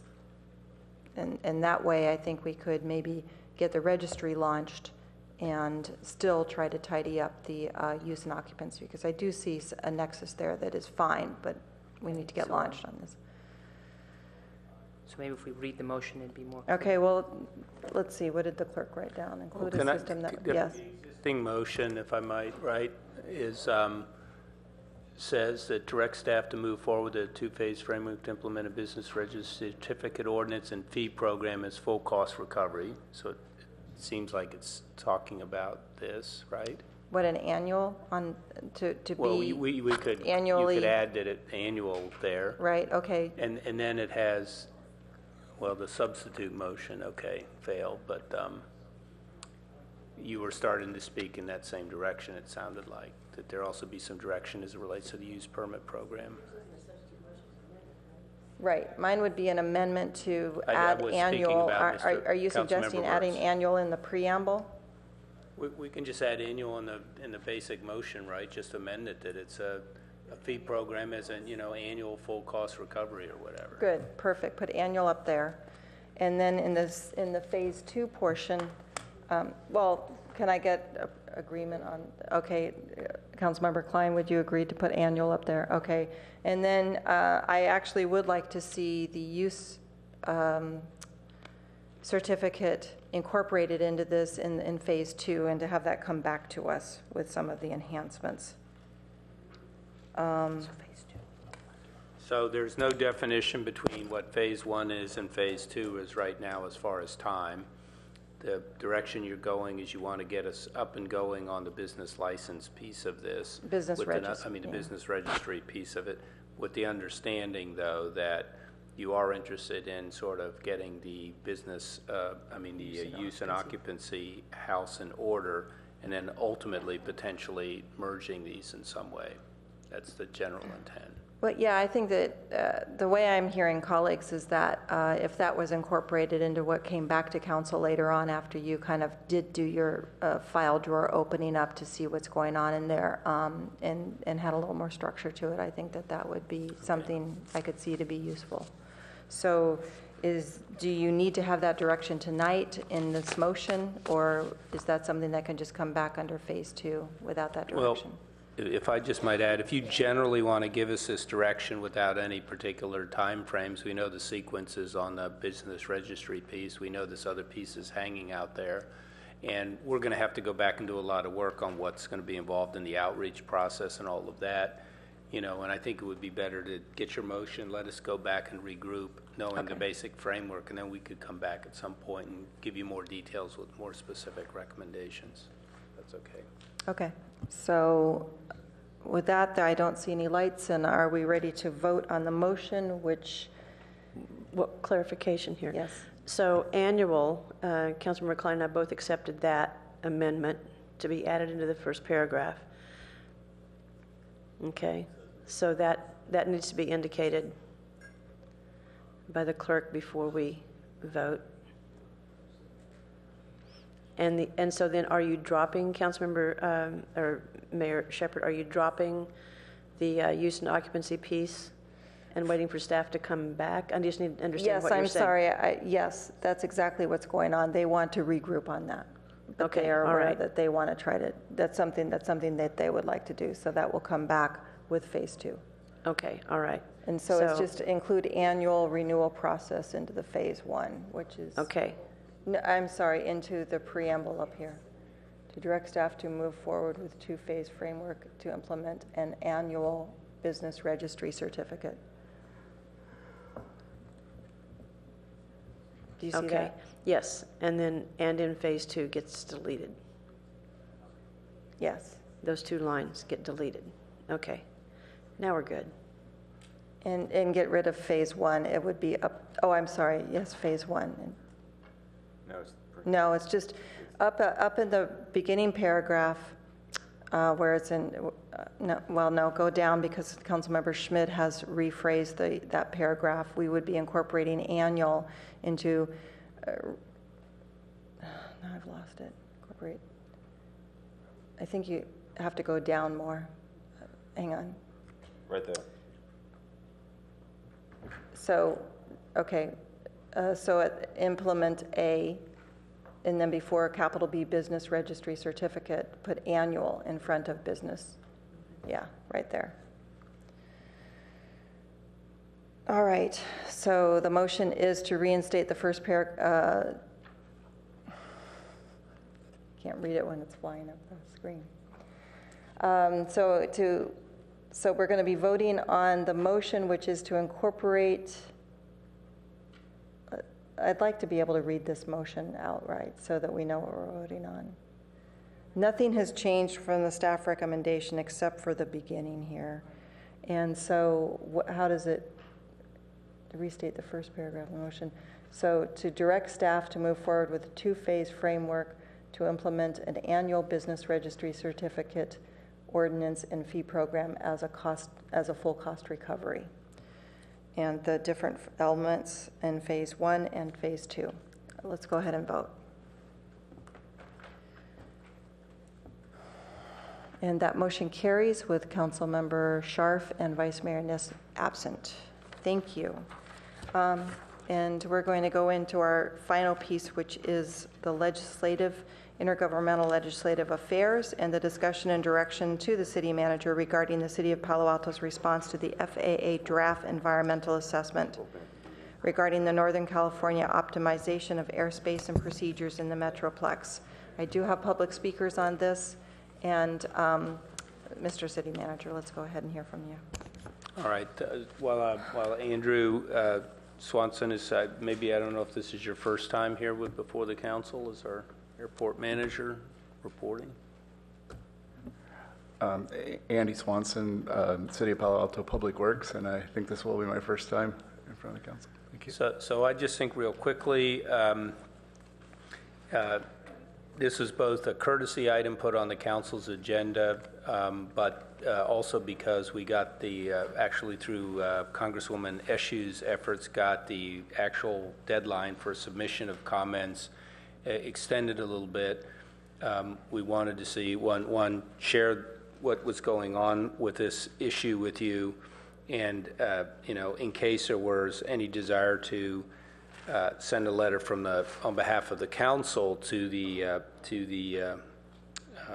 FAA on this, in addition to the letter that I sent sort of at the last minute as city manager, just getting our comments on the record. That's what we wanted to be sure to do. And I think Andy can talk to you just a little bit about what this issue is about, and then what some of the problems we've got with being able to respond fully.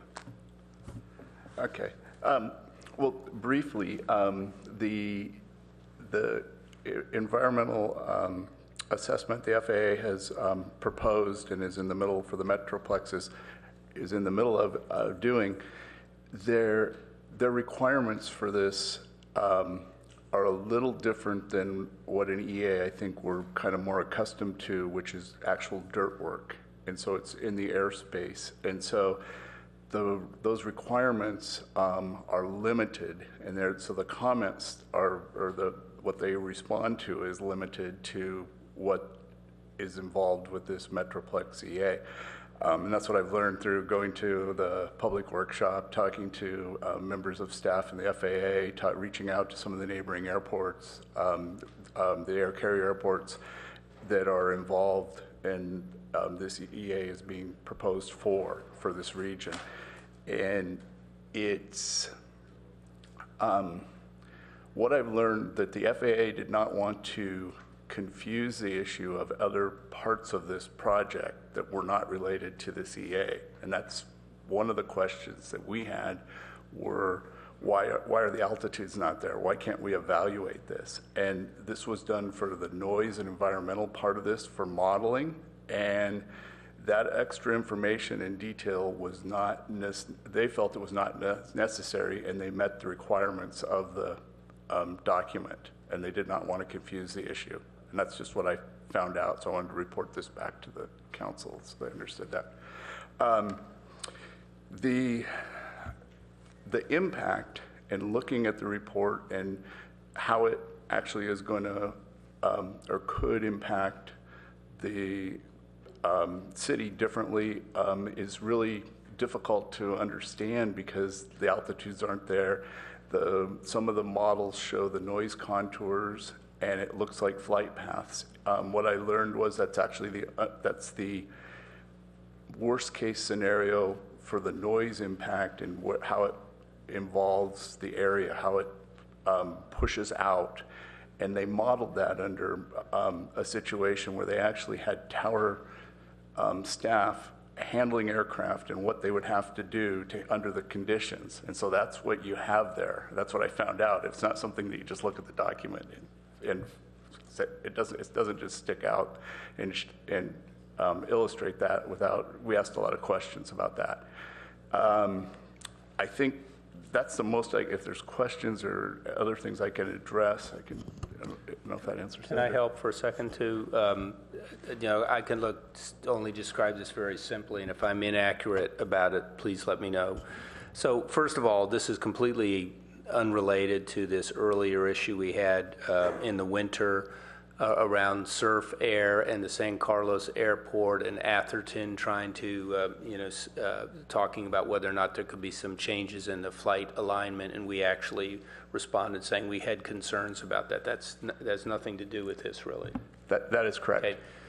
What this really is apparently at airports all around the country, there's this move to be able to get, believe it or not, more airplanes in and out of airports, just more on time, more efficiently, or whatever. And when Andy showed me the flight pass, and of course I don't know what I'm talking about with this, but at least showing where the lines on the map were, at least my basic impression was it wasn't like the flight paths themselves looked like they were moving in ways that would be especially problematic for Palo Alto. I mean, obviously that's at a gross level. That's correct, and that's, yes. So it wasn't like all of a sudden, boy, a whole bunch of air flight paths are moving from the far west over the busiest parts of Palo Alto or anything like that.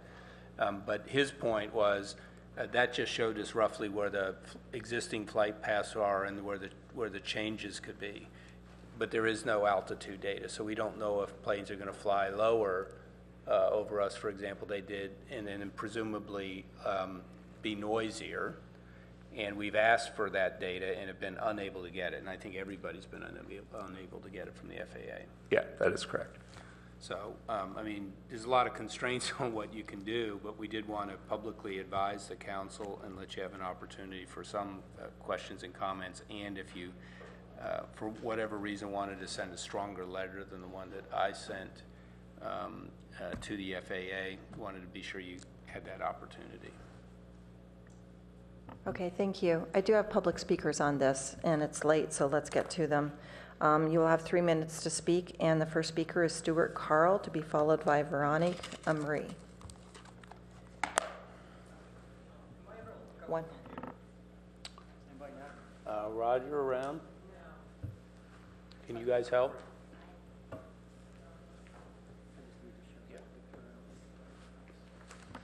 Do you mind if I go to another speaker while we try to hook them up? Let's go to Veronique Amri, and then we'll come back to you. Okay. Steve Katzman.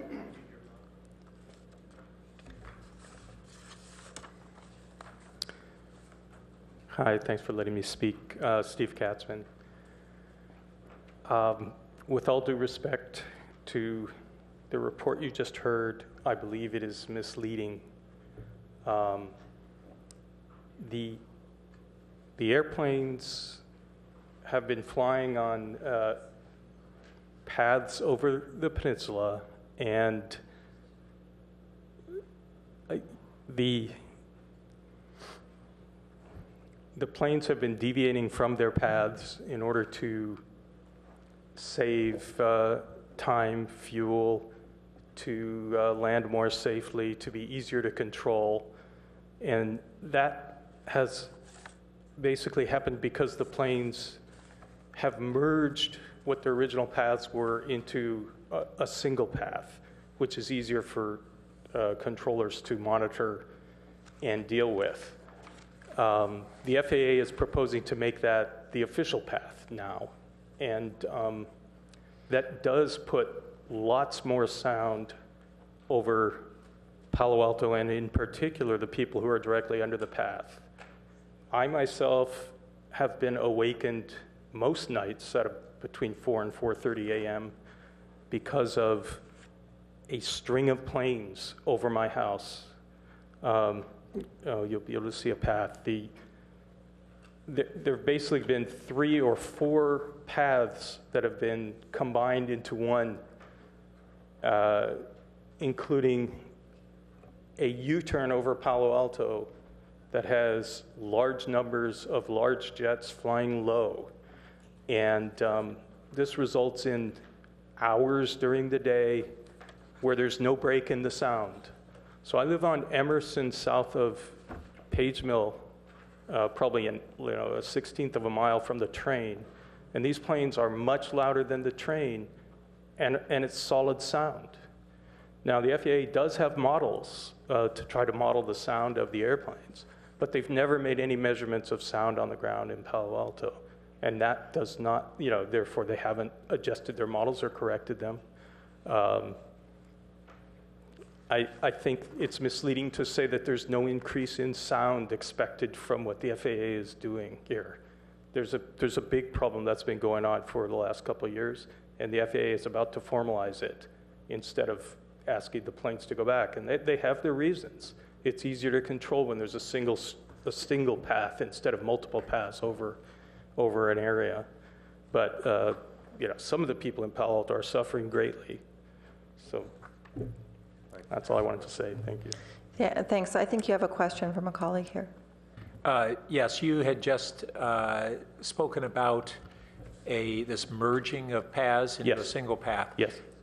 Is that your observation, or are there reference materials? No, there's reference material. So okay. I didn't know. I was sort of started going outside to look what the heck is going on here, and then did some research and found out from the FAA, Can you supply those reference materials to our staff? Yeah. Okay, great. Thank you. Thank you. Can I? Yeah. Maybe we misspoke. I did not say that there was not an increase in sound. What we were saying is we didn't have the altitude information that could help us with that. And all we've seen are these lines, and the speaker seemed to say, well, they've actually not been following maybe the existing patterns, and they're trying to formalize those. So we're exactly, in the same place of groping for how we get some data. And I think if you've got some extra things, that could put a little bit more meat on the bone in what we write to FAA. Thank you. Let's get to Stuart Carl. I guess you have your computer up now. Yeah. I'll refer to that later. I've been a Palo Alto. Oh, excuse me. Yeah, I've been a Palo Alto resident for 30 years and a homeowner for 20.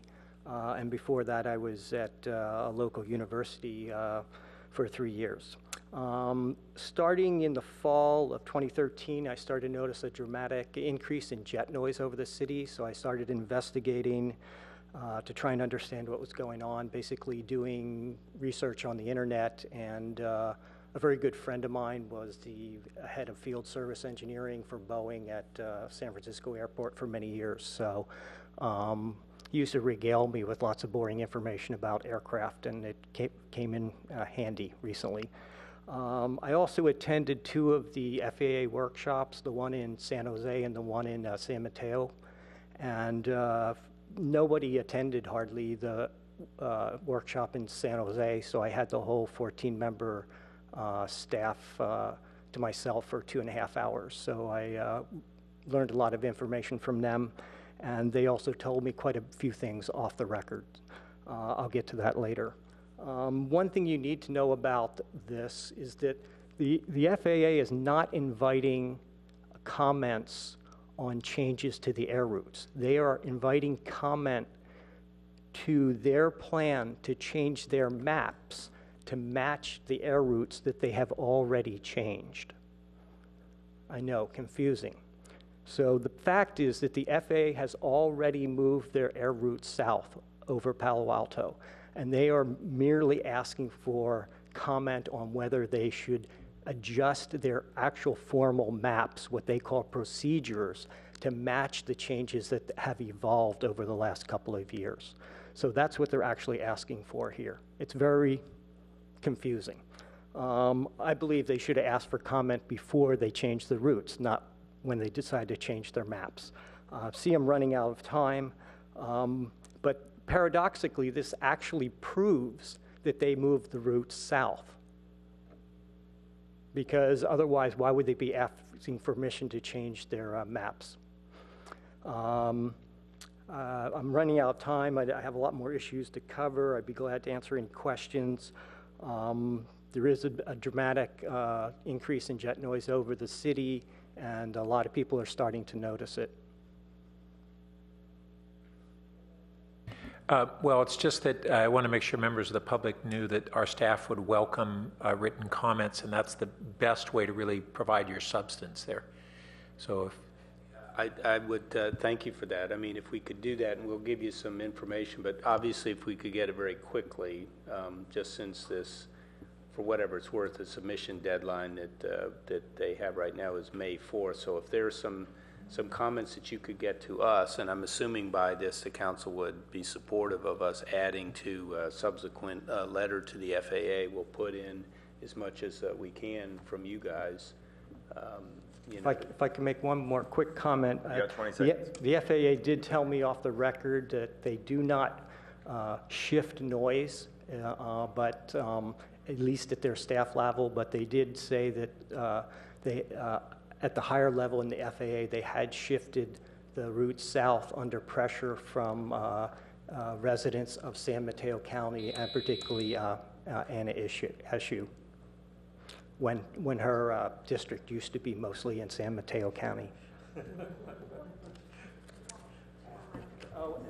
Can you just also explain to me what these lines that you have? Is there a shift that you're trying to show with your line? Come to the mic. Yeah, can you go to the mic? Yeah. That shows 1 day of air flights over Palo Alto. And see where they all intersect? That's Palo Alto. That is, well, that's right about at Hanover and California Street. So, and that route coming up from the south is the one that during the rush hour we get, flights every 5 to 10 minutes. Okay. Thank And, you. Do you want to the- give, we have some information on here. Do you mind getting his information? Yeah. Okay, good.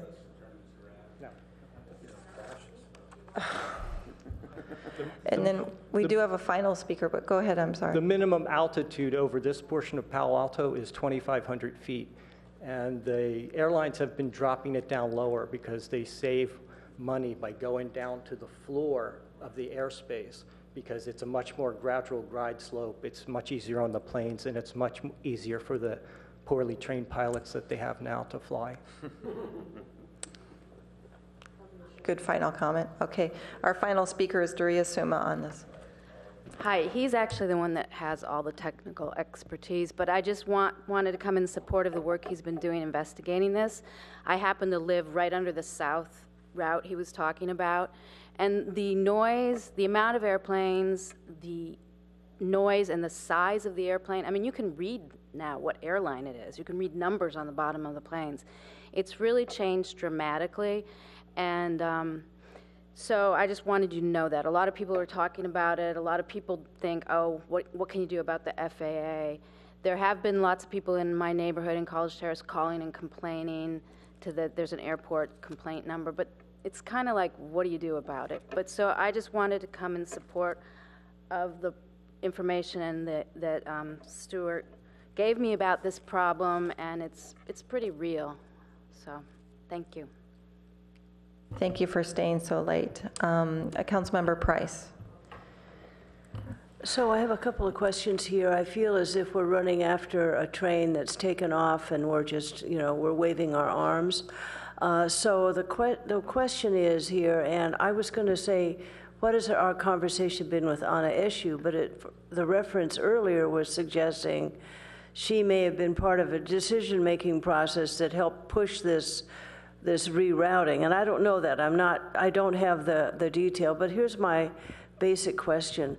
Are we, I don't think this is stated strongly enough. I mean, clearly, we are given inadequate information. It's not timely. It appears as if some of these decisions have been made and operations have changed. So the question is, do we have any recourse at all? Should we be working with our Board of Supervisors? Should we be working with someone else in elected office at the congressional level if we're not getting the support we need? I can't tell from this conversation, do we have any other recourse that can be pulled together quickly?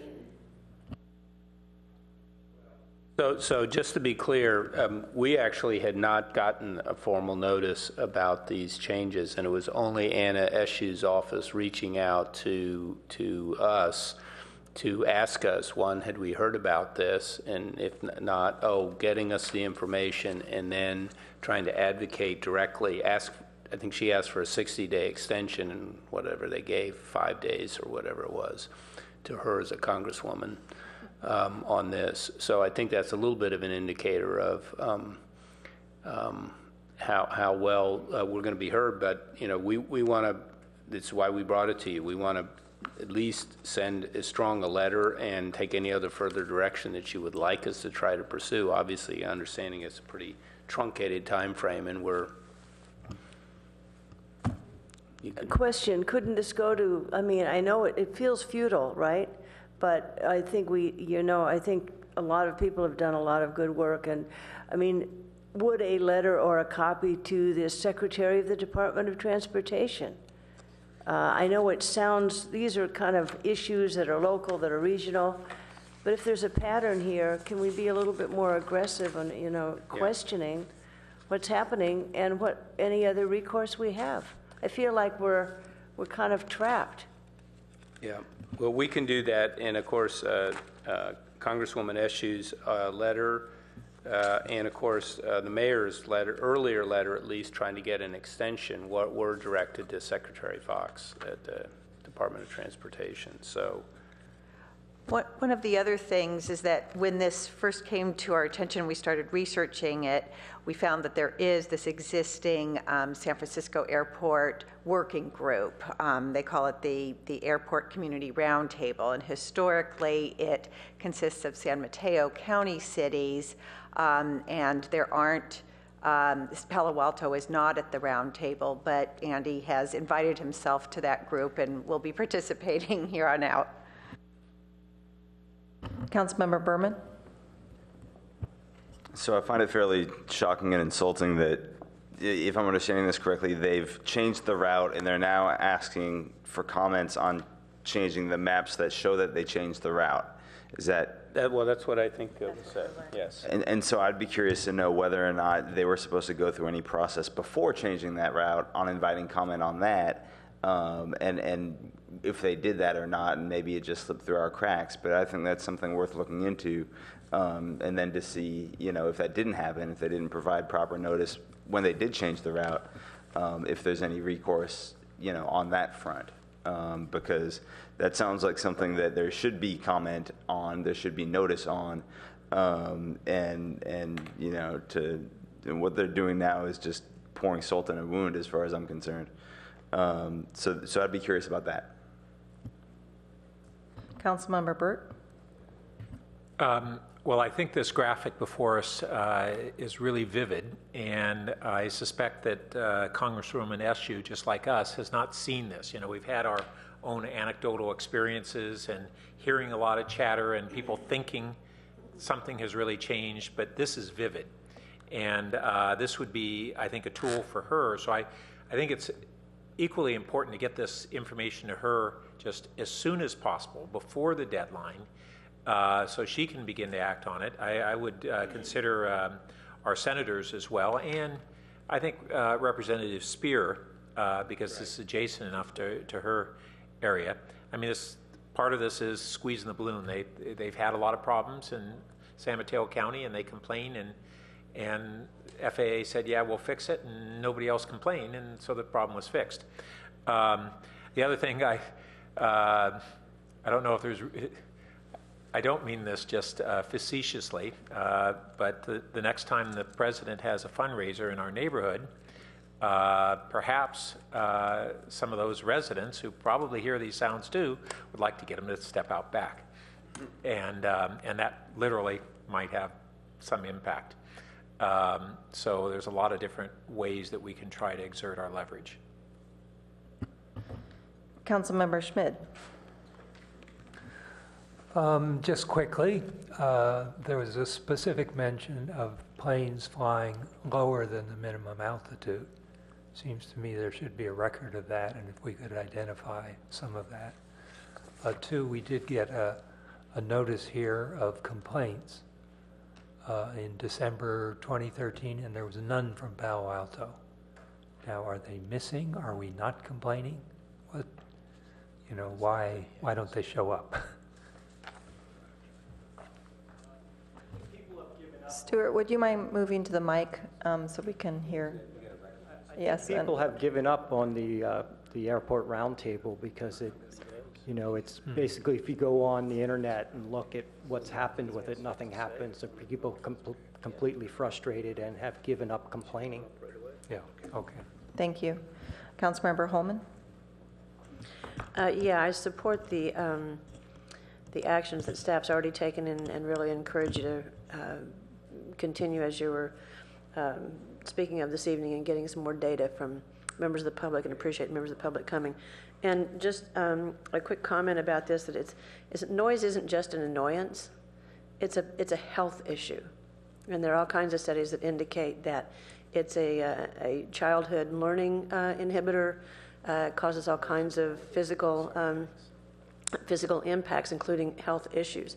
So this isn't just an annoyance. It really is a public health issue, and I think we need to really make that prominent in our comments here. It isn't just that, like, oh, we don't want it, or it's annoying us. It really is a public health issue.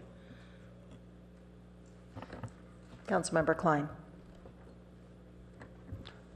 I'd suggest, excuse me, that we talk to our lobbyist in Washington as well. Steve was an assistant secretary at the Department of Transportation, so he might have some good background, or at least knows who to reach out to. Yep. Good point. And while we're talking about who to copy on this letter, I would, why stop at Congresswoman Spear? Why not also include Congressmember Honda and also Loughran? Who knows what might be helpful here? It doesn't cost anything, and I think we've got a problem, and it's a difficult one. But I'm not willing to give up on it yet, Gail. Oh, good. Real quick, Andy. Go ahead. If I could just have one moment. Go ahead, Andy. I just would like to introduce Bert Gano, the manager of the Aircraft Noise Abatement Office for SFO, and I think he may be able to clarify some of those questions. He also is a staffer to the roundtable, and that's something that I've reached out and tried to get at least attending the meetings if we're allowed to, and I think we are, not officially, but at least we can be there, be present, and be able to report back to you. So, yeah, I think we should extend the courtesy, even it's so late, since you've sat here most of the evening, if not all of it. So please. Well, thank you for having me. I can say that San Francisco International Airport will not be commenting on the draft environmental assessment. As far as the document itself goes, they appear to have done what they accomplished, which was commenting on the environmental issues that were done. They did do 95,000 data points for their noise modeling, and they use the NIRS model, which is a different type than we typically use nearby an airport, which is integrated noise model. The NIRS model is for a much broader area. Going forward, as far as looking at what some of the tracks we were talking about, one of the routes you see up there coming up from the southern portion, in fact, that is data from our office, is the Big Sur approach. The new approach they recommended over that was called the SERFR, S-E-R-F-R. And that approach is a direct overlay according to their own reports and documents. The changes to it actually occurred down Carmel over the Monterey Bay. So when we look at some of the fixes and points on this approach on the way in, there are no changes inside of Carmel, the Monterey Bay area. So that the only change they appear to be applying to it is an optimized profile descent or a continuous descent. So a powered back arrival. So less emissions, less fuel, less noise. We're optimistic that's what's going to happen out of that, and we're hoping that the other items that they brought in there were true and to the point. The points mentioned of the FAA making changes, yes, they did say that they were making changes to existing profiles on arrivals, but most of those are 20 miles and further out from the airports, much higher altitudes. And so based on that, controllers for the last 20 years have been going from points A to D to E to F, and they miss B and C. It's just the way they've been doing it, even though the original chart has B and C on it. They just eliminated B and C because they don't do it. And that's what we're understanding. So let me understand, are you saying that there hasn't been a change that in the experience here in Palo Alto? I'm not going to say that people aren't experiencing something different. That's just something. What is it that we're experiencing? Are you able to describe that? I'd have to talk to everybody individually. I was going to offer my card to the gentleman that presented before. But technically nothing has changed. Technically nothing has changed. No. There are days where we look at that right left 270 there. Okay, we have that teardrop. On a good day, it'll be a little closer to the airport. On a bad day, it'll extend further south. That's just a fact of the way the FAA is sequencing the airplanes in, handling the delays, and making sure everybody gets into the airport safely. Okay, since I have the floor, I have another question for possibly you. You know, Anna's office did call our vice mayor. That's how we found this out, that this was happening. How are we supposed to find this out? Did we get noticed somehow? Like when we do an environmental impact review, we have to notice people. But how does it work with NEPA and up in the air and the airspace? Well, I'm not part of the federal government. I work for the city and county of San Francisco, so I can't comment to that. They did have a large notice list in the document itself, and they sent it to most libraries in the area that I'm aware of. Libraries. I saw lists of libraries, but... Well, that's one of the documented sources they had. Others were individuals and city managers, things like that.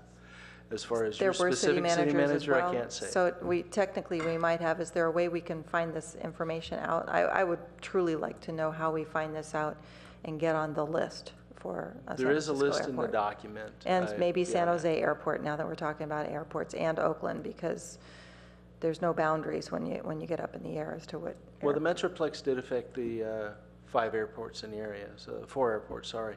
Oakland, San Jose, San Francisco, and Sacramento. So the airspace they're looking at pretty much goes from Monterey out to Sacramento.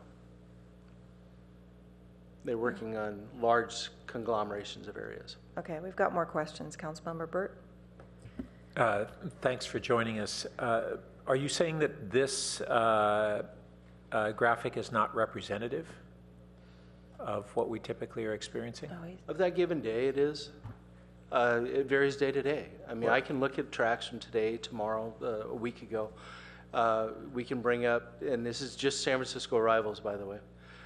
We can also bring in other days where we're looking at. I think we're seeing another day right now. It appears so, yes. I mean, I hear you say that it can vary, but does it?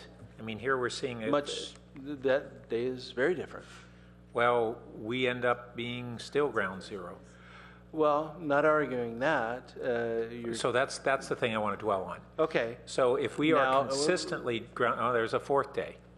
So when you say it drifts, yes, I understand that it's not static, but if on pretty much every one of these days we're ground zero. Palo Alto is directly under the Big Sur arrivals from the south, and also it experiences the arrivals coming in on a teardrop pattern. Well, I mean, when we look at this, yes, it's. Now, we also have San Jose arrivals. We also have the general aviation traffic. All those are missing. So right now, we're looking at San Francisco. San Francisco's on the hotbed for this one. So was San Francisco Airport aware that we were this concentration of traffic?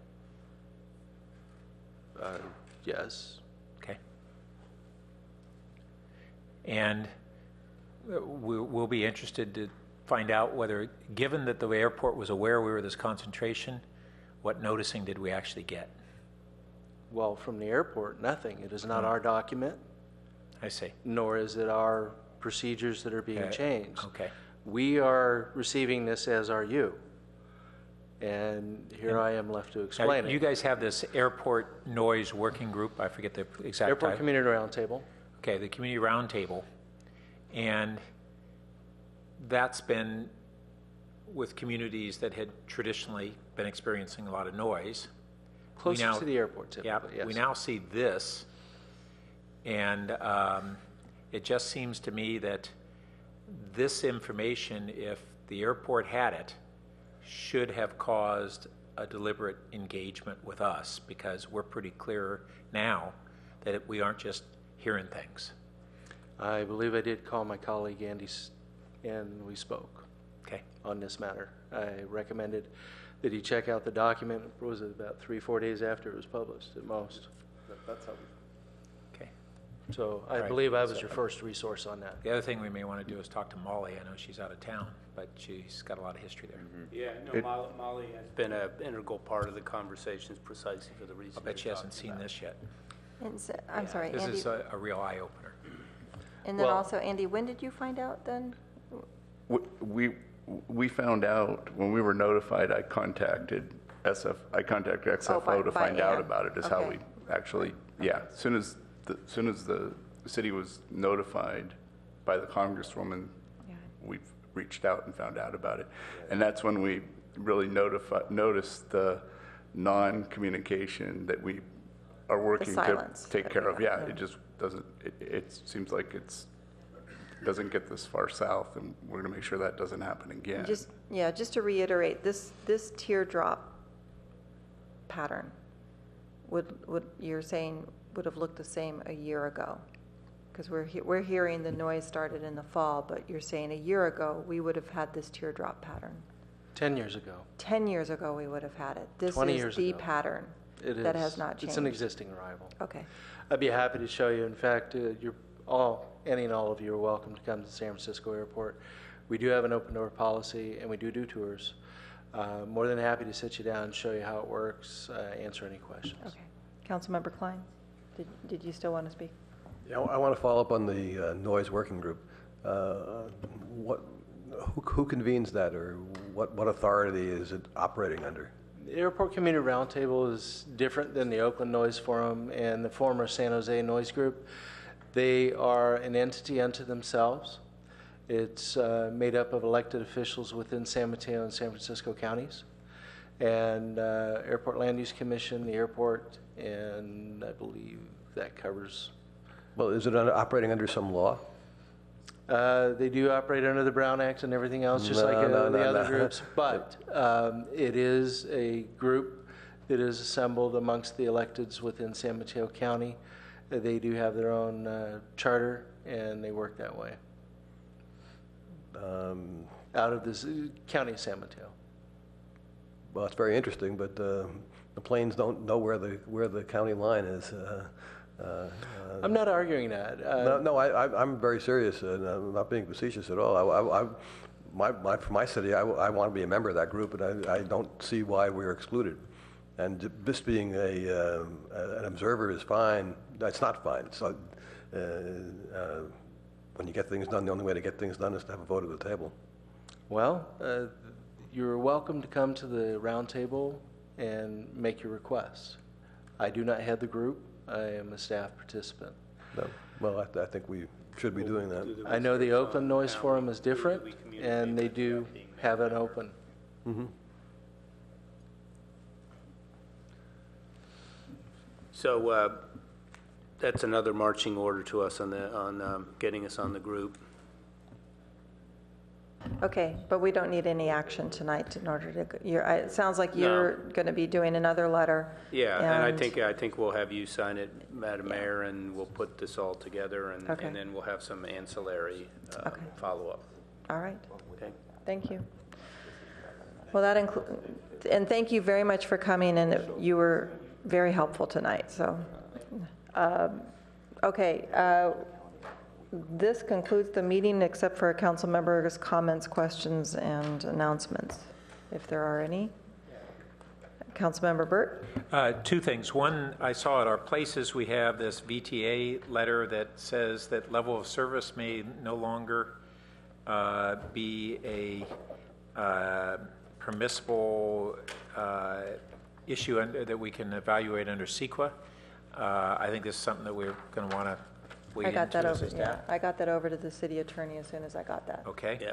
And then finally, the mayor had spoken about the last app challenge when she attended. I got to see it this weekend, which is, I think it's the 10 finalists, and it's really impressive. And so one of the things for colleagues to consider, there is essentially a pittance amount in the award money, and I was hard-pressed to find any of those finalists who would not provide significant community benefit if they're able to execute their apps successfully. And so we may want, as a council, if Jonathan isn't able to get additional private donors, consider something from our contingency fund to supplement that, because if we ask ourselves, not just do they deserve it, but do we want to see these happen? And would, for a minimal amount of dollars, would we be able to help cause that happen? It may be in our self-interest as well as what they deserve. Okay. Thank you. Okay, this meeting's adjourned.